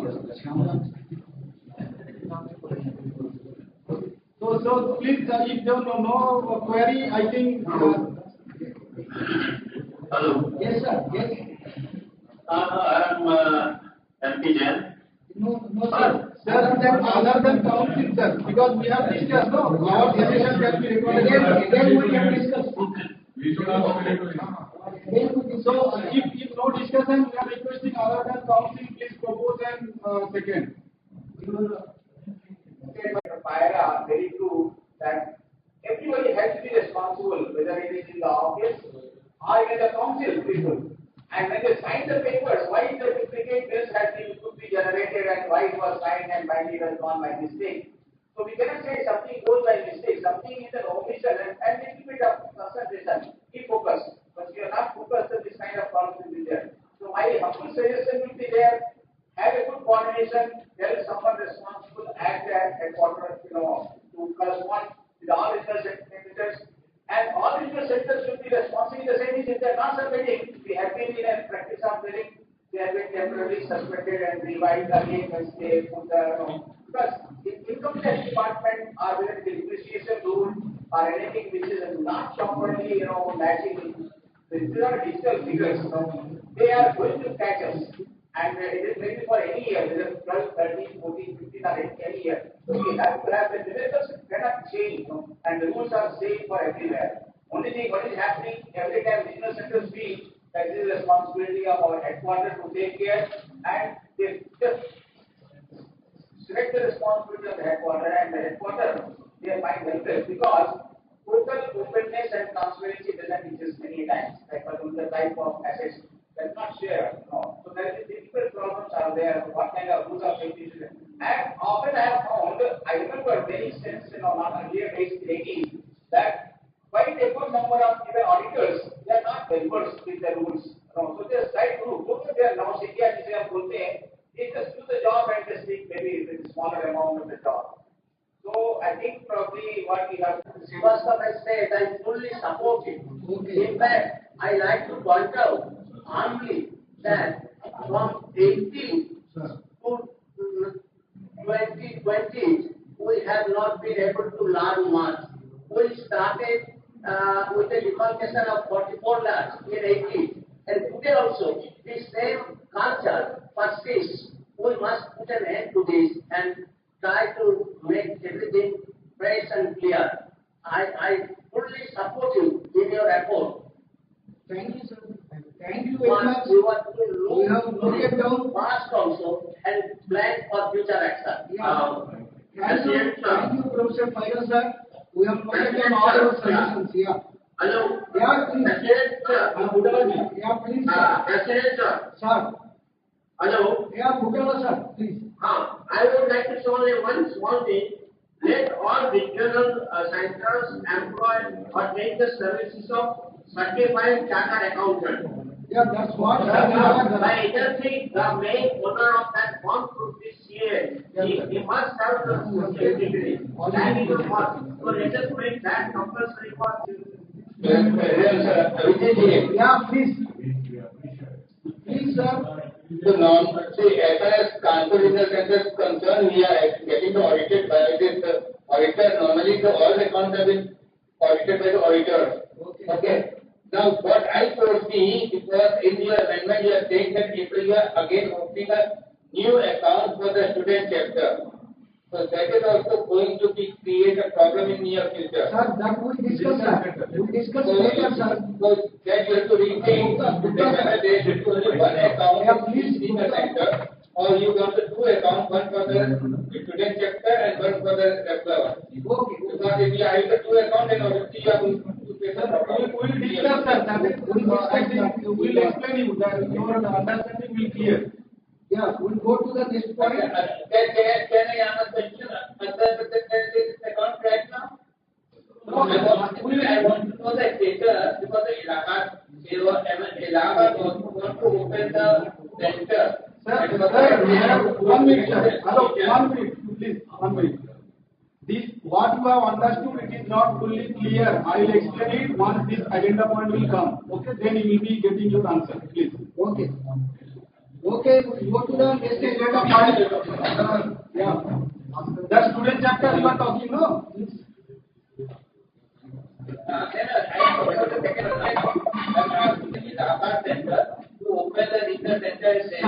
Sir, regarding that, we will discuss later because this is only about statement of accounts. So we will discuss that. Okay, no? Thank you. Yeah, okay, thank you, sir. Yeah. So this is past President 2011.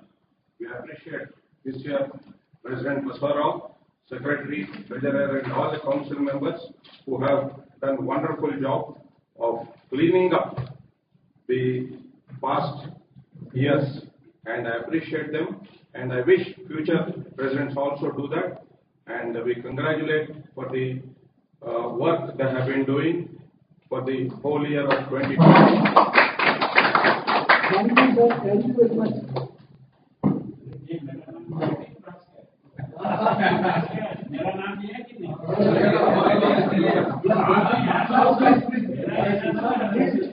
Let us go to the next point.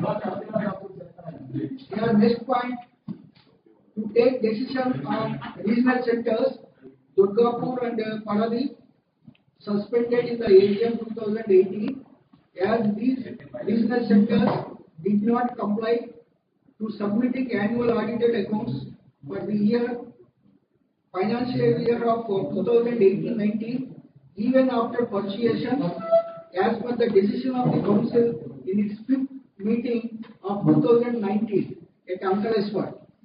Also, these regional centers are neither functioning nor following constitutional guidelines for regional centers, that is non-existence of executive committee, non-submission of the annual audited accounts on annual reports.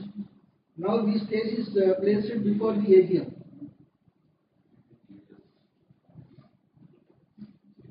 Actually, the one addition is there. Dhanbad sent their audited account 2 days back, and Doaba also sent their account. Next point. Oh,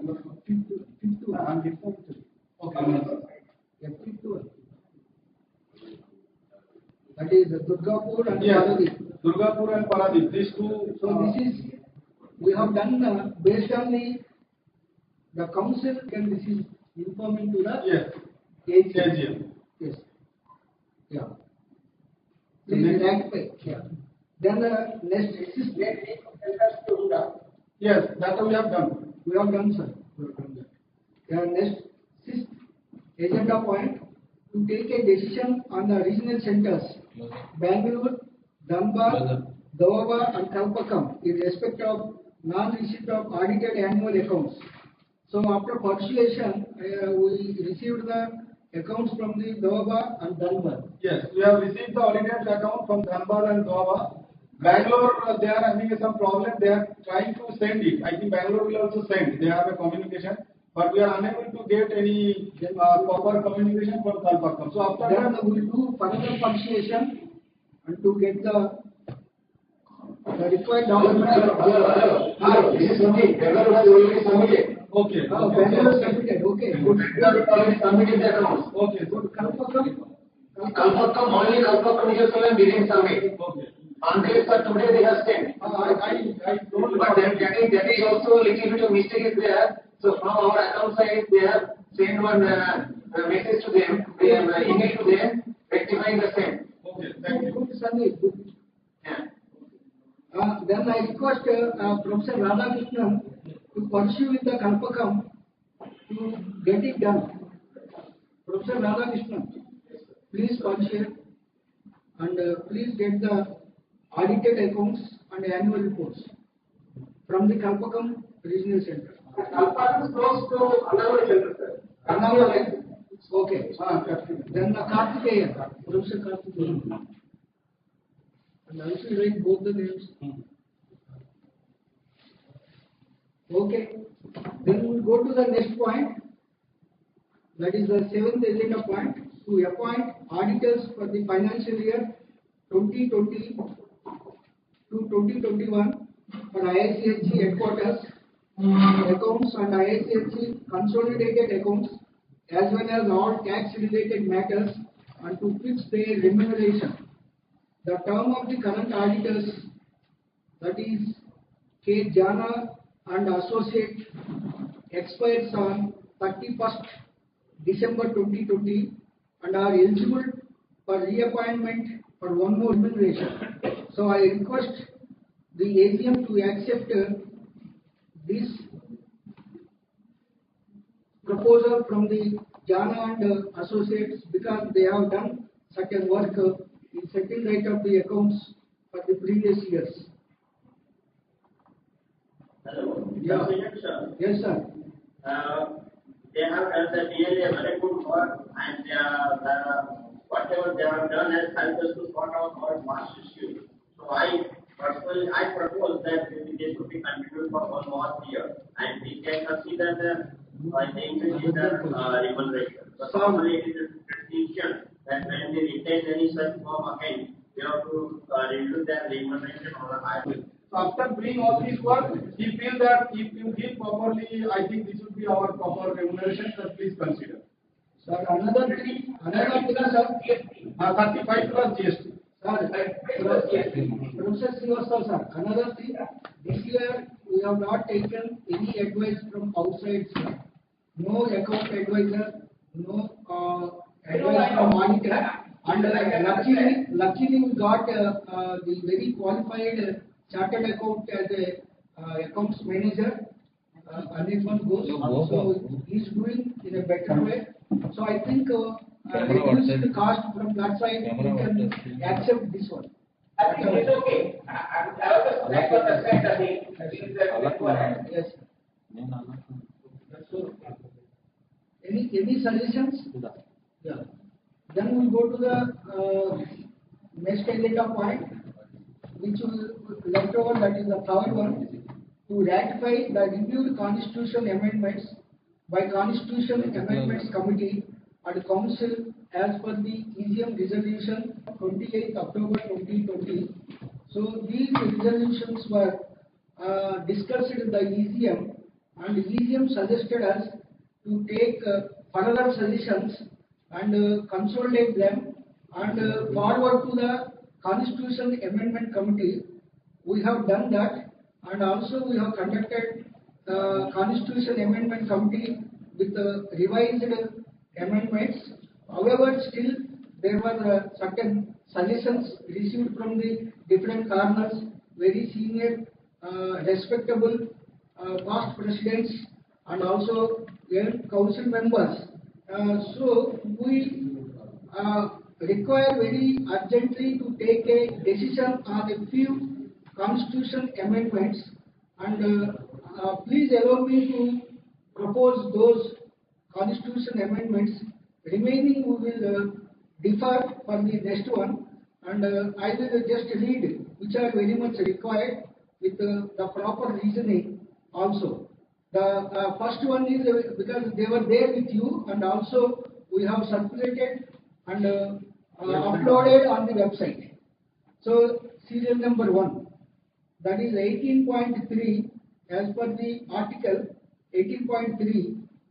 So GST and membership, that is missing in article 18.3.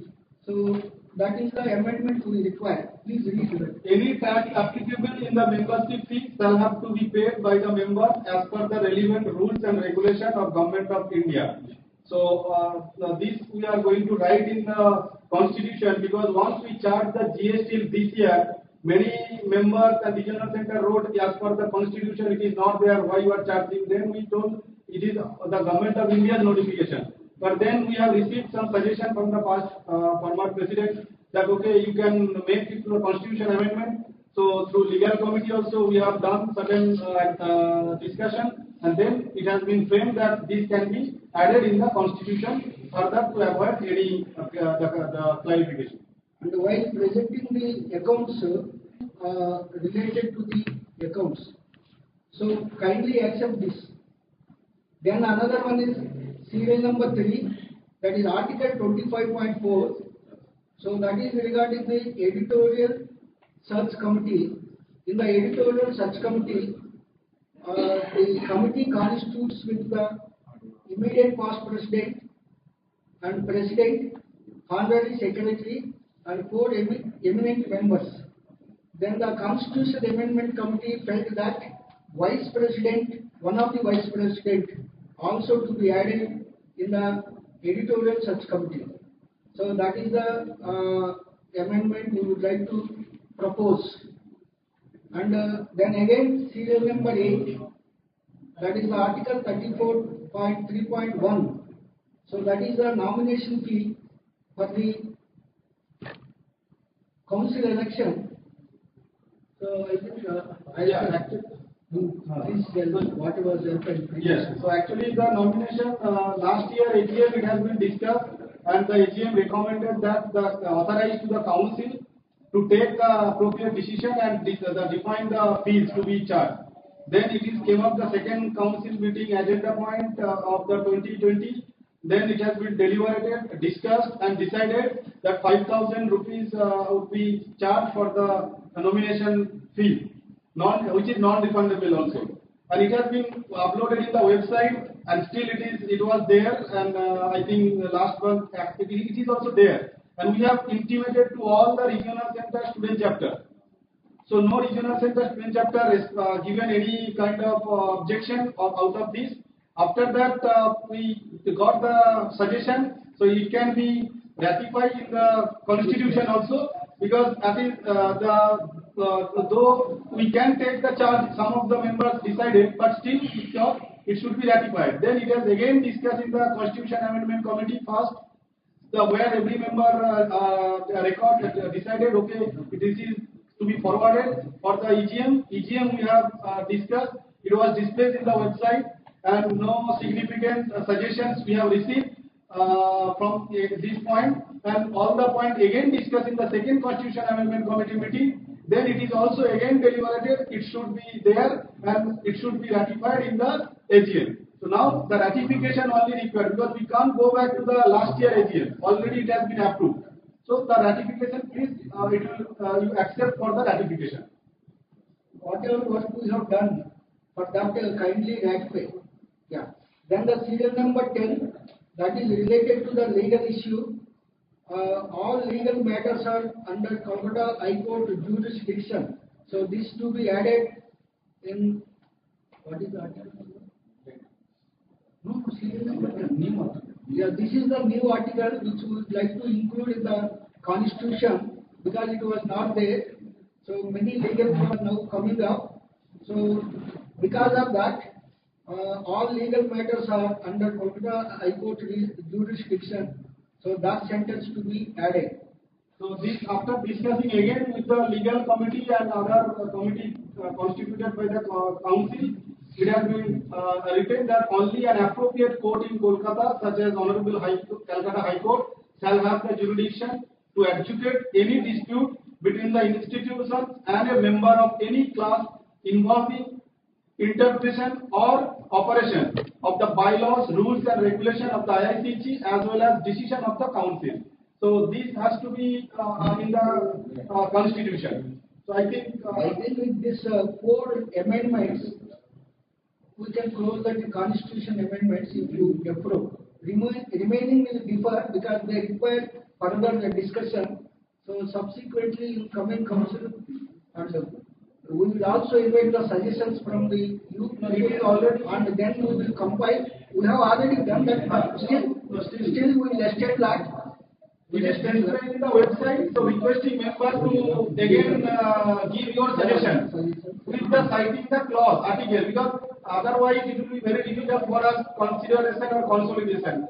We received some of the suggestions, but we can't fit with this article. So that we have to, we are requesting again, please suggest whatever you want. Again, it will be forwarded to the Constitution Committee and discussed in the council, then followed by EGM or AGM, it will be ratified. I think somebody has to propose. Ratify. That's it. Yeah, thank you. Thank you with this.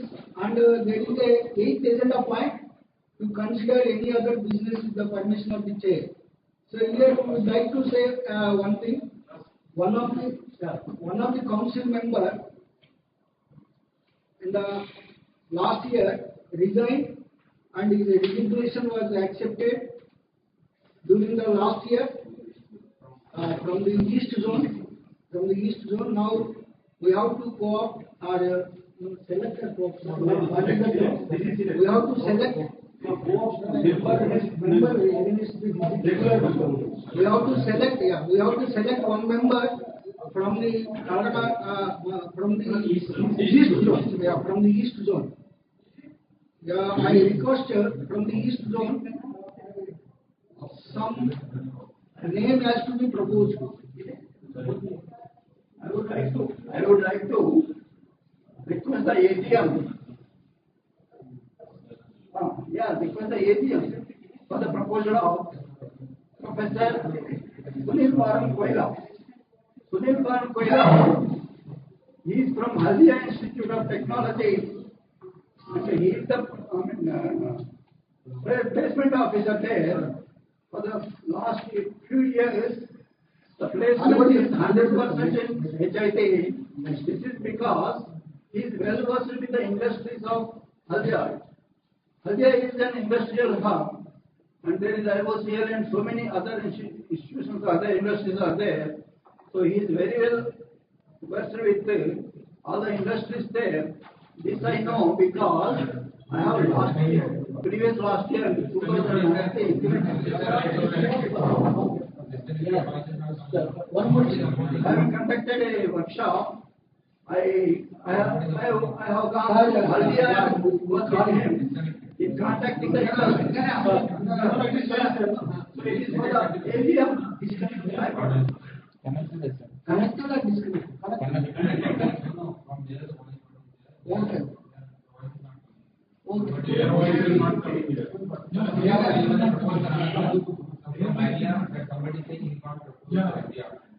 No, that is required.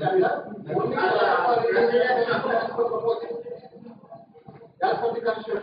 What, sir? Then I am proposing. Okay. So then, as a honorary secretary also, I can propose, and Calcutta Center regional member. So I am proposing Professor Sunil Koila. Anybody?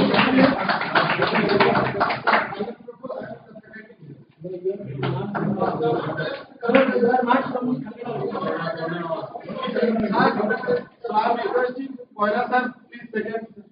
Somebody from Eastern District. Who, sir? Okay,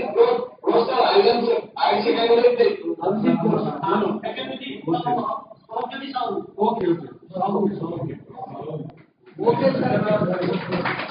No. One thing. Is that Sunil Kumar Koila is available? Available. Sunil sir, please unmute. Are you accepting this? Hello? No, he has to respond. Sunil Koila, Are you there? Take the opportunity to start the council. So, congratulations. Ask anybody else. Yeah, sir. That's yes, sir. I think it is acceptable to all of you. Yes, yes, okay, go ahead. Yes. So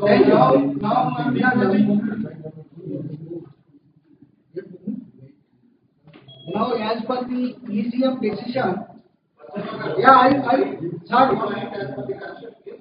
Proposal seconded by the government center, but acceptance from the among the AGM people. That's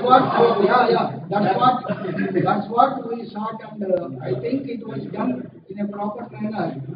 Now, as per the ECM decision and also AGM ratified the ECM minutes, then I declare that the 7 council members who were retiring this year, their term will be extended for 1 more year. So all the council members who are retiring this year, their term will be extended 1 more year. So that also we are writing in the AGM minutes. Okay.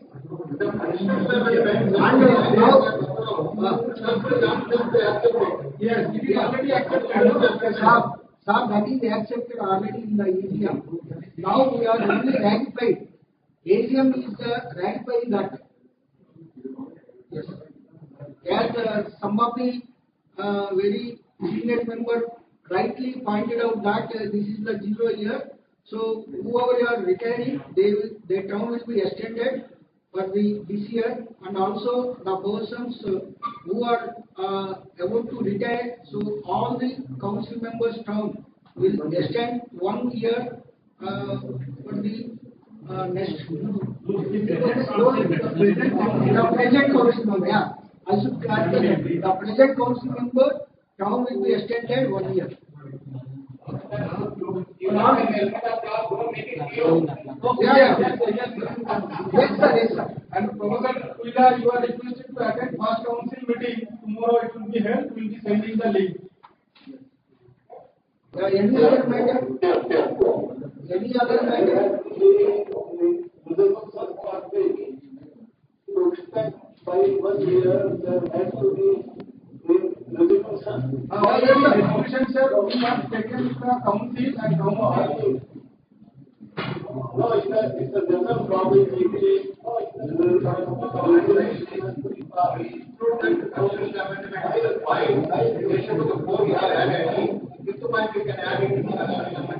Yes.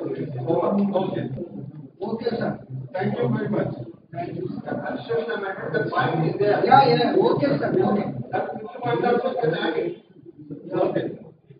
So finally, I thank each one of you for your fullest support, which has been extended to me for doing the things in this pandemic situation. So, unlike in previous years, this year we have faced a lot of difficulties from all the corners.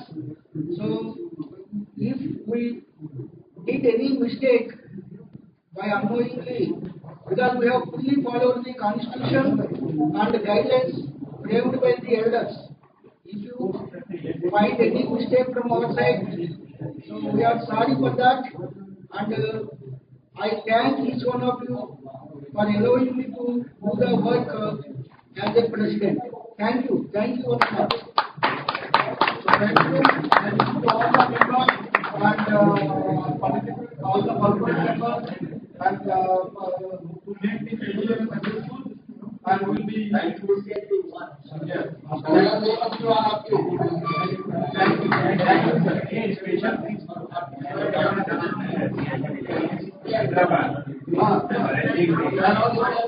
Special thanks to the Hyderabad Regional Center members, most importantly, past president, who are here sitting, Professor A. Venkateswara and Professor Dr. Bhaskar Reddy sir. So, physically we are here, and our Samsudar ji, principal of Usmania University, Sanjay ji, other vice president, former vice president, other all the respected members of they came for the day, they remained here and they are supporting us, they have provided very good hospitality. So we must thank from the council also. And that principal sir would like to say something. Your respected President, Professor Basurao, all honorable council members, esteemed members of IICHE, I am really happy to talk on this occasion. I congratulate Professor Basurao, Professor Amjit Ghosh, and their entire team for successfully conducting all the events. In spite of pandemic situation, they delivered goods in a systematic manner. I appreciate and congratulate the entire team, especially the president and the secretary. I have attended many AGMs. I have not seen such a team. The team is really looking back and seeing future also. So with their efforts, most of the queries, whatever are there, most of the problems, whatever are there, they are highlighting it and trying to solve those problems and making themselves and putting their efforts to bring this IICHE in a high and keep this plan high. So thank you so much for the given opportunity. Thank you all for patiently listening my words. Thank you so much. Thank you, sir. Now the Hyderabad Regional Center will arrange one felicitation program to the members, so council members and others. So I am handovering the mic to the chairman, Mr. Sanjay Bharadwaj. Good evening, senior members, dignitaries, guests, my colleagues here from council and EC here. We are pleased to IICHE Hyderabad Regional Center.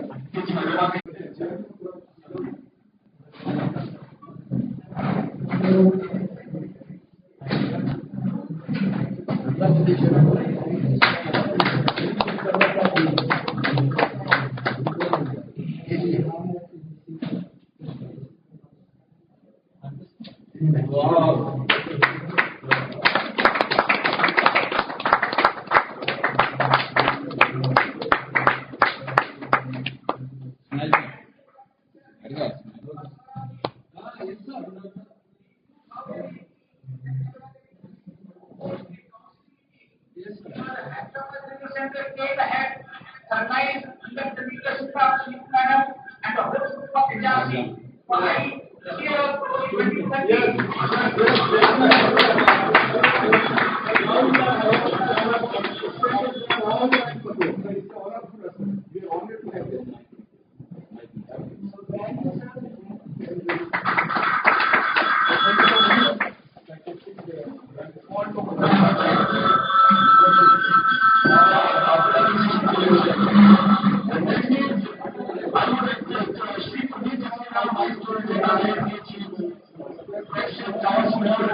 हमारे नाम के है आपको celebration करने का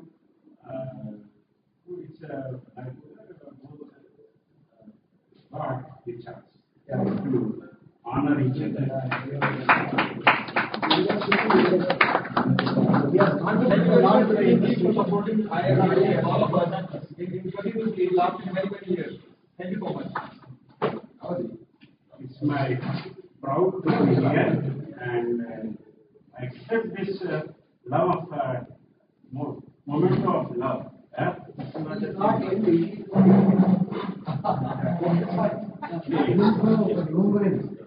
Now I would request our honorary past president ISCSC to honor Professor rknetha, always present ISCSC. Co-council members, same time here.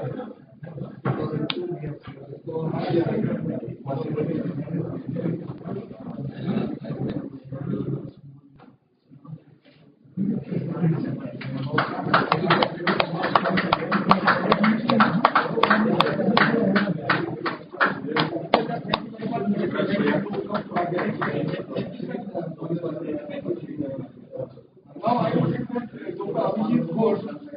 Abhijit Ghosh.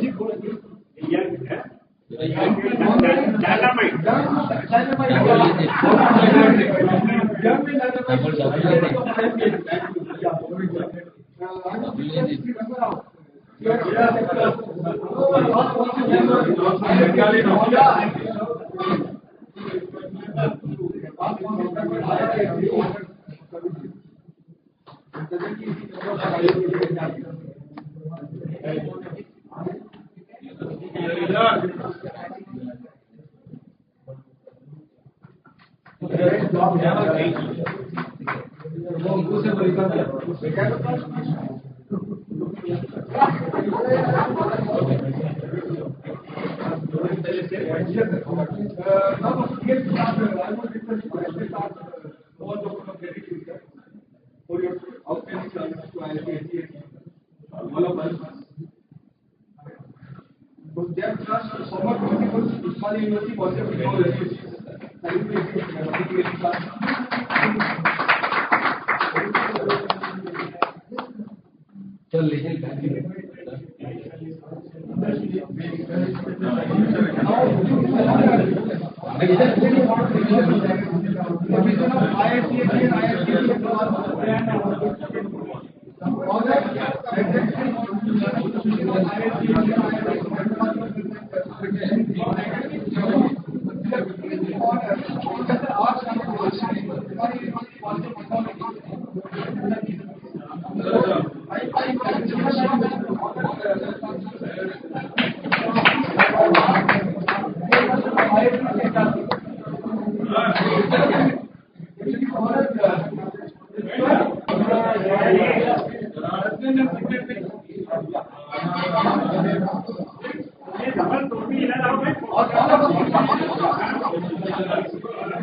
much. Thank you.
And now We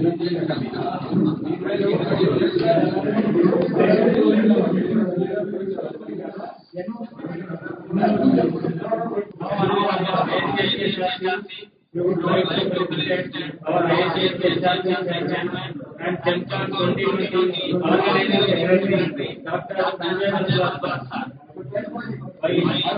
Our secretary, ICS, Dr.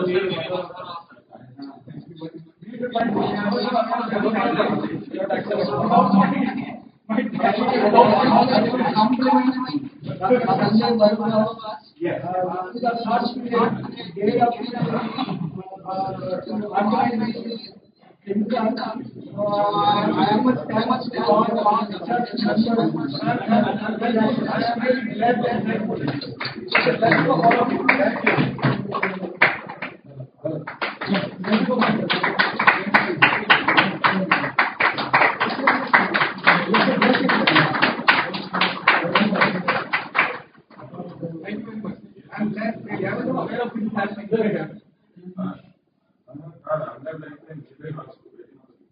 It's a great honor.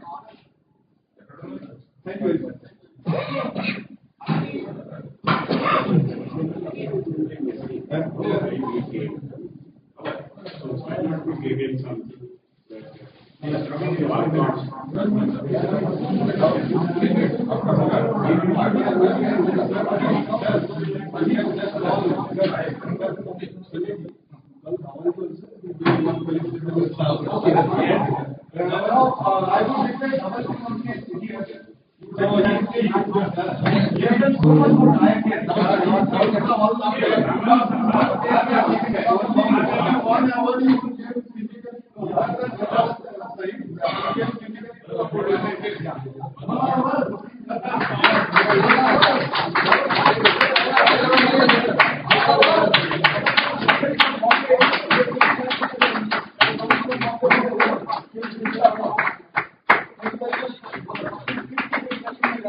And the best part is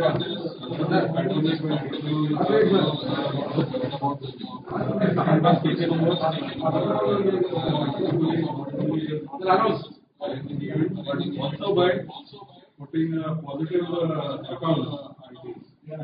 So that is the screening INTC account well and getting all the regional centers active commercially as well as mention about the crisis management. And after we got it and immediately second objective.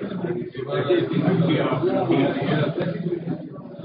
first day itself is facing many problems. I think it has been immediately in the second half itself. In the second half we conducted all the sessions over here as a witness to all the effort made by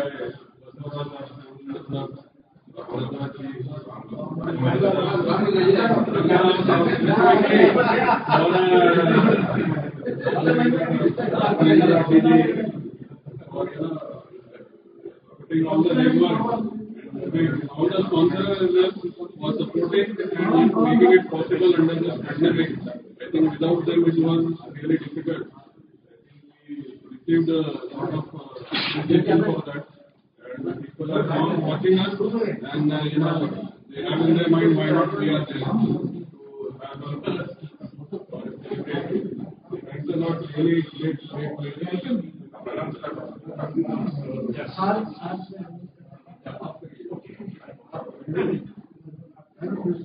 Yes. Asker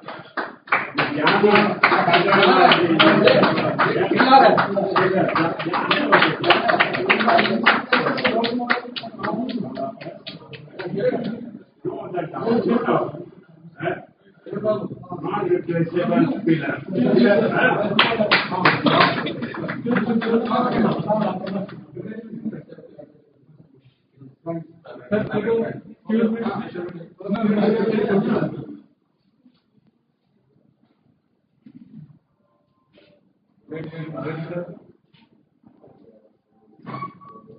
Probably since 1973, we are with ISAG HRs. That's almost 50 years. Oh, yes.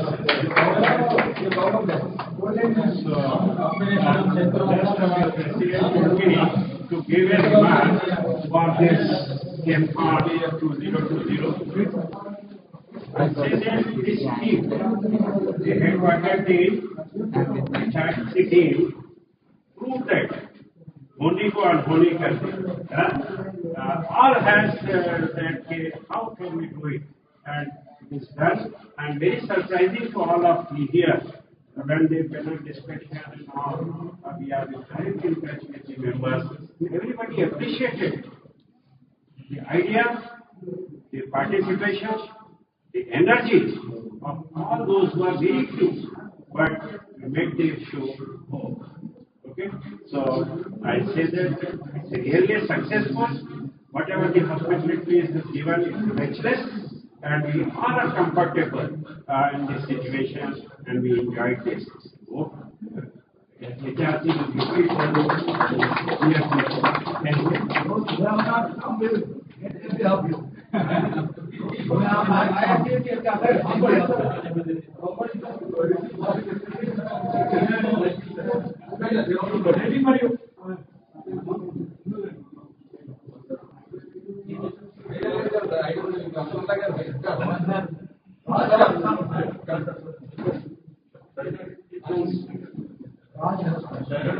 are fortunate to have here very senior members, actually, Bhaskar Reddy ji, Mr. Raman ji was supporting ISAG has about last almost 5 decades. It's a long period, and we have getting consistent support. There have been big pillars of our activities here in Hyderabad Business Center. So we are honored and thankful to this support from these vessels from ISAG. So as Secretary Bhaskar Reddy ji and Mr. Raman ji. Thank you very much, sir. Now we are honored to Radha Reddy ji. And then I would like to mention here all this infrastructure here is we could get because of Radha Reddy ji. He is president of this place called MLA Colony MLA Colony Recreation Center, and he is president of this place because of his efforts to get this facility. He's vice member of ISAG and secretary of association also. One university college of technology association secretary also. Thank you very much.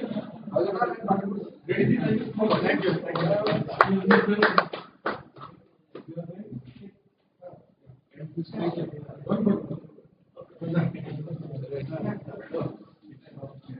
I'm also coming 1 minute long.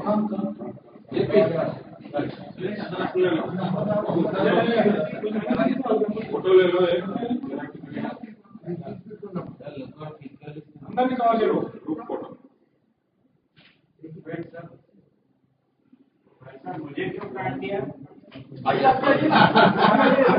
आपने लगा देंगे।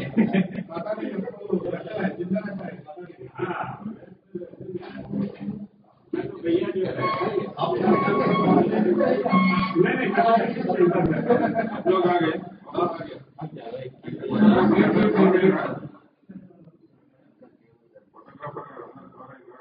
Okay, sir. Thank you.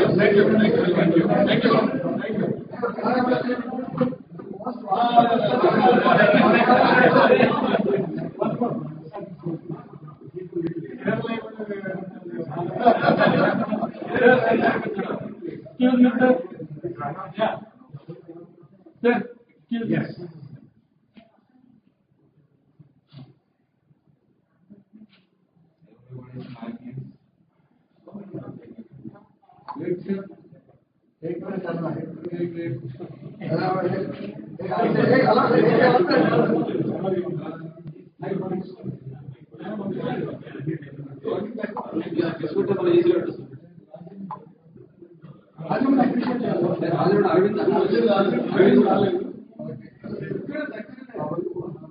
Excuse me, sir. Excuse me, sir. Yes. 3 minutes. Thank you.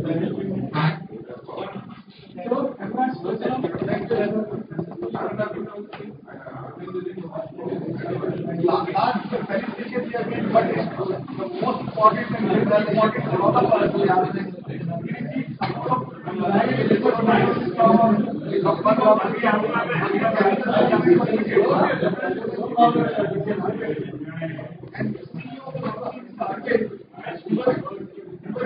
so much from giving us support. Our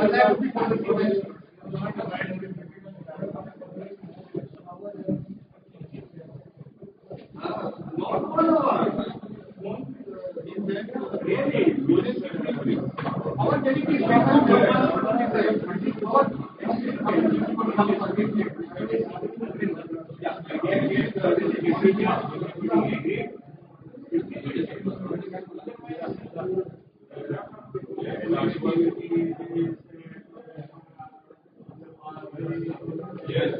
See, I think as I mentioned, the public agriculture and industry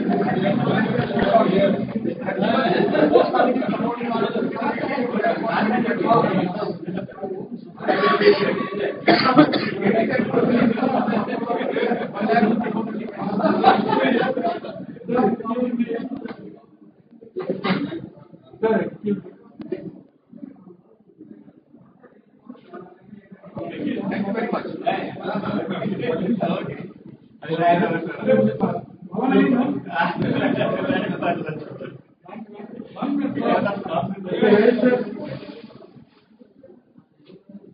He's very active person.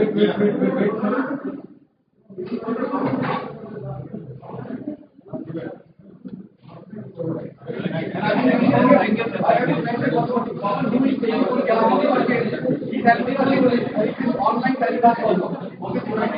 Many aspects of online telegraph is done by powers.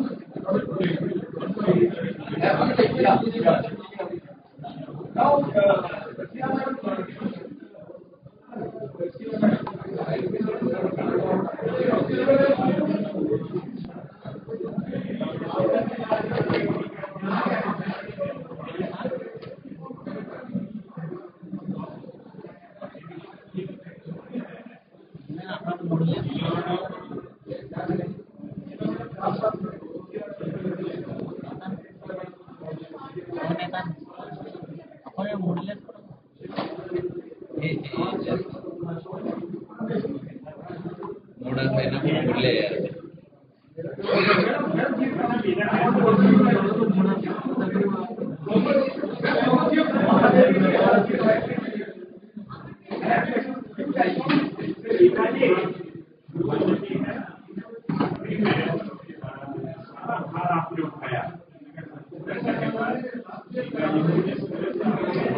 okay, very true.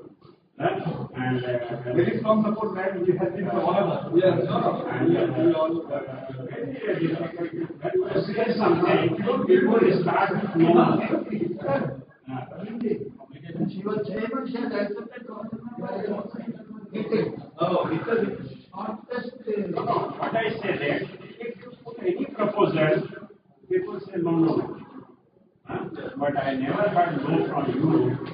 Are there earlier council meetings? Are there anybody? Yes, we have not discussed this. When I said I invested myself, I'm not 4 days later. They can. And Sheila will certainly accept this challenge. She has the capacity to do this. And धन्यवाद, लेकिन मैं ये कहूँगी हमारे आज तो संजय है, आगे है, हम लोग क्या कोशिश करने वालों की हार नहीं होती और आप लोग भारद्वाज हैं, ये तो शाम से लिखने की हिम्मत रखते हैं क्या देखते तो हम ही लिखते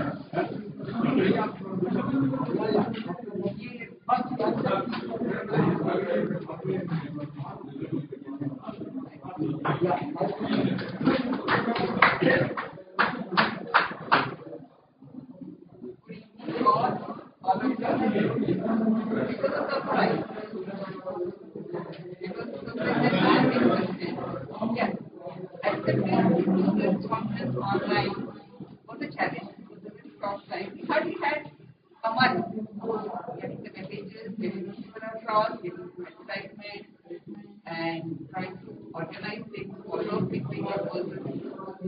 It was not tough, but it was enjoyable. I enjoyed every minute of this experience, whatever we did, and I don't mind doing it again if required.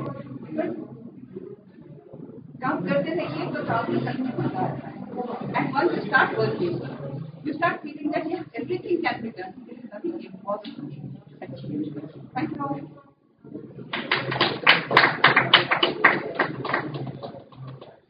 As one of the organizing secretary of GenCon 2020, now I it's my pleasure to propose a vote of thanks to all of our seniors, our veterans, our supporters, our sponsors, and many companies have come forward to give some kind of support, whether it's enent or something else. And then we thank you for esteemed speakers for different memorial lectures. And Professor G.T. Yadav who was this strong support for all of us in getting chief guest, Sohira Raghavanji, and Dr. Edu who spoke at his Dhruva Yamani commemoration later. We had very esteemed speakers, lectures, and then all award winners also spoke in different technical sessions. We had very enthusiastic response to our invitation of standing abstracts. We received almost 200 plus abstracts from different researchers. This is extremely enthusiastic response. We are grateful to all of them. Many thanks, sir, all of you for attending this very prestigious event of ISCHE, and then we are honored to host this event. Thank you very much. Yeah, I would like to see next year, all of you. Thank you so much, sir. One thing I would like to inform you that from Hyderabad region we had a 30 physical attendance in this AGM. So please we should put hands together to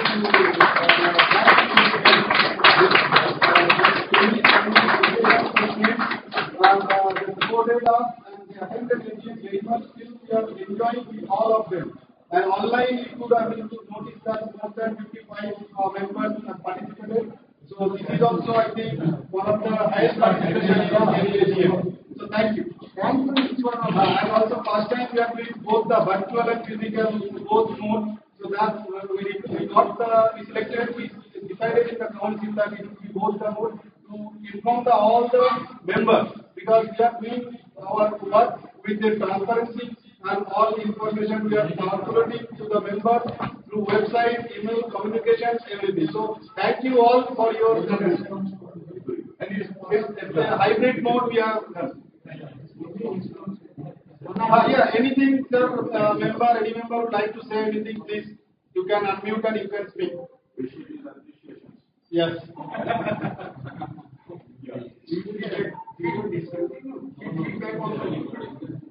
Any feedback from the members, please? Okay, so for validity is there. Link is available in our website. Please you can join from the link in the validation program. Yes, sir. Yeah. Okay, sir. Definitely, sir. You can see 3 smart guys who have handled. Thank you. Thank you very much, all of you. Particularly all council members. Madam, just from the Sasikala madam, she also chairman of the technical committee and she took lot of pain and conducted all the technical sessions. Around more than 20 technical sessions we have completed today and yesterday. So everything she has monitored and coordinated very nicely. So madam, if you want to say something, please.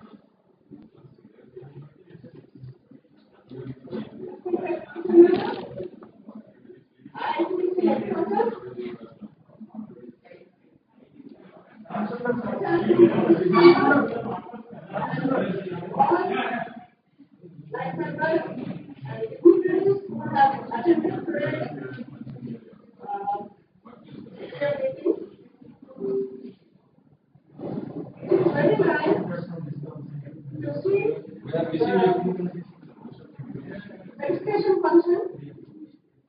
I feel happy that the dignitaries have been felicitated. The real form. Otherwise, we would have felt how to welcome the dignitaries who have come from several places.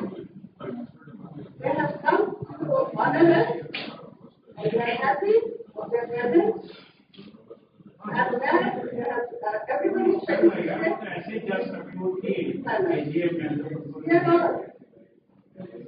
we have received about 220 abstracts, and all the 220 presentations were conducted in 22 technical sessions. And we have about 44 persons nominated to evaluate the presentation. I'm thankful to the council members for accepting to be the chairperson, and we had several professors from all over the country. They have evaluated, and every session is awarded distributed with a Best Paper Award. At the moment, we are finalizing the results of the best papers. Hopefully by tomorrow morning, the best papers needs to be identified, and we will do. Okay, before you will announce, madam. I should compliment Professor Sasikala madam, who have done extraordinary work in coordinating the technical sessions. And all of you know that during the pandemic, how difficult it is, but she has done successfully. So, from council, my sincere appreciation to you and your team. And also this chemical, usually ladies, that means women reservation is 30%. Now more than 50%. We have participation. And also in organizing committee also, we are women at our communication school, women supported chemical. Thank you.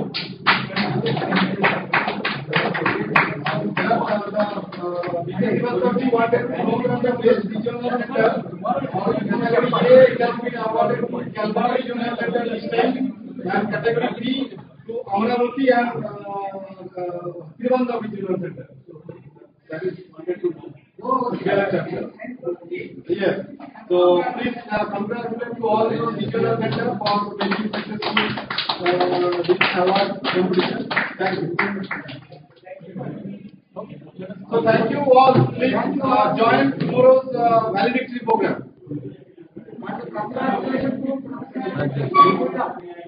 Yes. And welcome to